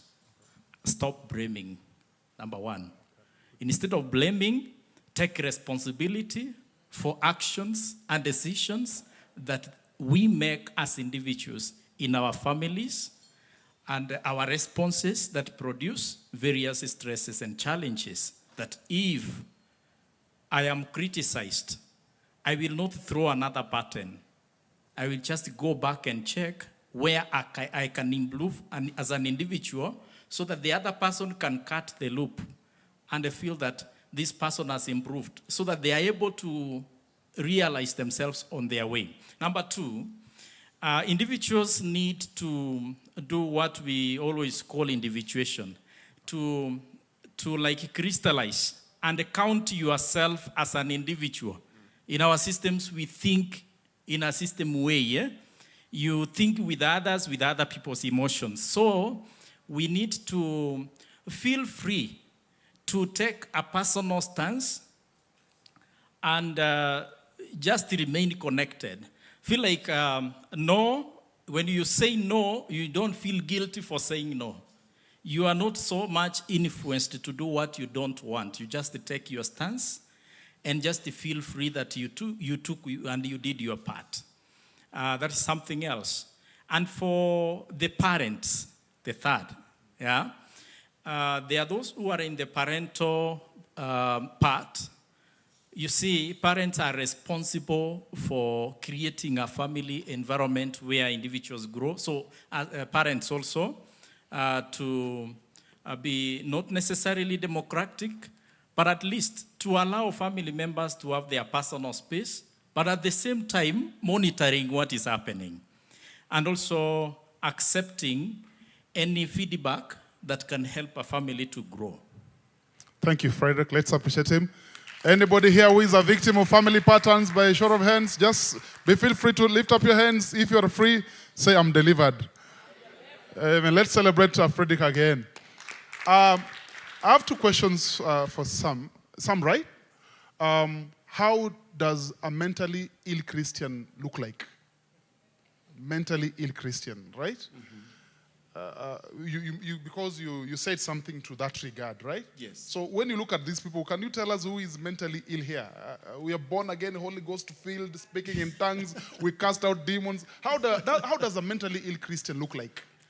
First of all, even before I answer that question, you really have to be sure if people are casting out demons or they're just making noise. Because sometimes, yes, it's not the demons that are the problem, it's the acceptance it's talking about of who am I. And the first group talked about identifying who you are as a person. The moment you get to know who you are, it means you are aligning with the purpose, a Christian-given purpose that comes from God. The lack of being on that purpose means you are deviating, and that's how the Christian looks like, not being immersed in the purposes that are given to them by God. It's not easy to look at somebody and say, very few moments we'll see physical symptoms. For example, if somebody tells me, I've not been eating for the last 2 weeks, I've not been sleeping well, I am isolating and all that, I could link those symptoms to a certain mental disorder, but I still need to do more beyond that so that I can be sure. And one thing we discourage people from doing, you've gone to offices and homes and schools and you'll hear a teacher. One day I went to a school and a teacher was telling me, I think that boy has depression. Then I asked her, how do you know? And she said, I see the way he's fighting other children. And I said, no, he could be having ADHD. So how did you come to depression? So a diagnosis is needed, and this is where my brother here comes in. Clinically diagnosed interventions. Our society, as you know, as we all know, there's a lot of stigma. The moment I see you not thriving, instead of embracing you, in fact, I push you down. That's where our Kenyan society problem starts. Okay. You cannot tell a Christian or a non-Christian who has mental disorder until you do a proper diagnosis, and a proper diagnosis cannot be done in one, very, very few moments I have done in one session. You are lucky, but sometimes you need another and another session so that you can come up with concrete evaluation, and sometimes even just checking with your other professional to be sure that you know, the problem is that we have a society that is inclined to taking medication over the counter. Okay. Right? And so if I see, like the teacher was telling me, this boy looks rowdy, this boy is, you know, the first thing they were actually telling the mom to do is to tell not to bring the boy to school because he's fighting other kids. But was that the best solution? No.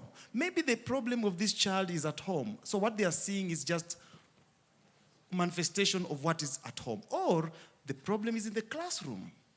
The problem could be that same teacher who's telling me already they have a diagnosis and this guy should be on antidepressants. So our mental illnesses, Yes. psychological issues, medical or spiritual, because sometimes we confuse. Now, let me tell you something. In 1 minute. Okay. Yeah, there's a model we call the biopsychosocial spiritual model. It's a model we use a lot in the addiction space, where the biology of the person is looked at. Could this person be having genetic issues that they are coming with into this diagnosis? Many people, even as we are seated here, could be having in their family a grandma who had bipolar, an auntie who has bipolar, an uncle who has. So this person has a likelihood, if you do the genogram, to find and pick some of the things. Secondly, is the psych part. Just to find out, why is the behavior altered? Is it because of the environment? Is it because of the things we eat? I think Anne mentioned about those who are taking coffee. Did you know too much coffee is not healthy? Tell them. Even for the brain. Tell them.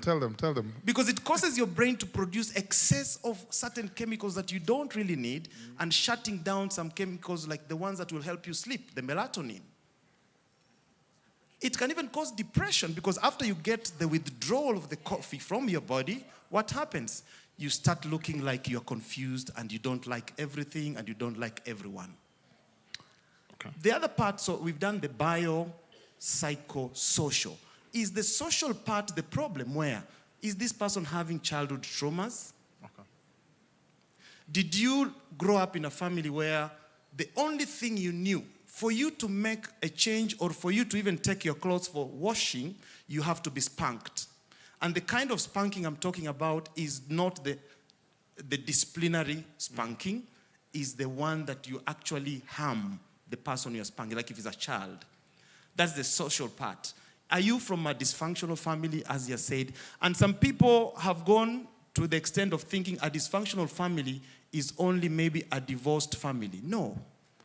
The dysfunctionality is just a terminology that confuses people, but many people come from a dysfunctional family, including where you are sharing the bedroom with your brother and all of you are either 10 years and 13 years. That's a dysfunctionality. Those kids should not be sharing that space. Yeah, people are shocked. Because some of us grew up where your sister who is in Form 4, your brother who is in Form 2, and yourself who is in who's in Class 8, you're sleeping in the same room. That's already a sign of a dysfunctionality, because there's that circuit, family circuit that goes on. I passed some behaviors to you and you pass to the other, and things go around, and before we know it, we are out. Then the last part, so it was biopsychosocial, spiritual. When it comes to the word spirituality, it is not about religion. Amen? Many people have taken spirituality to mean religion, where they think, because I'm Baptist, I am better than the Lutheran. That's not spirituality. Spirituality is your connection with a higher power. Why is it somebody who believes in Buddhism will recover from addiction, and somebody who comes here for midnight prayer, deliverance every Sunday, those demons you're talking about, and throwing the demons in the basket, and still has the demons following them? So spirituality is the connection, and connection enables you to identify who you are, what your purpose of being on this planet, looking at from all the way from the Genesis, where we are, to Revelation. Many people read Bible in bits. Psalm 129, I want the Lord to bless me. Speak words of blessing over you. Today I am blessed. But yesterday, you were smoking marijuana. Where is the blessing coming from? It's blocking the blessing and just verbalizing things. Thank you so much. Okay. Let's celebrate him. I think based on what he has told us, most of us are coming from dysfunctional families, right? Okay. You understand, right? Great. Biko, what should be the focus if you're going to eliminate completely and comprehensively issues of stigma among people dealing with people who are in drugs, people who are in, call it, what should be the focus to completely eliminate or end issues of stigma among people dealing with different issues? Well, thank you for the question. I don't think you can eliminate stigma 100%, yeah?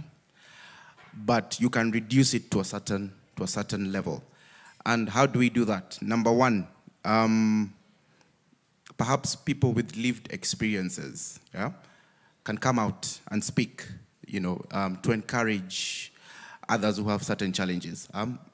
For instance, myself, I'm not ashamed to talk about my journey with mental health. I'm not ashamed to talk about, at some point in my life, I was in depression, I was suicidal. That was me then. That is not me now. Yeah? And through that, you get to encourage other individuals. I've been to workshops whereby I'm conducting a workshop, and perhaps it's for men. And I give each and every man a chance to speak and ask them, how are you doing? Don't tell me, oh, I'm good, brother. No. How are you really doing? Yeah? And I've already opened up. I've already been vulnerable. Yeah? Just being vulnerable. You get other people also to be vulnerable, and they get to share. And you might be finding that perhaps even through your sharing, there's somebody who was suicidal. You get to encourage them. You get to link them up with support. And that's how we get to, bring down the stigma. Again, if you get an opportunity, be it on radio, be it on TV, be it even in the church, even in the space of the church, if you get an opportunity, share your experience, create an environment whereby we can get to discuss about these issues, yeah? Let's not sweep them under the carpet. We just need to be real about mental health, yeah. Thank you. Let's celebrate Biko. To George, you said you come from slum areas. You also mentioned something to do with faith-based. So my question is, what is the role of faith-based organizations in those slums in advocating and also addressing issues of poverty, right? Poverty, because there's a correlation between poverty, unemployment, drug and substance abuse, and mental health issues. What's the role of faith-based? One, thank you so much for this opportunity once again. I'm an Anglican, and within the Anglican structure, I happen to be in the lineage of clergy, but I don't intend to be a clergy. I'm an evangelist in that line. So whatever he's asking is what I practice on a daily basis. But before I get to that, there are a few things that I felt a bit pressing when they were being raised. I think, one, we miss the role of NACADA. We don't really understand what NACADA is doing. And we need to understand what they are doing, because some of us are really, and I'm so sorry to say, NACADA was here, but I think they've stepped out. And I'm not speaking on their behalf, but they will speak on their own behalf. One, NACADA has been doing they have a lot of materials. The problem is that we have stigmatized the government to an extent that we don't want to go and get anything they offer. NACADA has been moving from county to county, inviting people to attend their Usalama forums, whereby they address these issues related to drugs, but no one is willing to attend this. NACADA has been offering trainings, even in the universities. I know some of us will be meeting during Prevention Week happening, I think, in the next 2 weeks or so. They have been doing a lot, and we need to team up and work with them. 2, there was a bit that was tried to, a lot of people tried to emphasize partnership. It is important that if we work together, we make a change.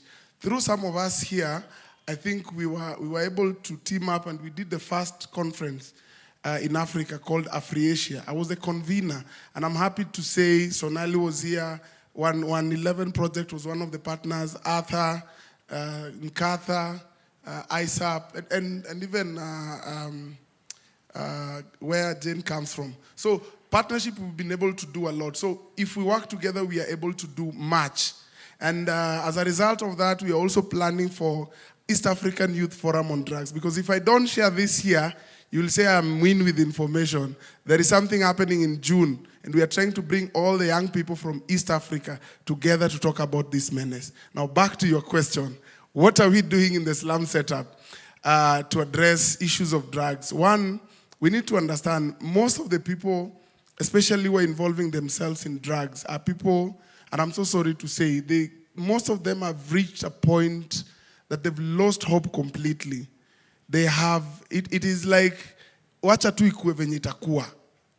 And this is not only in the slums of Korogocho where I work in. I've been to Mathare, I've been to Korogocho, I've been to Kibera, I've been even to Denver, whereby you see these people have lost hope completely.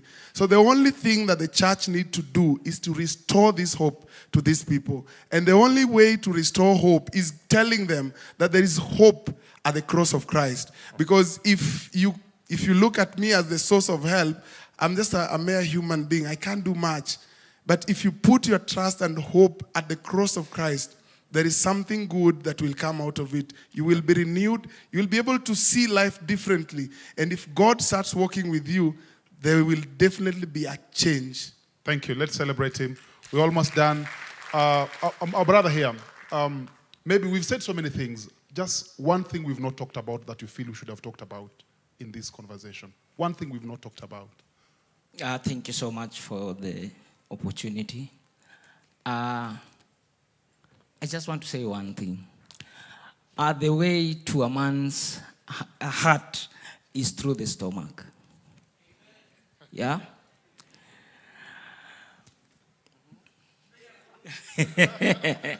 George is pointing the food.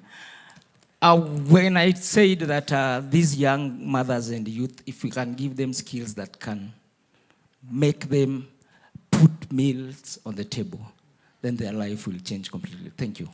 Okay, last one, Mama Charity here. We've talked about HIV, we've talked about drugs and substance abuse, we've talked about a bit of unemployment, poverty, and all those things. If you're going to put them in terms of priority, what's one of those things we should address first? Of all those things we've talked about, whether it's mental health, poverty, unemployment, HIV, and AIDS, that one we should put on top of the list to sort it out first. Which one will you go for? I would put God first. In the beginning, God. Okay. In terms of addressing, which one would you say, let's address this one first? If we address this one, we've addressed everything. First is psychoeducation, giving people the information and enlightening them. Information is key. Information. If it is, for example, like poverty. So poverty comes first. Let's sort poverty issues first. Actually, they're all related. They are cousins. They're cousins, okay. But there's always the elder cousin. So poverty is the elder cousin. So poverty, for example, people can be trained to start small business, starting from the small business, or take some form of training. Thank you. Some form of training, minimal training, even salon, any, from basic. Thank you. Equipping, that's equipment. Let me just put it, equipping people for, if it is poverty, for business, like that. Thank you. Let's celebrate her. As we plan to go for lunch, one word that would change the world, as then we pray. One word that will change the world. If you're given an opportunity, just choose one word that would change the world. Mom there, what word will it be? Love, Let's celebrate her. Yeah, bro. One word that will change the world. Accepting your acceptance. Let's celebrate him. One word, man of God. Community would change the world. One word. Empowerment will change the world. Passion will change the world, mom. Love will change the world. Let's celebrate them again. It was a good time we've had, and it was a pleasure from my end just asking them these very easy questions. Asanteni sana. Thank you so much. Makofi ya pastala nikuwe mzito kidogo. So thank you once again for your time, for the knowledge you've shared, for the wisdom. We appreciate that. We don't take it for granted. Our hearts are full. So I just want to do a reminder for those who are thirsty. We have water dispensers on both ends. If you need water, we have water dispensers. And then also we are issuing, at the end of the session in the evening, we are going to issue certificates to every participant. So don't go without getting your own. And then lunch is ready. Lunch is ready, so I'd want us to take at least 30 minutes for that. Yes, please. And then before that, we just meet up and just do one group photo, kindly, just before lunch. Let's just do a group photo. Thank you so much. Huh? The group photo. We can have it, media team, you can help us. Over here? Okay, we can do that in like 2 minutes, yeah? Jump up, come.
it was wonderful. And I just want, and something was going through my mind, and there was something that was mentioned. And we don't realize that we have gone through traumas until you hear someone talking about it. And what caught me was when one of the panelists mentioned that if you are sleeping in one room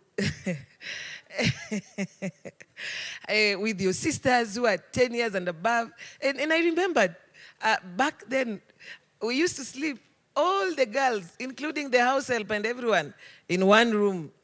And I remember at some time, we had my cousins, our little cousin, and there were boys, and we used to share a room. And sometimes you're from the bathroom, and you want to change your clothes, and you tell them to close their eyes. And this is how they close their eyes.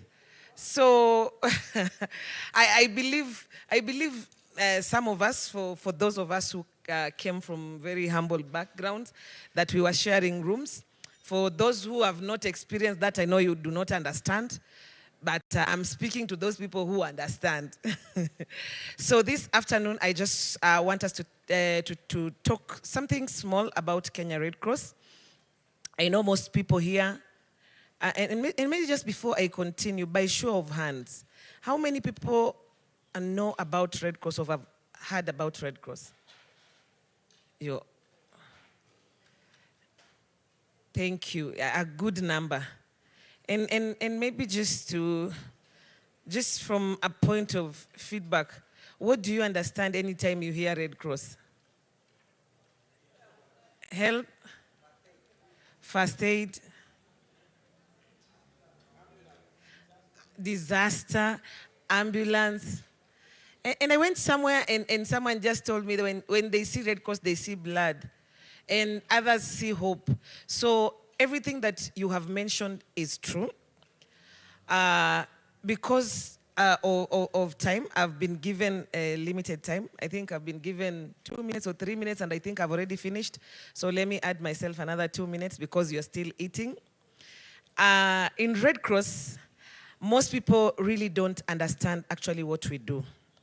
And people have assumption so much on Red Cross. In fact, they don't even know how the organization runs. So Kenya Red Cross has two bodies, that is the management and the governance side. And on the governance side, that is where you come in as a member. So you have the opportunity to vie, to bring in your ideas, your inputs, and that's why we have elections right from the county level to the NEC. So each one of us here is eligible to join us as a member in Kenya Red Cross. And joining us in Red Cross is free to come and volunteer your services. And today I just want to tell us in this room that we have met, we have mentored and taken young people through many projects. Like right now we have a project that is going on in Mathare, that is the UCRB, and under that we are having the YMR, that is Young Men and Resilience. And we teach them because most of the time in the activities that we go through, you find that most of our activities are majorly centered in informal settlement. And in that settlement, you find a lot of challenges. And we came up with ideas and we're like, how do we help these people? We are talking of behavior change. How do you tell this person not to smoke? How do you tell them not to go and do robbery? How do you tell them not to use any other types of drug?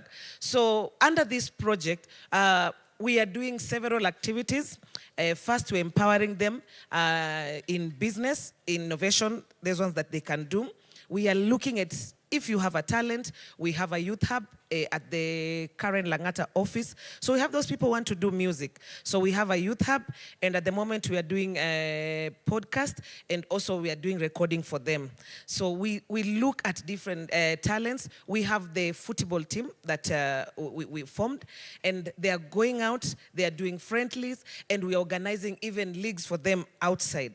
So what am I talking about? I'm talking about Kenya Red Cross not only as a disaster-based organization, but it is to all. When you come in terms of trainings, I tell people that I joined Kenya Red Cross for the cause. And the reason as to why I joined Red Cross was because I watched my mother die some years back. It was around 2, and my auntie woke me up, my mom's sister, and she told me, I think my sister needs you. Your mom is calling you. And we had planned to take her to referral hospital that is in Eldoret. She was admitted in St. Mary's, and they told us they can't see any sickness. She was depressed, something of the sort. So they just told us she's under depression, and we've given her some medication, and she will be fine. So she was discharged. So after 2 days, because of the pressure, and again, I was very young. I think I was around 17. So I didn't know. I didn't know so much about the medic side. So I came in the morning, and she told me, I need this cup. And I told her, but you can pick the cup, it's just here. And I didn't notice that she had gotten stroke, and she couldn't move her right hand, and she couldn't move.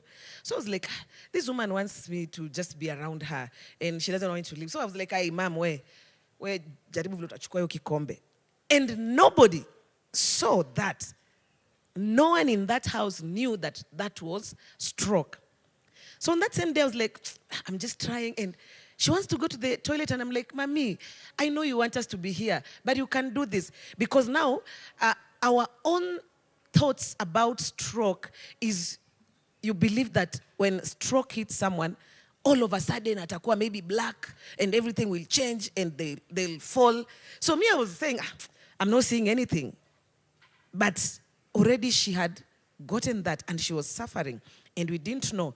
And the pressure went up. So in the middle of the night, so I just called my uncle and I told her, we need to take mom to hospital tomorrow. And now they plan they're coming. So in the middle of the night, she got cardiac arrest. And she was just holding her chest. And all she needed was some chest compression. But none of us knew what to do. And we watched her struggling, holding her chest until she died. And the best we could do was just to make phone calls, call someone. Oh, uncle, where are you? Who is bringing? We didn't have a car in the compound at that time. So we were depending on our uncles who told us we will see what to do, or we are coming, or I'll be there very early in the morning. So she didn't make it. So I was there, and you know, I'm in high school, and now in high school, I was in CU, and we were taught about praying. So I'm busy praying instead of doing CPR. So she's holding her heart, she's gasping for air, she is calling for help, and what I was doing is, Father, I know you can heal her, and there was nothing that I could have done. So why am I telling us this?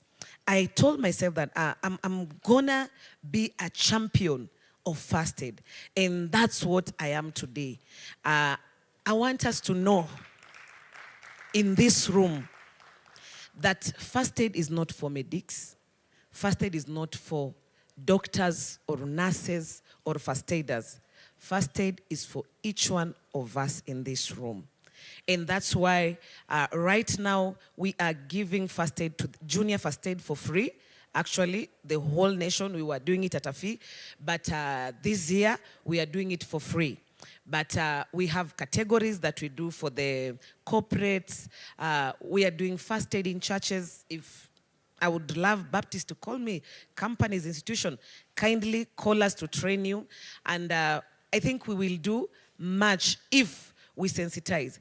How many people here have house helps in their houses? We have house help. We have house managers.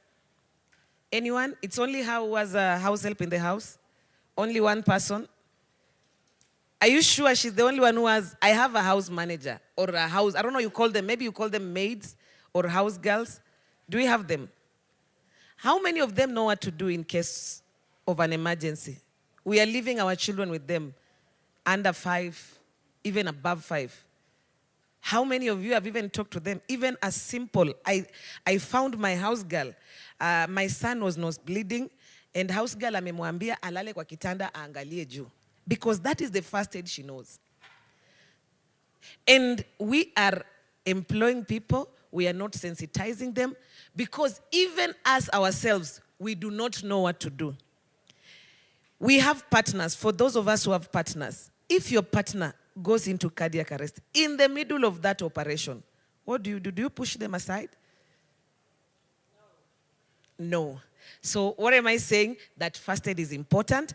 And for us to have more conversations on this, I have so much to share, but because of time, I think maybe in the next forum, or you can visit us. We have offices in Nairobi, yes.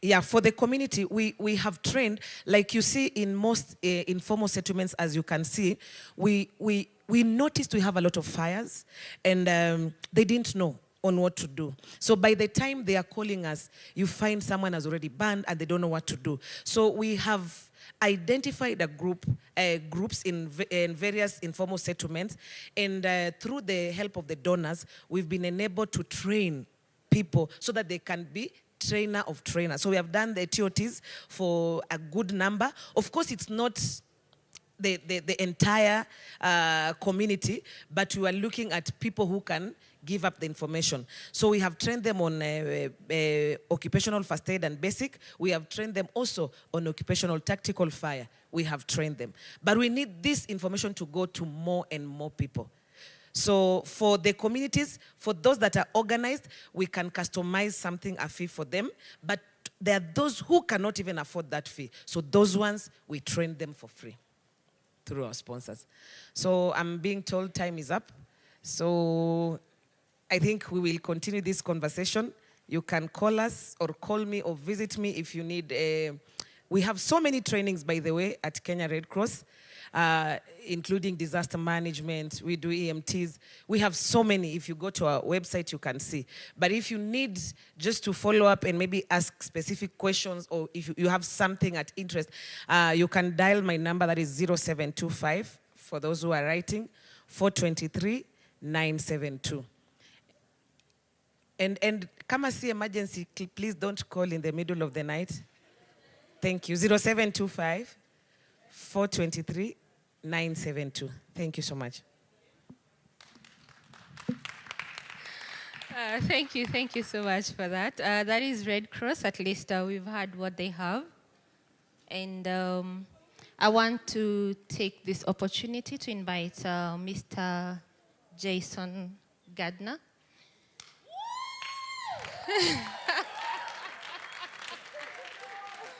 That's your biggest cheerleader. Yes, it is. She's my biggest fan. Okay.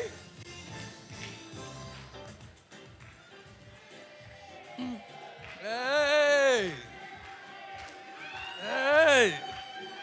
Get it, baby. Everybody get up and dance. Yes, get on your feet. Let's move. Hey. Yes. God is good. Hey, my God. Hey, in you. Hey, Jehovah, you. I trust. Say it. I trust. How to do it, y'all? In you. I believe. Say it. Yes, I trust in him. I believe. I trust. Come on. Hey. In you. Jehovah, you. Where y'all at? Come on, come on. I trust in you. I believe, say it. I believe, I believe. You are the God of miracles. Yes, he is. He's the God of peace. You are the God of wonders. everything. Without him, there's nothing. I believe. I believe. I believe. Thank you. Thank you. Thank y'all. Thank y'all. Give yourself a hand. My name is Jason Gardner. I represent Virtuous Investments and Virtuous International Kenya, excuse me. And this is gonna be short and sweet, y'all. Ooh, I need to work out a little more. I got tired of dancing, y'all. I just want everybody to say help. Say help. Have you ever been helped before? That should be everybody. Have you helped anybody before? Yes, we all need help, and we've all helped somebody. Now, have we helped enough? All right. That's the question. Have we helped enough? Because we are the people.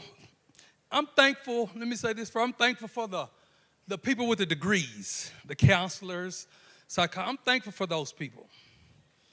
But you, the ones who doesn't have the degrees, like me, we're the people who be in the streets, in the stores, the gas stations.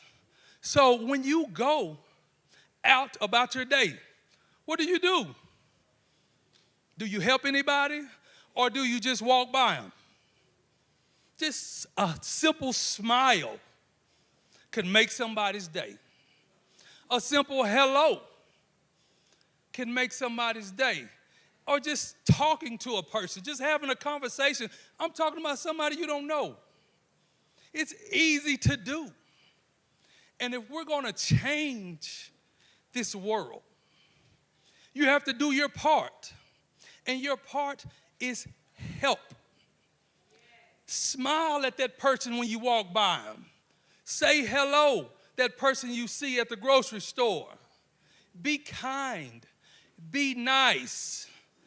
And you can make a person's day. I remember one day I was going to the store, and I thought I was going to make somebody's day. I was like, okay, I'm going to go to the grocery store. I had to get a few things, my wife, my honey-do list. And I went in the store, and I was finna go, minister to a few people I saw, or just speak and smile. Just be nice. And this old man, I met him before I even go in the store. He stopped me, and he just talked to me and just told me that God is good. He was just talking to me. He made my day, but I went out to go make somebody else's day. So just be kind to people. Be nice. Don't be judgmental, because you don't want to be judged. So why would you judge somebody? So let's change this world one person at a time, one day at a time. When you go out each day, I don't care if you go out 3-4 times a day, speak to somebody. Smiling is easy. Everybody can smile, can't they? Let me see you smile. All right then. Smile at somebody. Make their day. Be happy. It's easy to be sad. It's easy to be just not feel good. Well, it's easy not just to be good, period. So smile, be happy, make somebody's day. Turn to the person next to you and tell them you're loved. We're all loved. Yes, we are all loved. So please, everybody, let's challenge ourselves. No, let's don't challenge ourselves. Let's do it. Go out today. When you leave here, the first person you see that you don't know, tell them hello. Jambo. Ain't that hello, y'all? Oh, that's hi. But go out and tell somebody hi. Be nice. Be courteous. And love, y'all. Love is the greatest thing of all, y'all. It just makes you feel so good. Do you feel good when you're loved? Yes. So you should love somebody. Love on our people. Love on everybody. Be kind. And thank y'all so much.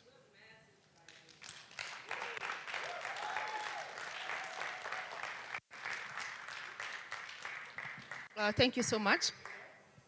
That's a man of few words. And they're reminding us, marry your type, eh? Marry your? Umeona cheerleader wake? Wewe ukisimama hapa wako watafanya nini?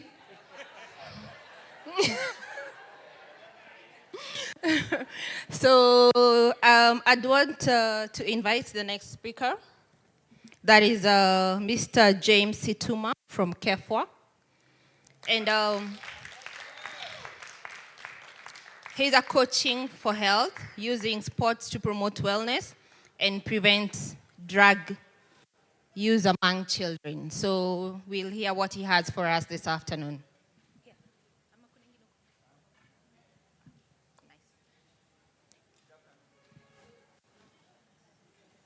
Good afternoon. Mpo sawa? Tumepewa namba ya Red Cross hapa, lakini wamesema tusipige. Lakini hatujui kama shida inatupata hiyo time tunafanyaje.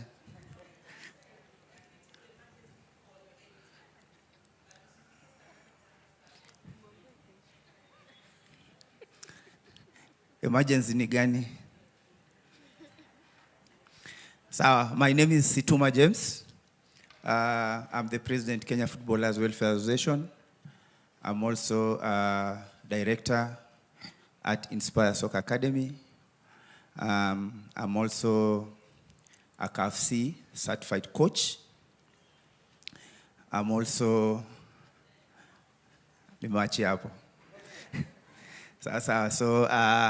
basically Kenya Footballers Welfare Association represents players countrywide.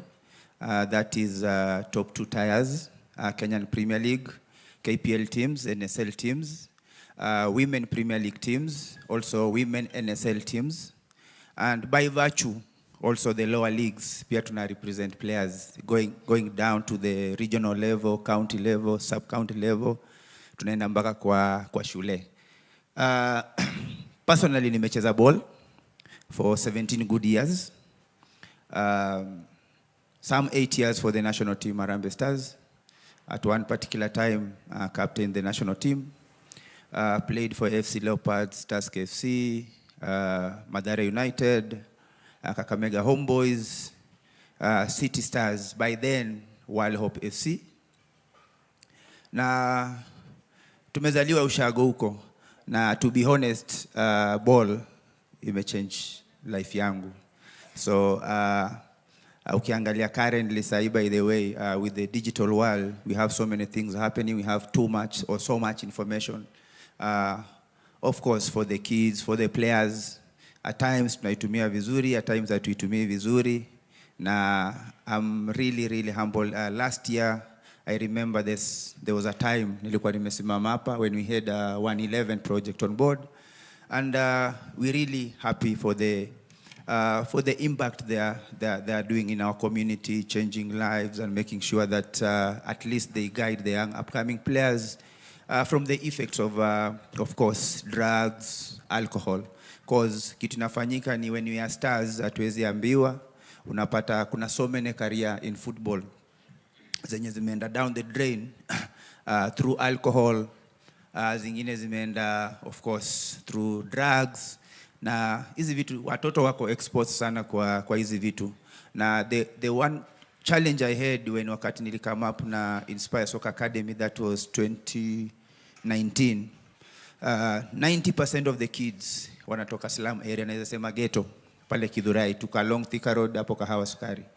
So unapata out either very much exposed kwa drugs, kwa alcohol, of course, also kwa crime.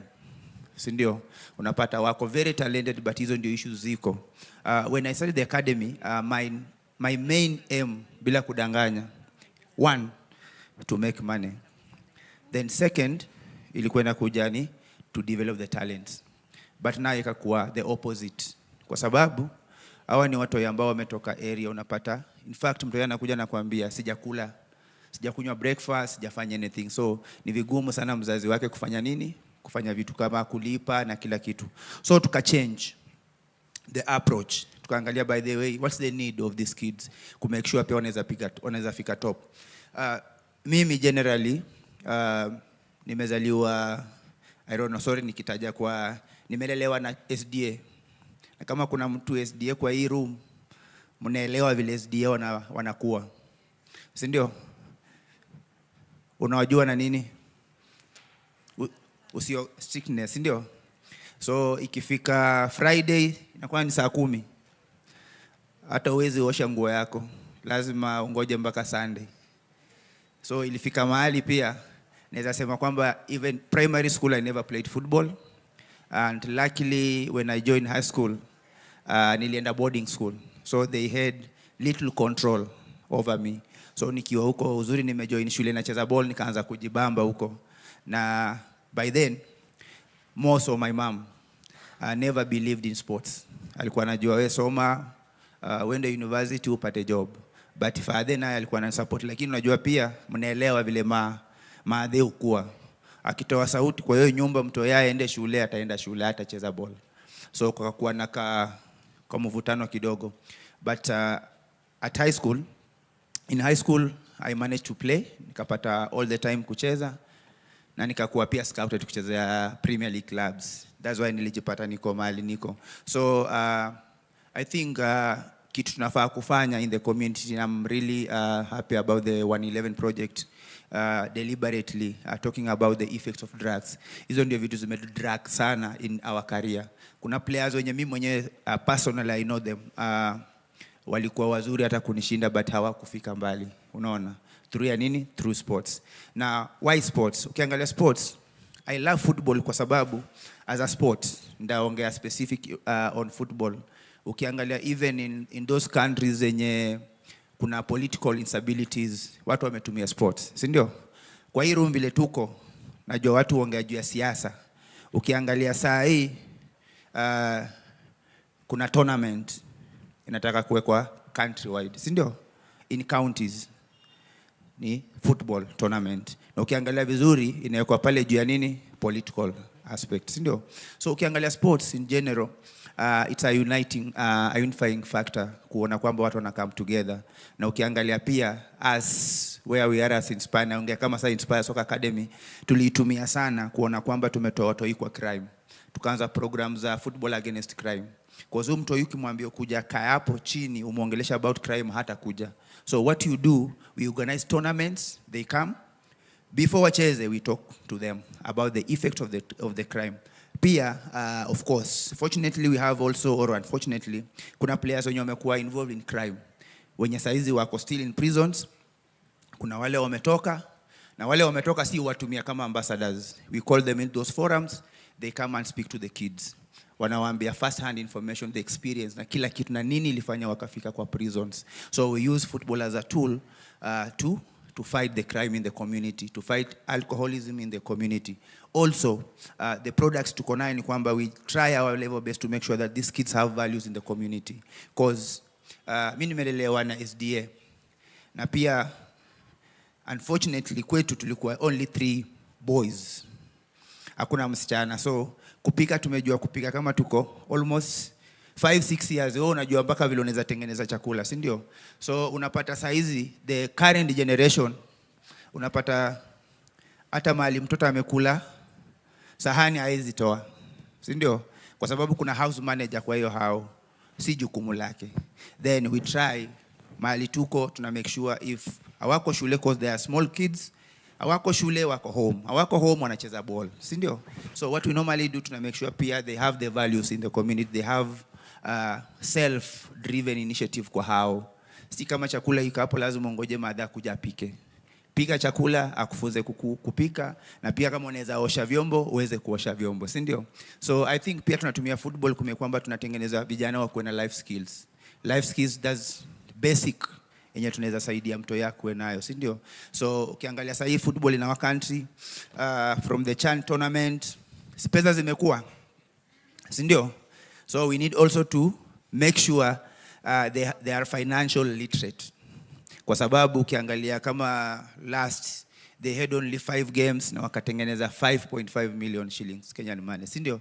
Mimi nikicheza, I remember those 17 years, minus salary, nikiweka allowance peke yake pamoja, sidhani kama nilifikisha hata 1 million cause tulikuwa tunapata pesa kidogo kidogo. So hizi pesa wanapata sahi neni na wanafaa kufanya nayo. They should do something, plan about the transition, kwa sababu at the end of the day they are role model for these young upcoming players. Sindio? So we tuko privileged of course. Chani na come next year na tuna believe kwamba vitu zitaendelea kuwa poa. So kama una watoto mahali wako unataka wacheze ball, tutafute. Back to Kefa kidogo, we're trying to make sure that we improve the football condition of the players in our country by just championing for their welfare to the relevant authorities kuona kwamba wako poa. Otherwise, I just want again to thank the 111 project. Keep on doing the amazing job. Keep on changing their lives. Na pia sisi tutaendelea kuchange through football. Thank you so much. Thank you so much, Mr. Setuma. So next I'd want to call Mr. Buju. Mr. Buju, he works with the Trade Wings community. And his niche is football awareness clinics and empowerment for coaches. Karibu sana.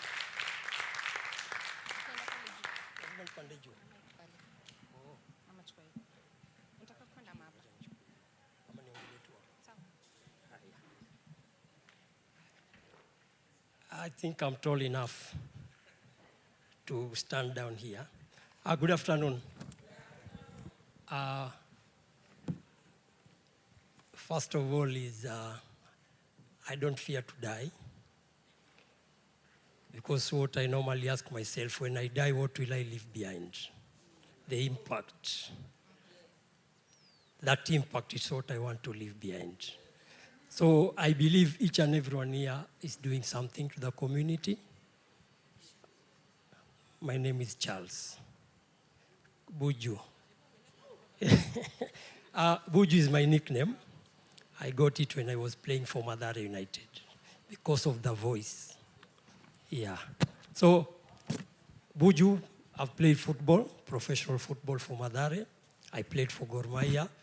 I think I left playing football when I was playing for Gor Mahia. So that's when I changed my life and I decided to serve God through my talent. So that's who I am.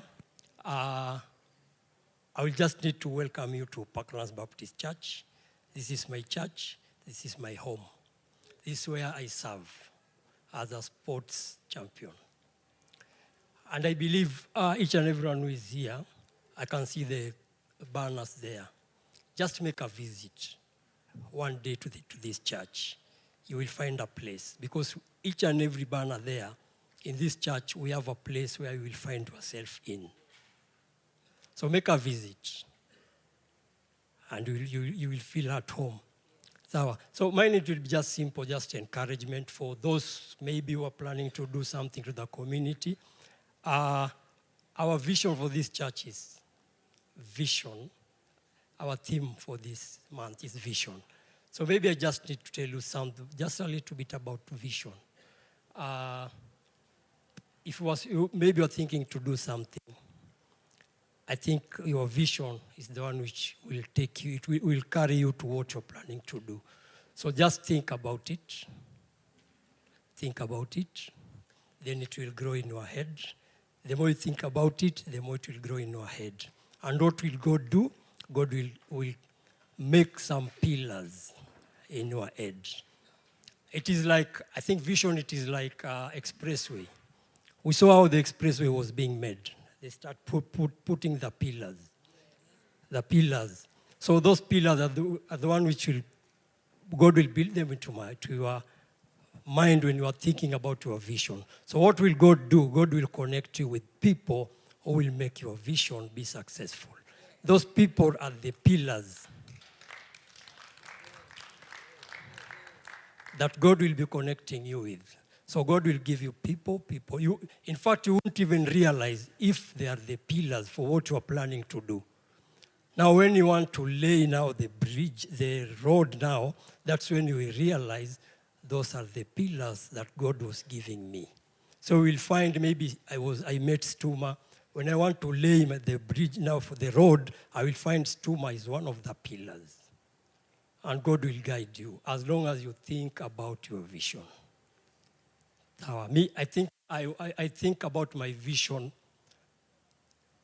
more than 5 years. So God connected me with pillars, and He connected me with strong pillars. For me to put my organization out to the community, God gave me the PWC guys. That was one of the pillars that God gave me.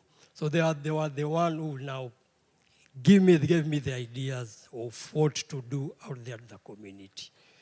So I just encourage you, if you want to have a vision, just think about it. It will grow into your mind. God will connect you. God will give you the pillars. Then it will be easier for you now to lay down your vision. If you're not a member of this church, I welcome you to the service one of these fine Sundays. Karibuni. Thank you so much, Mr. Buju. So the door is open. Karibuni. Iranda. Karibuni kanisani siku ya Jumapili. So I want us to do something special for a very special soul today. This is the day she was born. So I just want us to sing happy birthday for somebody called Madam Michelle Watson.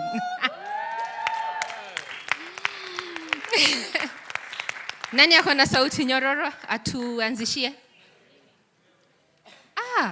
Yangu ni ya kuongea. You'll sing for her happy birthday.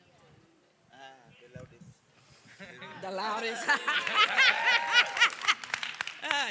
You gonna cry? She already cried.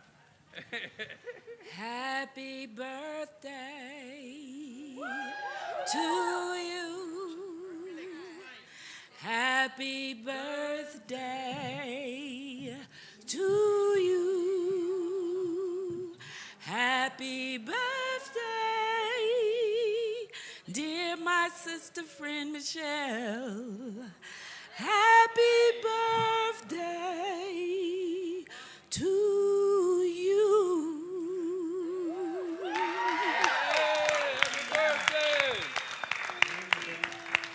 Happy birthday to you. Happy birthday to you. Happy birthday, dear Michelle. Happy birthday to you.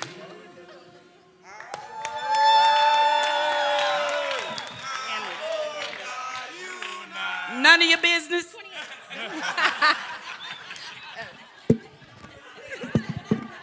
Thank you so much. And I'm being told we have a surprise gift for you from Life Membership.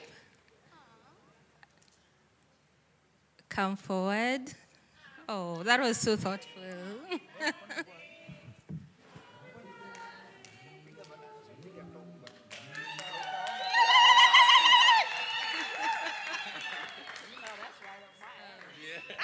Mr. Geno, you're the one? You want to wish her long life?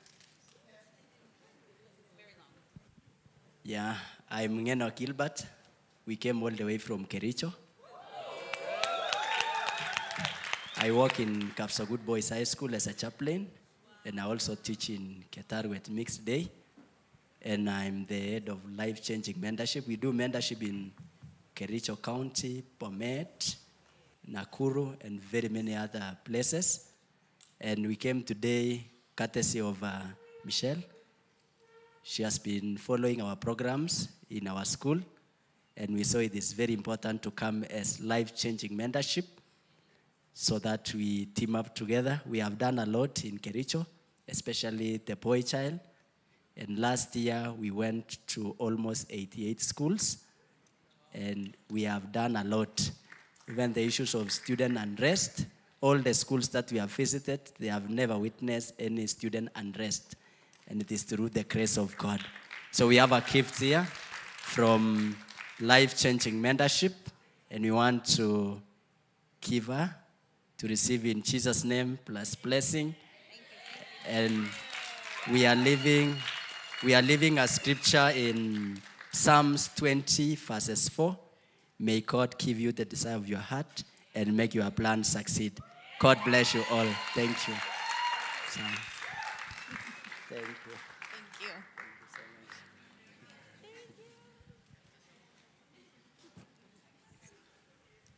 you. Thank you so much, Mr. Ngeno. And I know I was in campus with you and you cannot remember me. So I want to honor this day by allowing Michelle to take over for this afternoon. I know she has a lot, and we're going to learn a lot from her. Karibu. Asante sana. I need them to turn the PowerPoint on. Somebody? Ivy, Owen, Oda, everybody, can you come up with me? Anne, everybody? You're just standing there. Come on.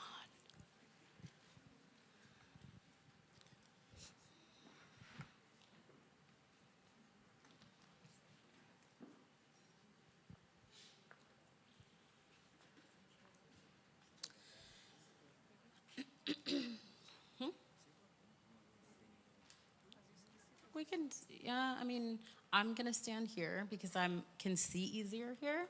But if you guys wanna sit, yes. And then in a minute, we'll do our thing. So this is our team, right? We have a whole team of volunteers, but this is like the core of our office here in Kenya. Ivy Jewel. I'm going to, instead of me introducing them, I'm going to let them introduce themselves. And I'm going to let them say who they are and why this project is important to them. Good afternoon. I'm Coach Owen. Our official names are Joseph Owen Onyango. I'm the vice chair, the 111 project. Basically, the 111 project is very important to me as I'm dealing with kids. I'm a soccer coach, dealing with kids from age 4 years to 17 years. And I also deal with seniors. I have a senior team that is playing in the Nairobi Sub-County League. So most of these kids, they're exposed wherever they are coming from in their communities. They are exposed to so many, maybe their friends, their family members. They abuse drugs. They see what we always say, monkey see, monkey do. So whatever they are seeing in their communities, they are likely to do it. So I want to come in the gap. After knowing Michelle for now like 3 years, and he came and he told us that there is a drug called fentanyl that made his son to succumb. I took that initiative to go back. If that fentanyl can be laced to any drugs that these kids can be exposed to, then I will tell them not to ever abuse drugs, and I will take that opportunity. By doing that, I know I'm going to save lives. And that's why the 111 project is important to me. It has changed a lot of things. It has helped me in one way or another. I'm also the founder of Fugicate Sports Organization. And through the 111 project, they have been able to support me, run my project through support here and there. And we have been able to support very many kids through feeding programs and also educational support. Yeah.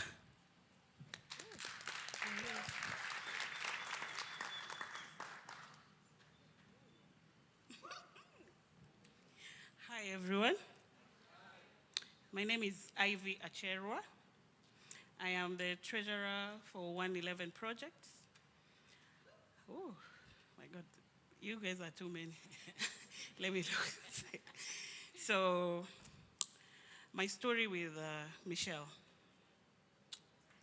It's a long story. 3 years back, we met under very weird and happy and sad circumstances, but eventually we chose one another and we decided to become a family. And her pain becomes my pain. Her purpose became my purpose. That's why we came up with 111, the three of us, Michelle, Anne, and I. We were crying on phone calls, and that's why we are here today. So that 111 means a lot to us. And yeah, I'm grateful to be here today. 3 years ago, we are here today again. Thank you.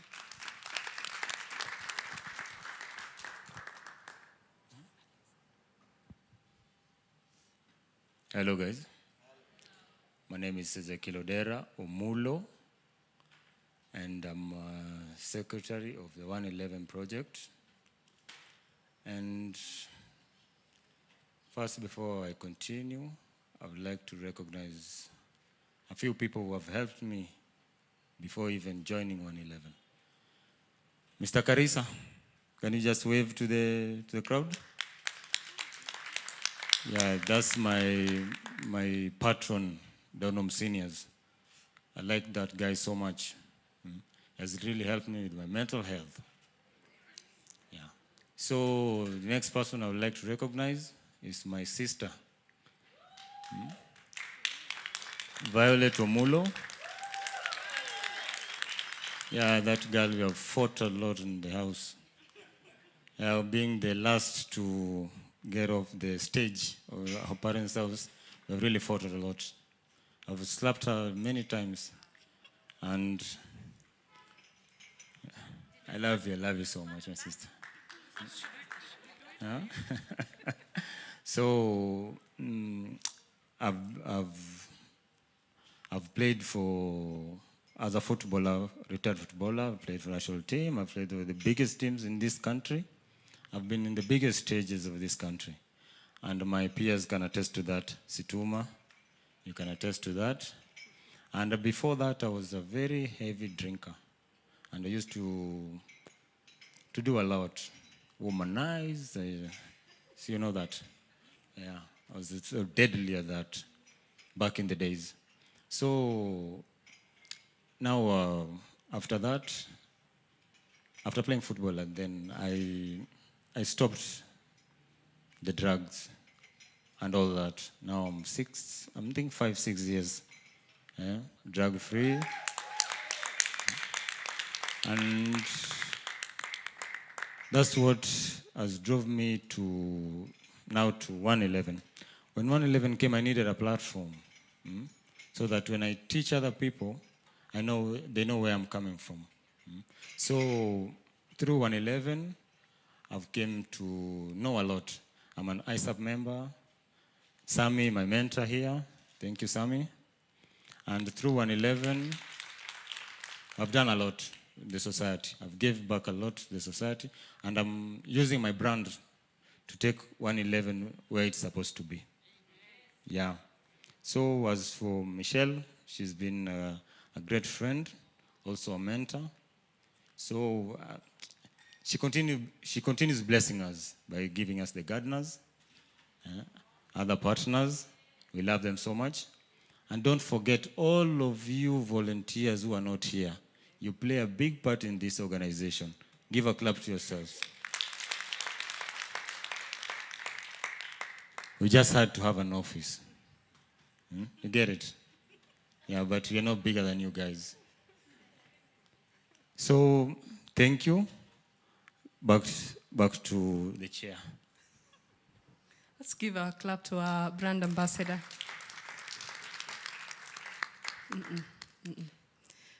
We are here because of this gentleman. So akinitoka, we have know this next year. So please clap for them properly. After this, he's gonna go and be like, that was very shady clapping. They should have done better. But we really appreciate them. We appreciate all of you. Our volunteers, I don't know if you're in a position to stand where you are.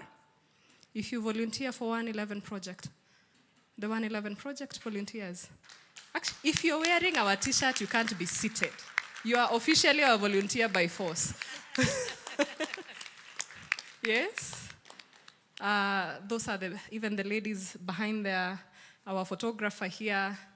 All these people, they are the backbone of how we have gotten to here. We appreciate all of you, and may God meet you at your point of need. May He surprise you every day for what you do for this community. We appreciate you.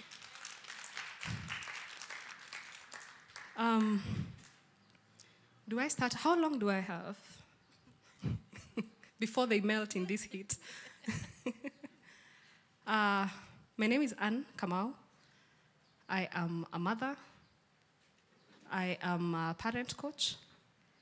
And I chair this great team you see here. I actually look nice when they are here. Please, let's give them a clap. This has been 100% organized by them while I was in hospital, and they never forgot to check on me. They have never forgotten to check in on one another, and I know, I think I'll acknowledge this now. You have outdone yourself. I don't think if I was here, I would have done anything better. I appreciate you so much. Do we have that photo of Malachi? Okay.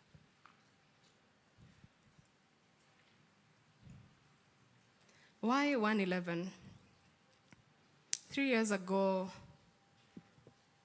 these two gentlemen were working in another organization.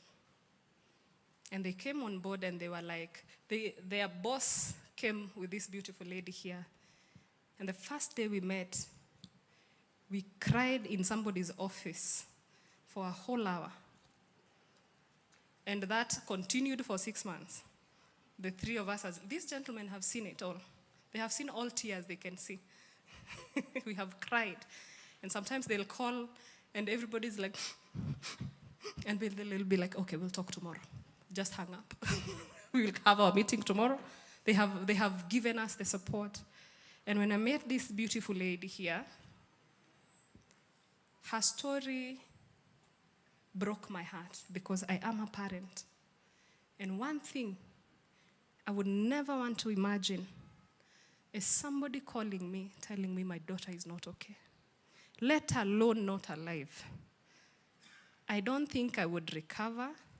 I wonder how much grace and what grace she has that she can come and still tell the story of this young man.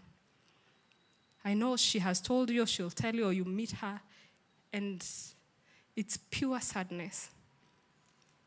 And I decided, in this country of ours, she came miles and miles away to save our country. In this country of ours, as long as we are capable as 111, we will hold the hand of everybody we meet one by one, that we shall not experience such a loss, that a parent will not cry in this country for such a loss. And unfortunately, we may not be able to reach to so many places, but fortunately we have people like you who want to come on the table, who are not giving up on this fight. As a parent and a parent coach, this week we have seen in the news that lady who poisoned her 3 children.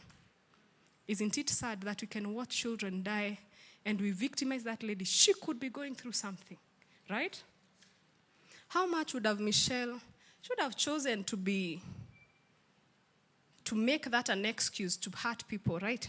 And we'll be like, she's going through something, but she said she'll save lives. And that is why we do what we do. And I hope for all of us in this room, the fight with mental health, the fight with drugs, we shall be the generation that starts the conversation instead of choosing silence, that we shall choose to hold people's hand instead of stigma. I can say between all of us, we can lift our hand and know, we know what drugs have done to our very own. This is not a fight we are fighting from outside. True or false? We are not fighting this fight from outside. I know in our own house, what it is doing. All of us have been here. You've experienced something with your mental health and you felt like you can't continue. True or false? Look at how many suicides, unfortunately, and I'll say are awaiting us. Have you seen the young kids who are posting, I'm going to die on 2nd of February, on 14th of February? Have we seen? Have we reached out to them? How many more cannot speak? How many more can't we all reach? But how many parents are waiting for this kind of pain? And for all of you, I honor you so much. I was telling my doctor yesterday, you better discharge me because I have somewhere to go tomorrow. I have a fight to go fight tomorrow. And he said, you need a nurse. I came with my sister there who has been nursing me the whole week. And she's been great. Thank you so much, my dear. And I can tell you for sure, if we do not hold one another's hand. Anna came here the first day with her husband. The first place we visited, she broke down. And we were like, this is 20% of what we are about to show you, but we will stop here. But she vowed to come back again and again. She has, even in her absentia, they have been supporting kids in this country, even without coercion or being asked. And we really honor what you do in our country. And I know for some day, that we shall be able to say we have covered the whole country through all these people. So for all of you who are here, who came to say we are not giving up on this fight, who came to say we will have these conversations until they are heard, until there is a parent who will understand, a teacher who will understand, I honor you so much. This team honors you so much. Tungejikuta hapa watu watano, si ndio? Imaji yote tungepeleka wapi? Si ndio? But you came. Please appreciate yourself. Na mna clap vibaya, kwani hamjashiba?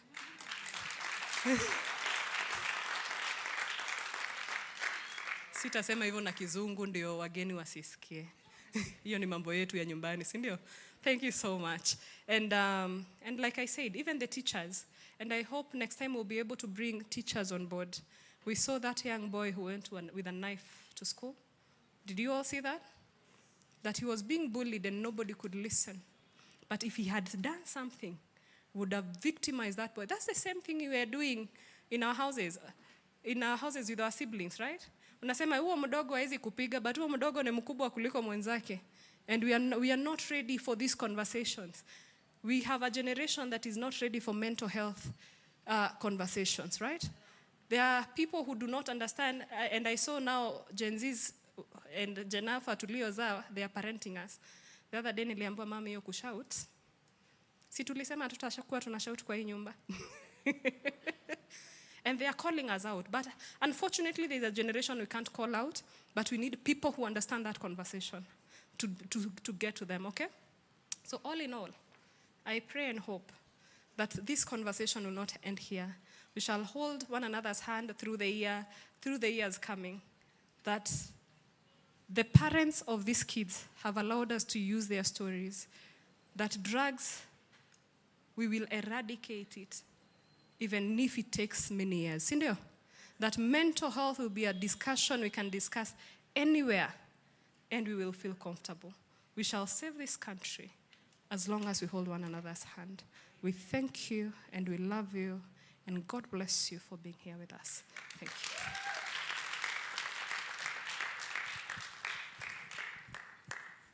Okay, now you can do the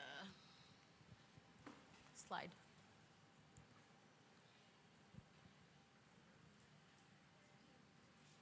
Does it have a play button?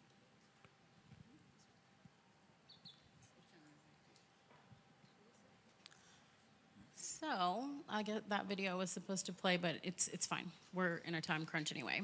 So, so who is the 111 Project, right? At our core, the 111 Project is a bunch of Texas people who came together because we had all lost someone. And like I said earlier, you know, in 2020, when Malachi passed away, one pill was killing someone every 11 minutes. So the 111 Project was founded. We raise awareness about the dangers of fentanyl. We do it hand in hand with the community, just like we do here, right? So that no more lives are stolen. We talk about, we partner with people like Anna and Jason for mental health. We need people like them. We need people who can counsel with our teenagers and our youth because they are struggling.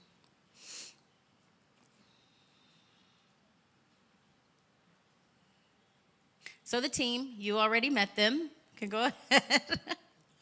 We need a clicker. You can click to the next one. Okay.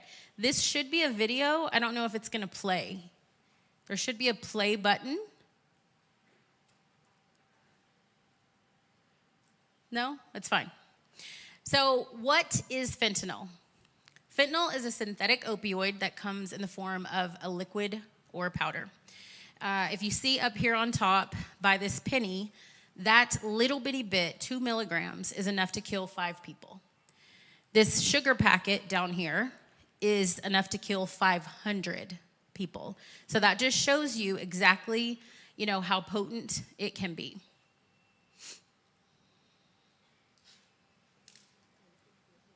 So where is fentanyl made? We all know, or some of us know, that there is medicinal fentanyl. Fentanyl is administered in a medical setting, right? They give it to cancer patients. They give it to people who have gone through surgeries, maybe extreme pain situations. They will administer it, in very small doses. But it's also in that lab that you saw, which is out in the middle of nowhere in a bunch of junk. So again, you've got prescription and you've got illicit. So the prescription fentanyl is always going to be in a medical setting, unless you have a nurse who's shady or a doctor who's shady and they're giving it out. You're never going to see it outside of a medical setting. Now, illicit fentanyl is more of the nasal sprays, eye drops. You've got all of the powders, heroin, cocaine, methamphetamine, all the pills, Oxy, Xanax, Percocets, which are what my son took, Adderall, and then candy, believe it or not. They make candy now that is laced with drugs. They do all kinds of like THC stuff that looks like candy. So that's another reason why you have young people doing drugs at a younger age. Of course, marijuana. We talked about that earlier. Marijuana is and always will be a gateway drug. We don't like to think that, but I'll show you here in a moment. We do have a girl who was 15 years old, and she died from weed that was laced with fentanyl. So it is very important, and we do need to pay attention to it. A few years back, whenever I saw the video that fentanyl was in Mombasa, they also talked a lot about xylazine, and I know with NACADA they talk about a lot of these drugs as well. But xylazine is also another drug that's on the scene that needs to be looked out for.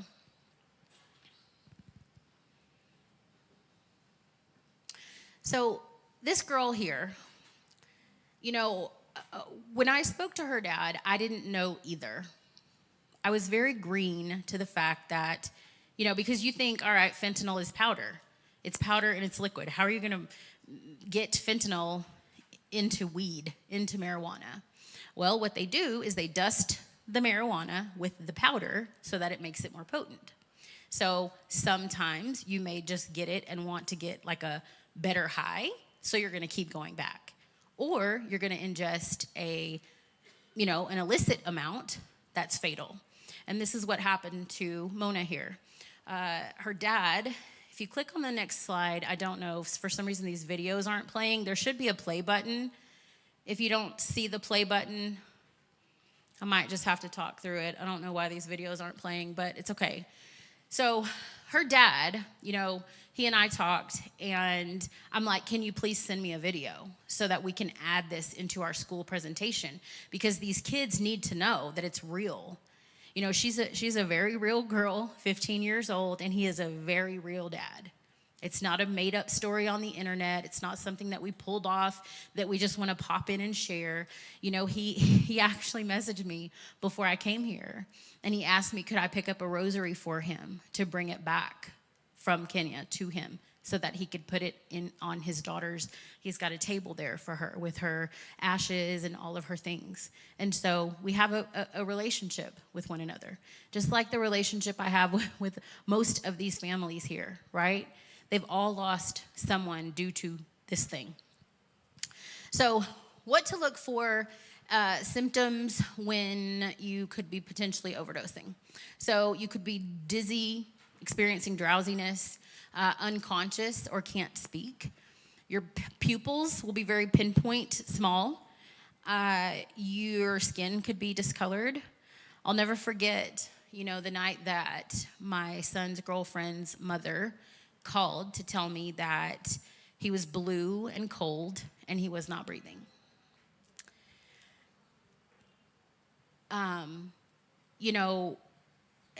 When I asked his girlfriend after, she was only 23 years old at the time. And so the fact that she didn't know that this gurgling sound that he was making was him dying is what caused me to want to do this. Because had she known, when I asked her what happened, she said, well, I don't know, he was just snoring really loudly. And that's not what he was doing, And so I know that if she would have known, if she would have been educated on what to do, had she had Narcan available, maybe she could have saved him, right? So this is the reason why we teach these things. What to do if you are faced with fentanyl poisoning.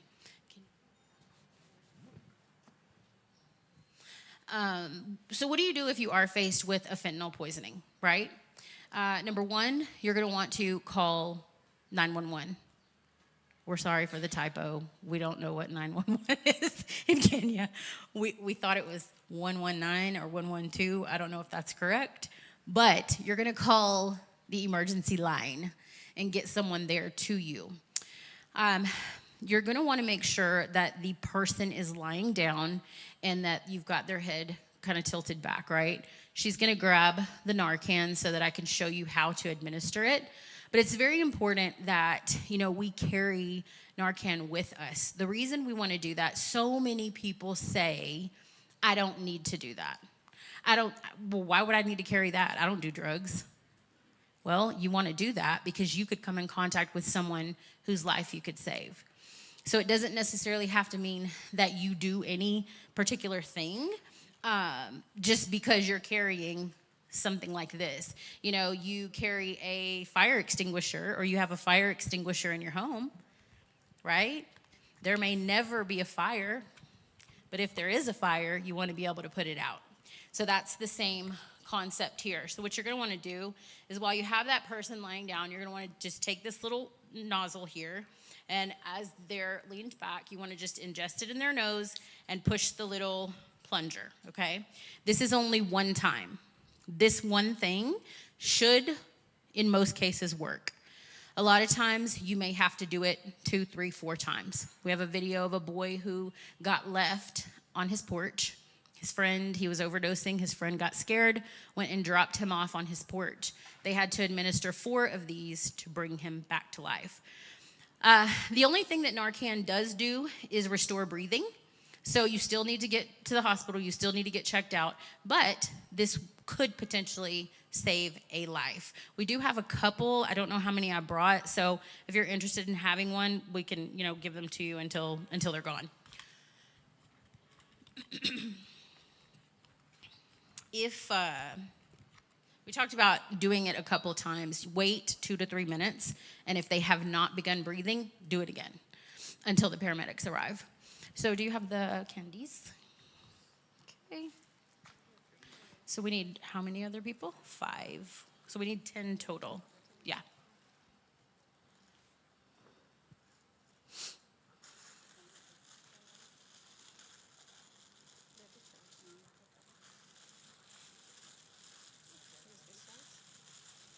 Yeah, just do.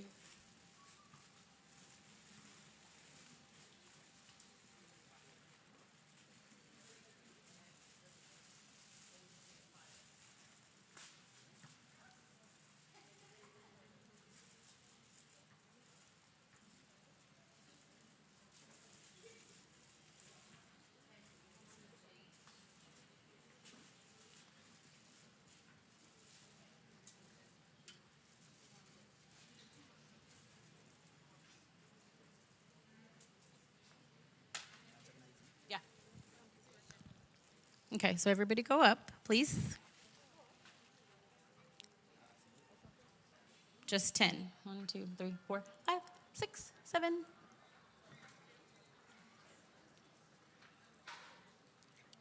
8, 9, go. 10.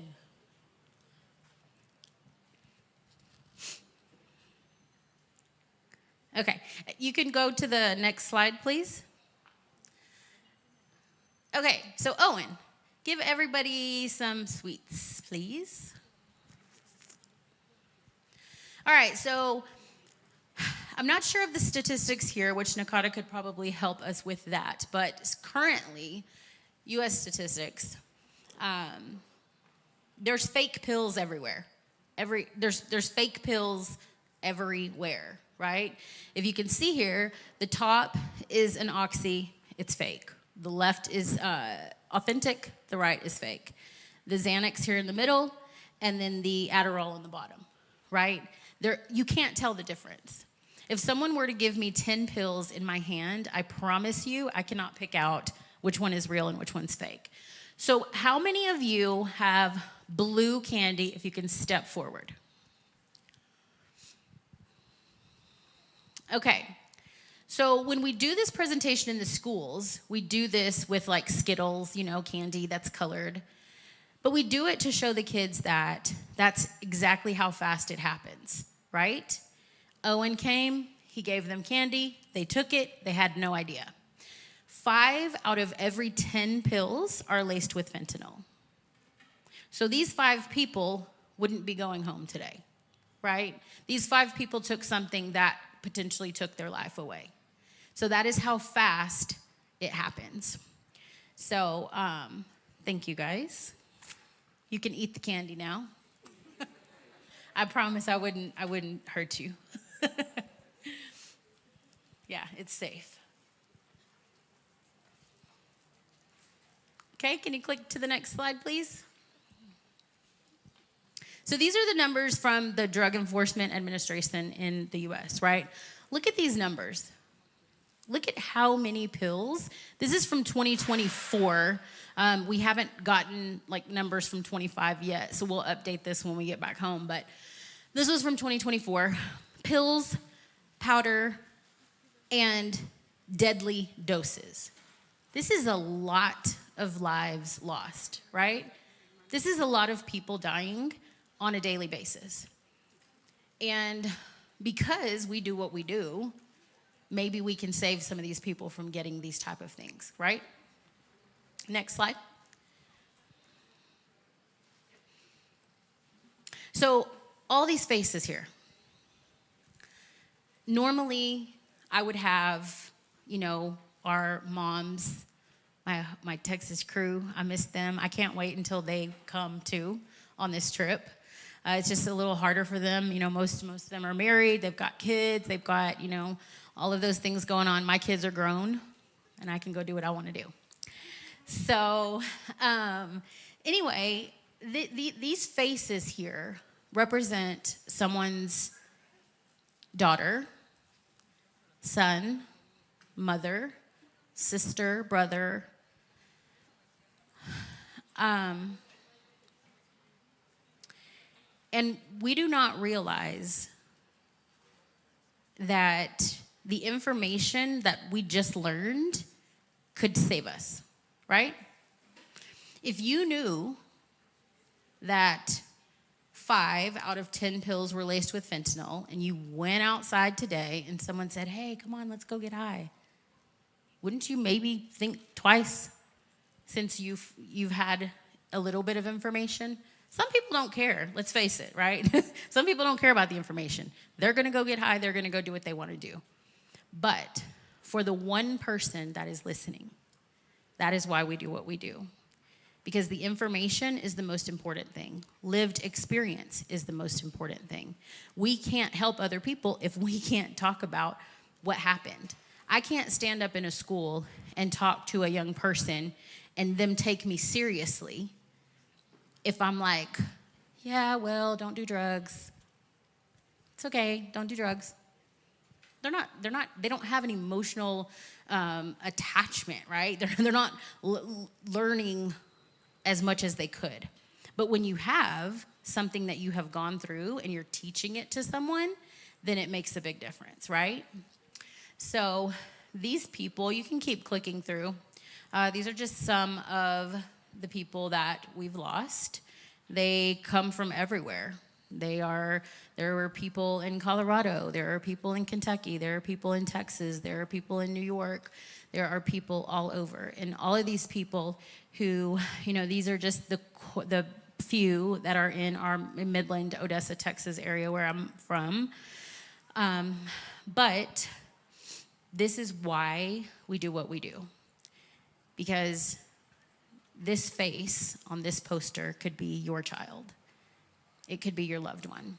And so if there's anything that you can remember today, I want you to remember that, we always talk about our affirmations and we talk about you're loved and you're beautiful. One thing that I used to do when I first met all of these people, I used to do videos every day. I would literally get on a video every single day, even if I was crying, even if I was mad, even if I was sad, I would get on a video and I would remind them, you are beautiful, you are smart, you are handsome, you are strong, you are worthy of great things in this world, right? And then I went through a little bit of a mental battle myself, and I backed off from doing that. But when I stopped doing that, I wasn't only hurting them, I was hurting myself because I needed to affirm myself every day. I needed to get through that depression and that sadness that I was going through, right? The grief of losing someone who's still alive. When you lose someone, whether it's good or bad, you grieve a person, you grieve a situation, and that's what I went through. So your mental health matters, 100%. Social media, we've all talked about today. Do not let Instagram and Facebook and Snapchat and all these things make you think that you do not have it like someone else has it. Because a lot of times, what's pretty on the internet is not really the true story. A person who looks pretty on the internet may be battling with alcoholism, drug abuse, sexual abuse, anything. They could really be battling with something. And so these are the things that we want you to remember about yourself today, okay? Anybody who's ever come to an event that we have had, you guys know the drill. So I'm gonna need you to all stand up. We've been sitting all day long. So let's all stand.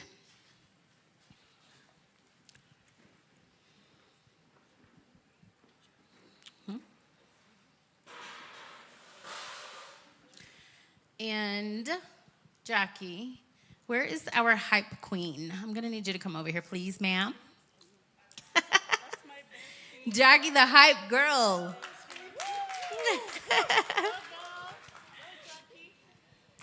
Hey.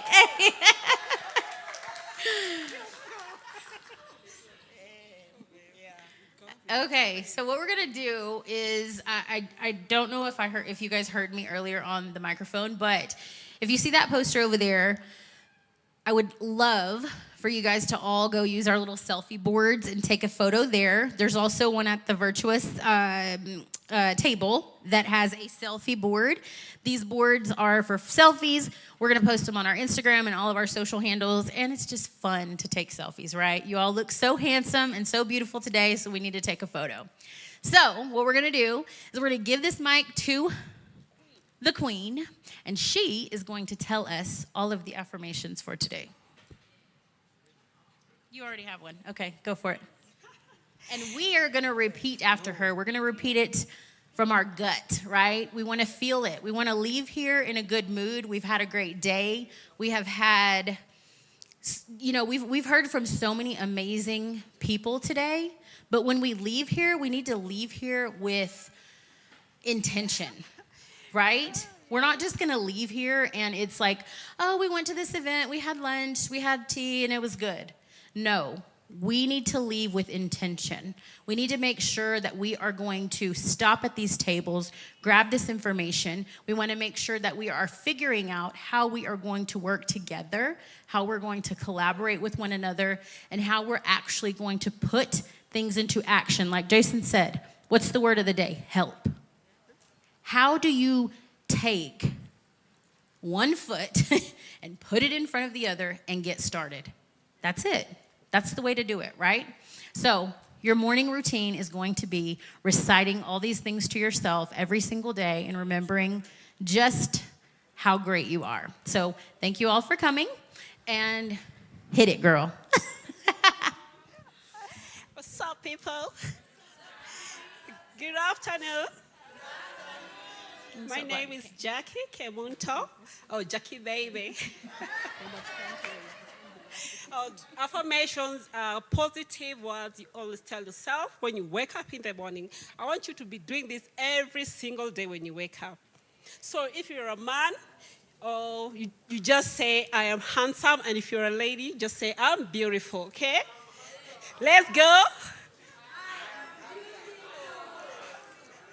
Man, I'm Jitambui. I am handsome. Yeah. Oh, and you, Biko? Oh, you. Okay, I am strong. I am smart. I am loved. I am beautiful. I am enough. I am confident. I am powerful. I am worthy of all the good things. I am a world changer. And what I love, mine has always been, I am enough. And I'll not do drugs. I will not do drugs. I love you all.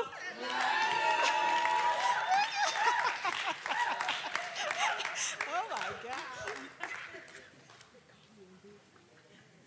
And let me call my sister, Anna Katrina.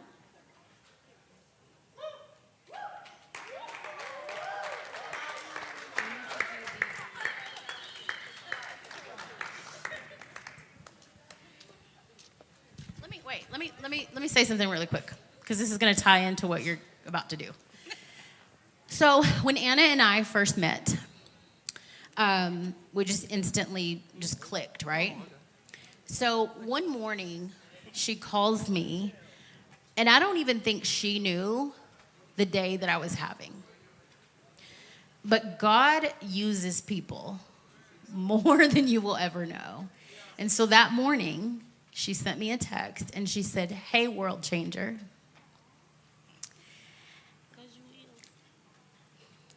And for so many days, for the last 2 years, I was struggling really hard with depression and with sadness and all these things, even though I put on a smile for everyone, right? And so her affirming me that day reminded me that that was true. So now we just call each other that every single day. Like, hey, what's up, world changer? What's up, change maker? What's up, earth shaker? We just call each other all kinds of names, but they're really, really good ones. So, and that's something that we've implemented into, that's why I started this. I believe that we are all world changers in our own right. Everybody can change the world. One person at a time, one footstep at a time, one word at a time. You have to just do the work. Yes. So, here you go. Thank you. Thank you, and sister. Thank you for coming. I love you. Okay, so that being said, this year, Virtuous International, this will be our first year to give. If I could get Owen to come up here, please. It's the big. Owen's passion for what he does is extreme. While we were at one of the schools, this young lady came up to us and she needed help.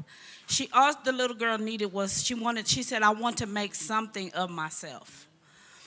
Her parents didn't have the money that they needed for her to go to school. And she just wanted to go to school, and the tears in her eyes. So I told Owen about it, and I had already purpose in my heart, the Lord told me who to give the award to, right? So I told Owen about it, thinking that he was going to do it next week sometime, right? Yesterday, he calls me The girl is sitting in the chair getting her hair done, and she has gotten her books and gotten her things, her uniforms for school.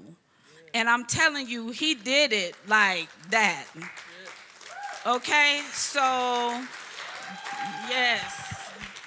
Joseph Owen, we present to you the first annual World Changer Award.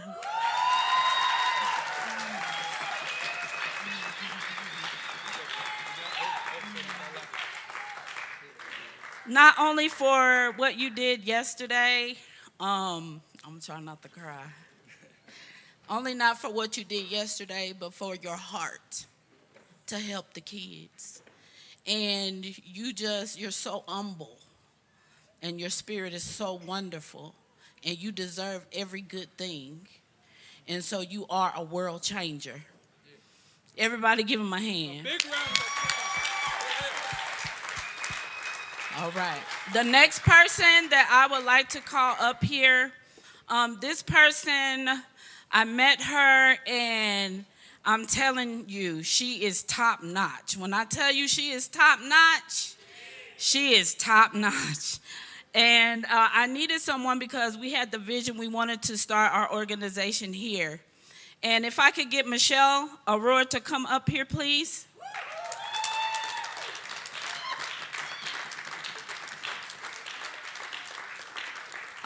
She helped us establish Virtue Us International.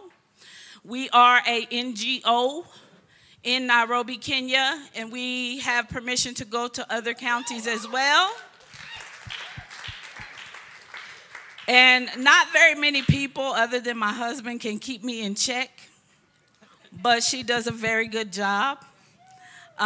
She is an extraordinary leader, trustworthy, which is very important. We're on the other side of the world, right? So we need somebody that we can trust to do the work, and she is that somebody. And I would also like for our team to come up here real quick, move quickly. We would like to present to Michelle Aura the World Changer Award. Yes, we appreciate you. We love you. Come on up here.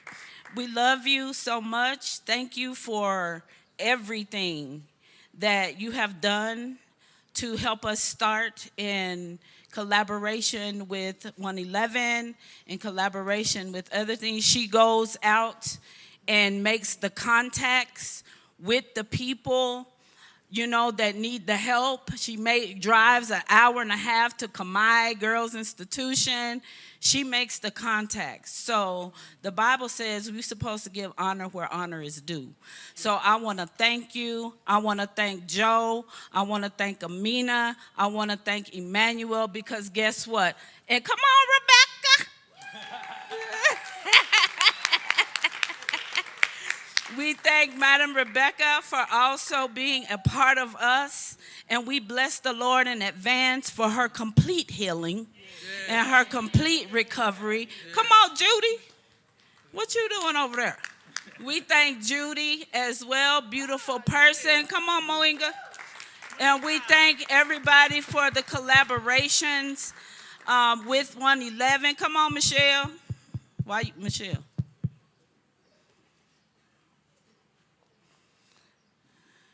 And if it wasn't for my friend inviting me to come with her to Africa, then we wouldn't have 111,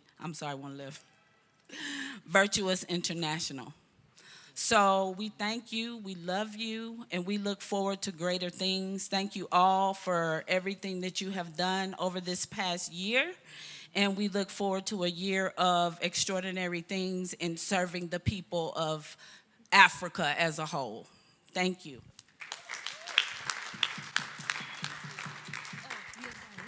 Manamberi ni vachas, manamberi ni vachas, namberi ni shekoelo, manamberi ni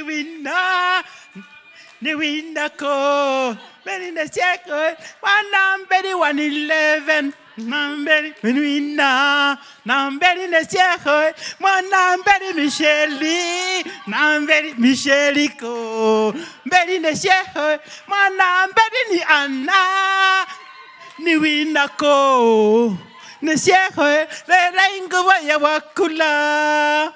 Kufia mwana, Namberi Nesieho, Rera Makura Kamokula, Kubahebana, Namberi Nesieho. You're done.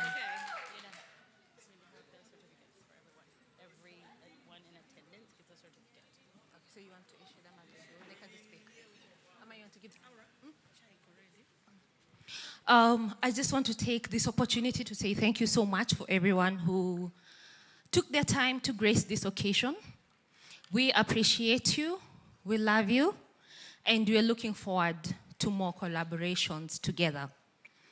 I just wanted to close this by appreciating the organizations that were able to make their presentations a success and to share the knowledge that they have. And that is Project 111. We have Virtuous International. We have Parklands Baptist. We have LEMP Mentorship. We have NACADA. We have ISOP. We have Graceful Youth Recovery. We have Love Springs. We have Mkado, Unheard Voices Africa, KIBCO, Lead Psychologist at Focused Mind Therapist, Slum Child Foundation, Fahari Wellness, Kefwa, Fiducate Sports Organization, Down Home Seniors. We have Trade Wings Community. Thank you so much for making this program a success. And also, I want to thank my co-presenters, my co-MCs. That is Malkia and also Pastor Alan. Thank you so much for your time and also just wanting to help us out. And 111, we are looking forward to more of this. Virtuous International, Virtuous Investments, we are also looking forward to more of this. So just to close it, our call to action. So these are questions you're posing to ourselves and our organizations. How will we work together over the next year? I know right now we have contacts. Did you make contacts? Are you sure? Are you sure? I hope so. So we are looking forward to collaborations this 2026. Then how does collaboration strengthen each organization? So you will know the people you will work with, and then probably we'll revisit this question come next year. Then how can we be more mindful of what's happening around us? So this is where we have to be the help that somebody else needs. How do we better support those facing mental health and addiction or recovery challenges together? I know all these questions have been answered today, but it is upon you as an individual and you as an organization to answer these questions so that somebody can say, because of so and so, because of this organization, I am standing on my feet today. So thank you so much. We close today. Don't go, please. The certificates are still here with us and they're going to be issued. And also there is tea. Please don't leave without taking tea. For me is Asante Sana. Thank you very much. And I would want to invite Coach Owen to close for us with a word of prayer.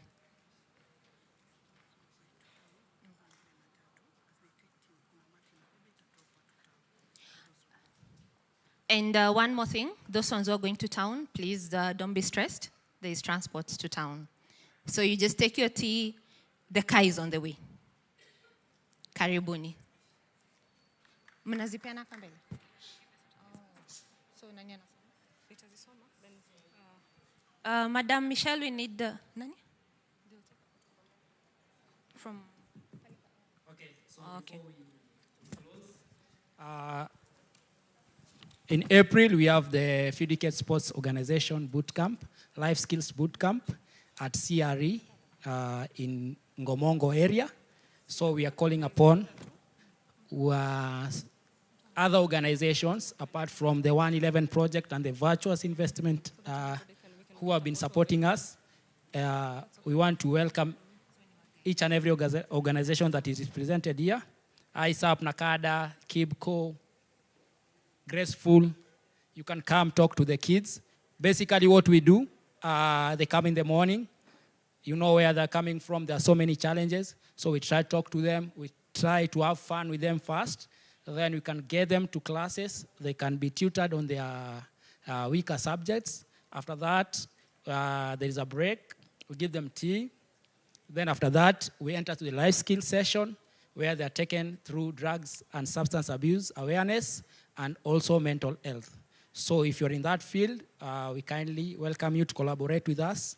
We want to do better this year. And hopefully, if you come, you'll see what we do. And it's a very good program. Then in the afternoon, we engage them through sports because I'm a coach. So I'm into sports much. So we either play basketball, football, so that we can keep them engaged. And we are using life skills to teach them that sport that they love. Okay? So you're welcome all. And right now we want to award you certificates for participation for this summit, the Pathways to Progress Success Summit 2026. So, Anne, tuombe alafu wape.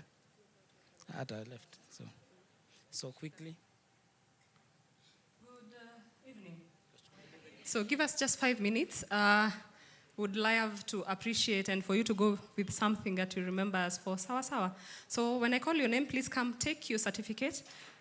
Michelle Watson will be on the other side. Go get a photo with her on the other at the banner so that we can get a photo of all of you. Honestly, because I post on that social media, I enjoy looking at your photos every time. And thank God for all of you, okay? If I butcher your name, mimi ni msichana wa mlima, please forgive me in advance. It might sound vile inataka. Sawa sawa. Please know sikutaka. Sawa sawa. All right, we start with Judith Nyongesa. Let's also just appreciate them as they come. Shika.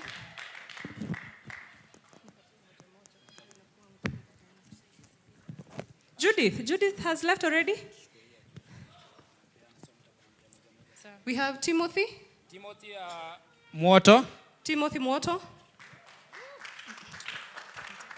Followed by James Situma.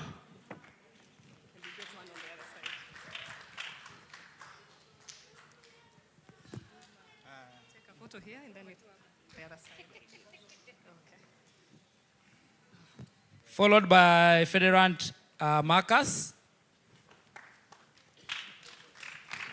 Followed by Anna Wanjiku.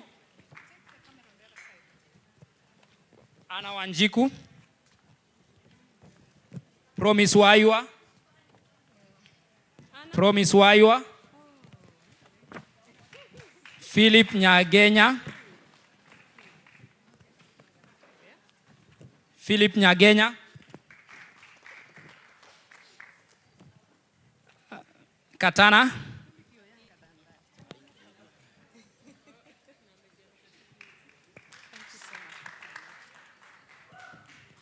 Rizwan Maina. Followed by Emmanuel Chumba.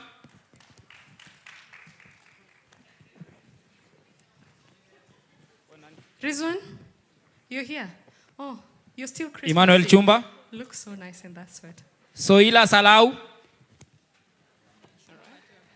Next. Come. Emmanuel, Emily Ndinda.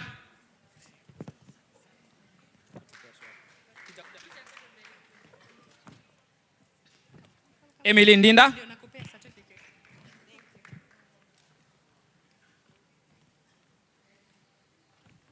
Duke Obangi.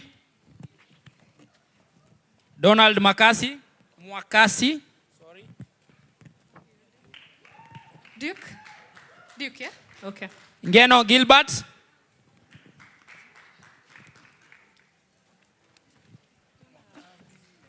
Elizabeth Okinyo.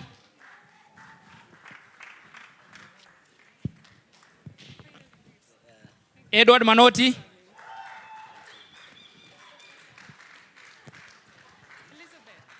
Amina Adan.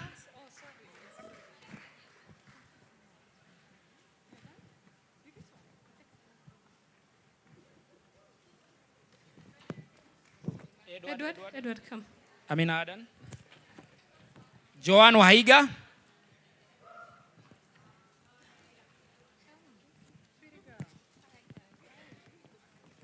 Christopher Kimani.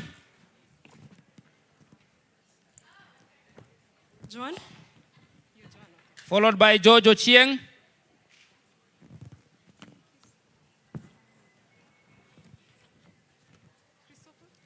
Leonard Onyango.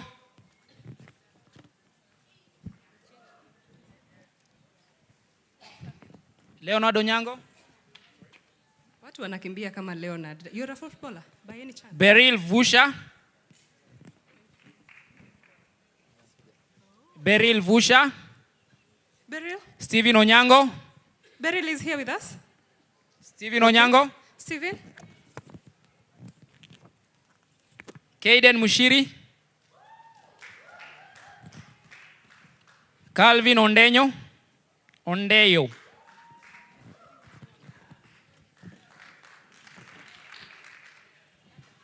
Joseph Ata.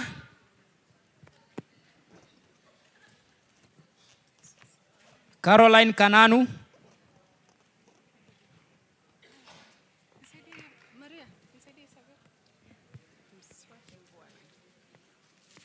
Hiyo ni Joseph Ata. Hiyo ni Joseph Ata.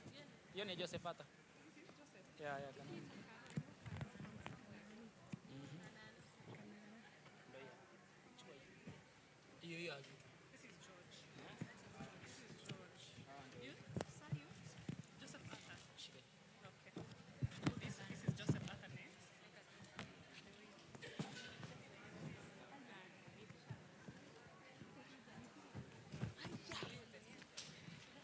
Winnie Shuma.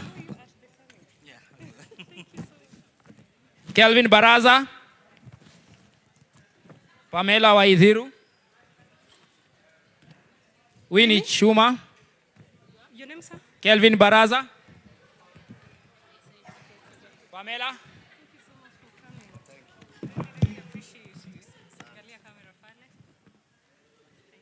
Winnie.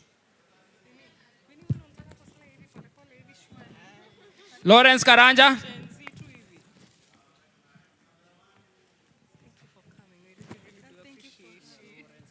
Lawrence. Phoebe Karaoke.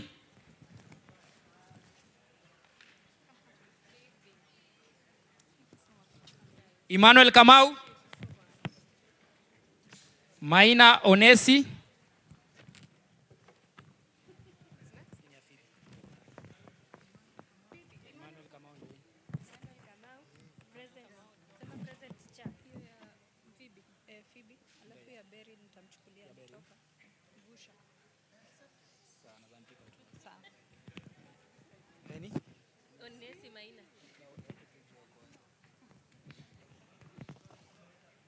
Mili Olale.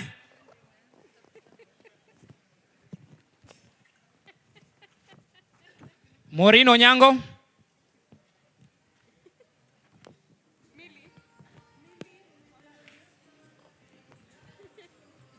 Maureen Onyango. Emma Mchoki.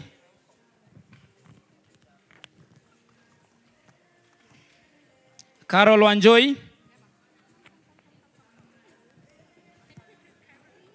Charity Mudhoni.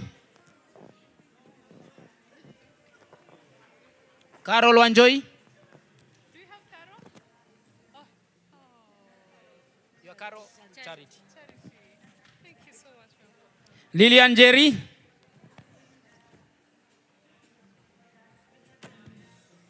Lillian Jerry. Kevin Kiplangat.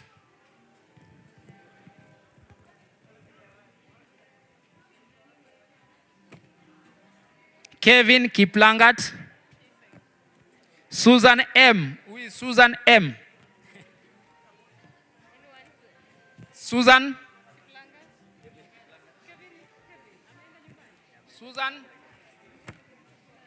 Fred Mutua.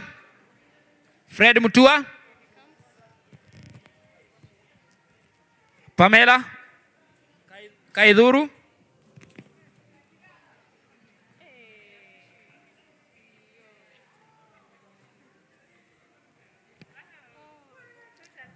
Lea Wanjala.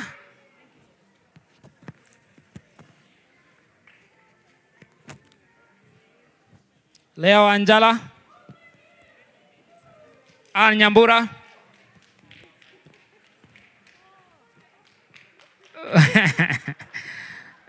Ann Nyambura. Brian Gutwater. Ann Nyambura.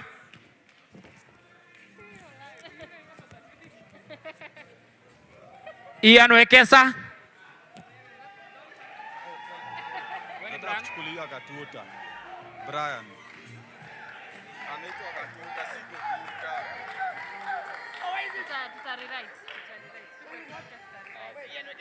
Ian Wekesa. Nani alikuwa anasema anachukua bu? Phoebe.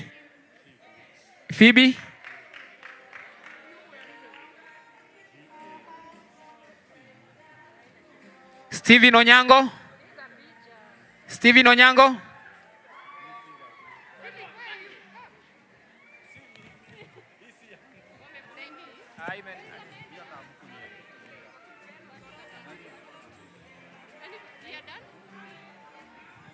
Vincent Maswei.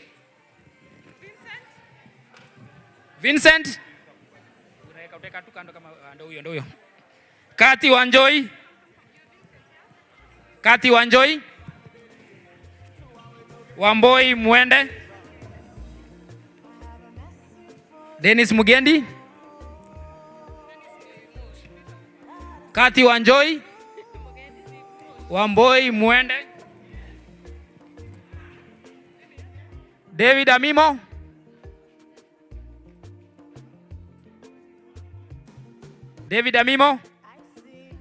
Joyce Guchu.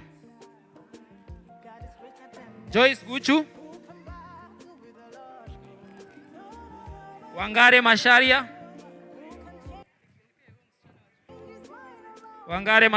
Jane Wangeshi.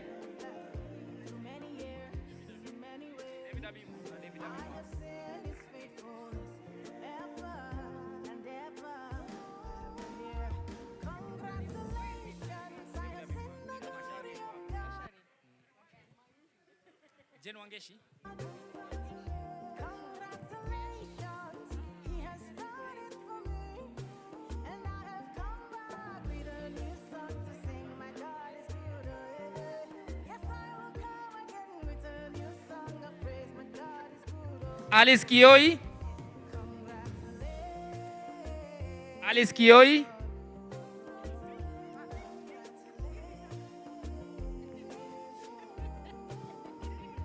Cecilia Kivuva. Ann Musheru.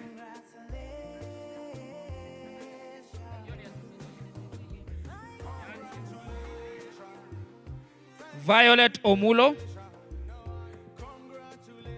Followed by Charity Mudhoni. Followed by Bradley Amwai.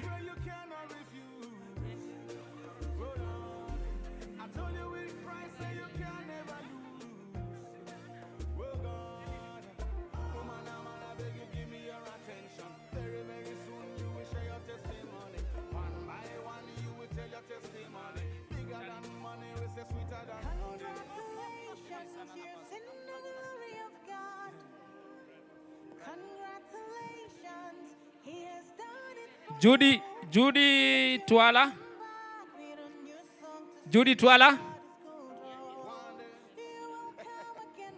Velma Maria.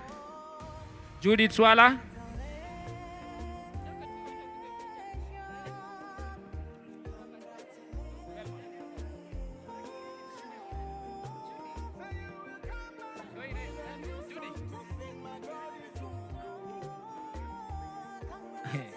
Marjorie Amani. Marjorie Njiru.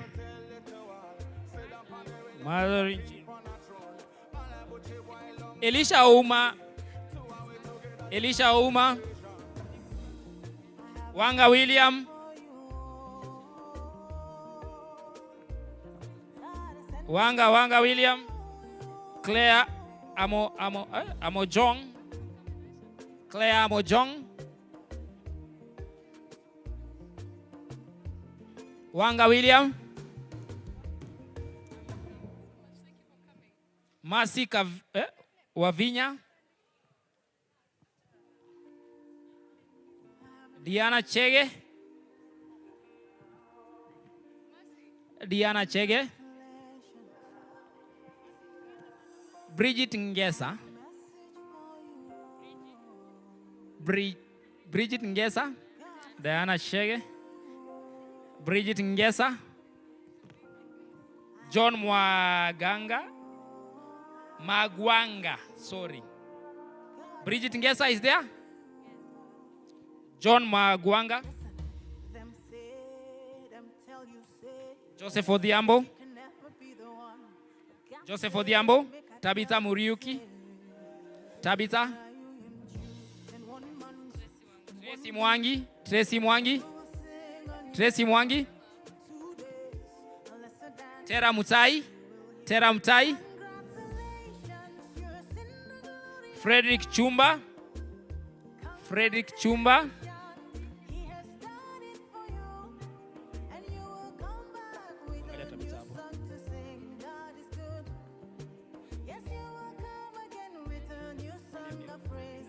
Frederick Chumba. Alana Sarah. Alana Sarah.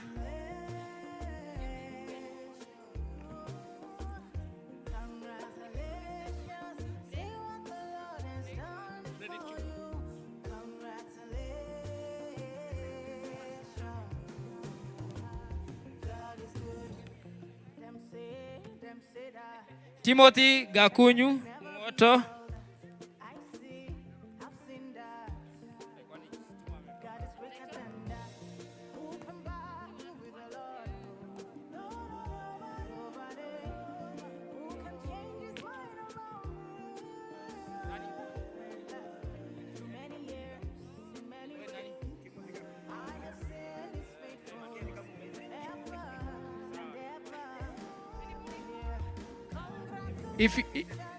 Kindly, if you have not gotten your certificate, maybe you didn't register there.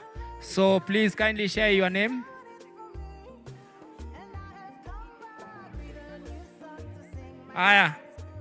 Osoro M. Frederick. Osoro Frederick. Sami Ombisa.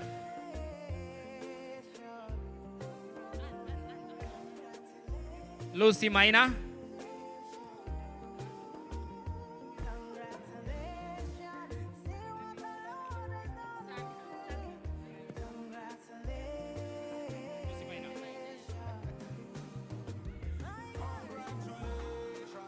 Biko Mangula.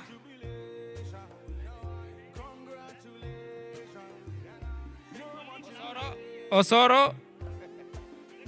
Osoro. Oneni.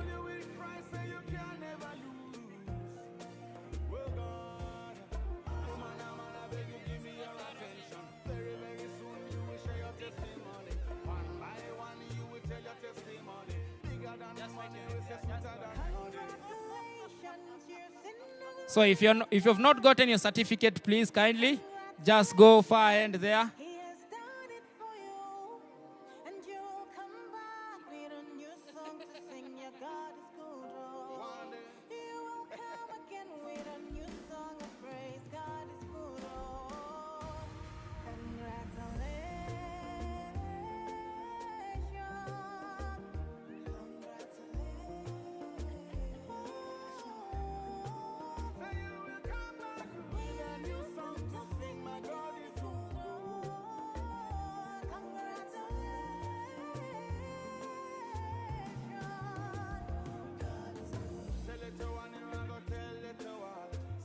Rebecca Kisa Balongo, Judith Njagi, Rebecca,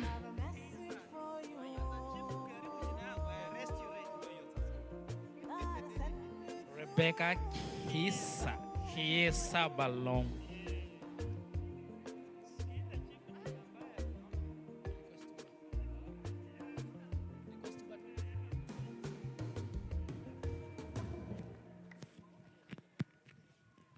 Faith Musho.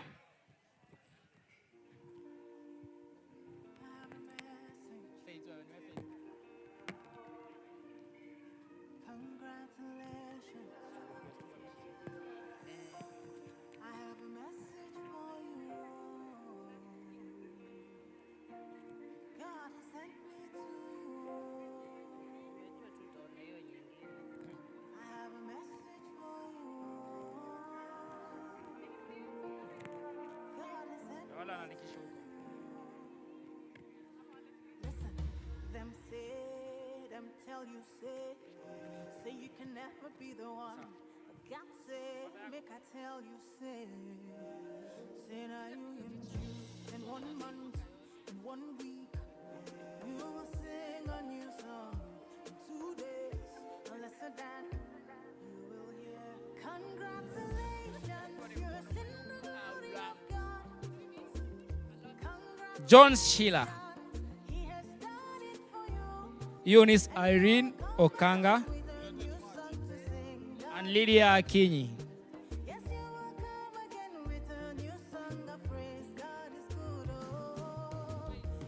You're who?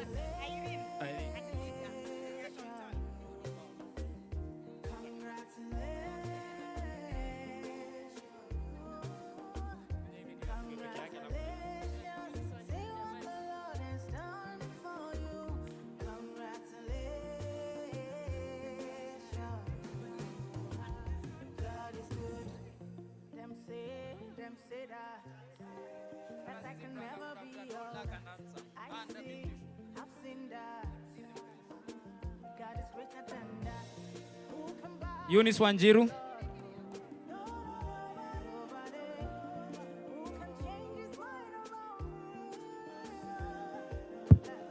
through many years, in many ways, I have seen His faithfulness ever and ever. Yeah. Congratulations, I have seen the glory of God. I think you are done.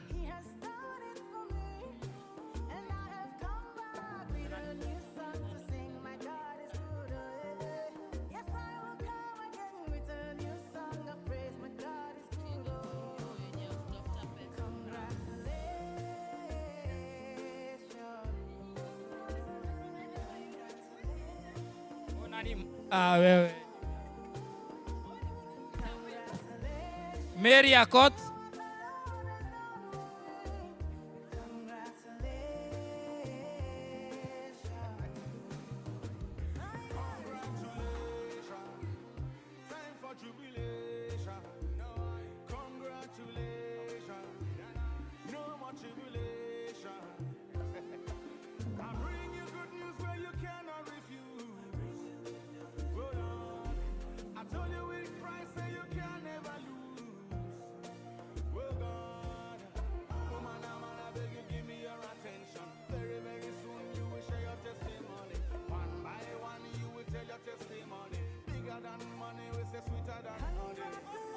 Congratulations, you're in the glory of God.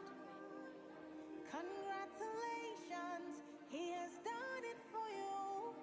And you'll come back with a new song to sing. Your God is good. Oh. You will come again with a new song of praise. God is good. Oh. Congratulations.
Hello?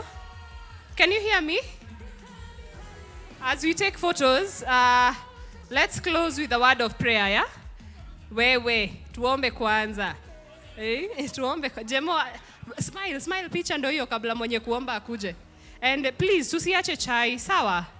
Tusiache chai. So, Owen, here you go. Thank you so much for being here with us. See you next year or this year around. So let us pray. Lord, we thank you, we bless you. We thank you for the wonderful day we have had. Now as you are departing from here, Lord, I pray that you may walk with us till we meet again. Honor and glory shall be back unto you. As you are even going to take our tea, my Father, Lord, I pray that you may nourish our bodies so that we can serve you well. I pray this trusting and believing.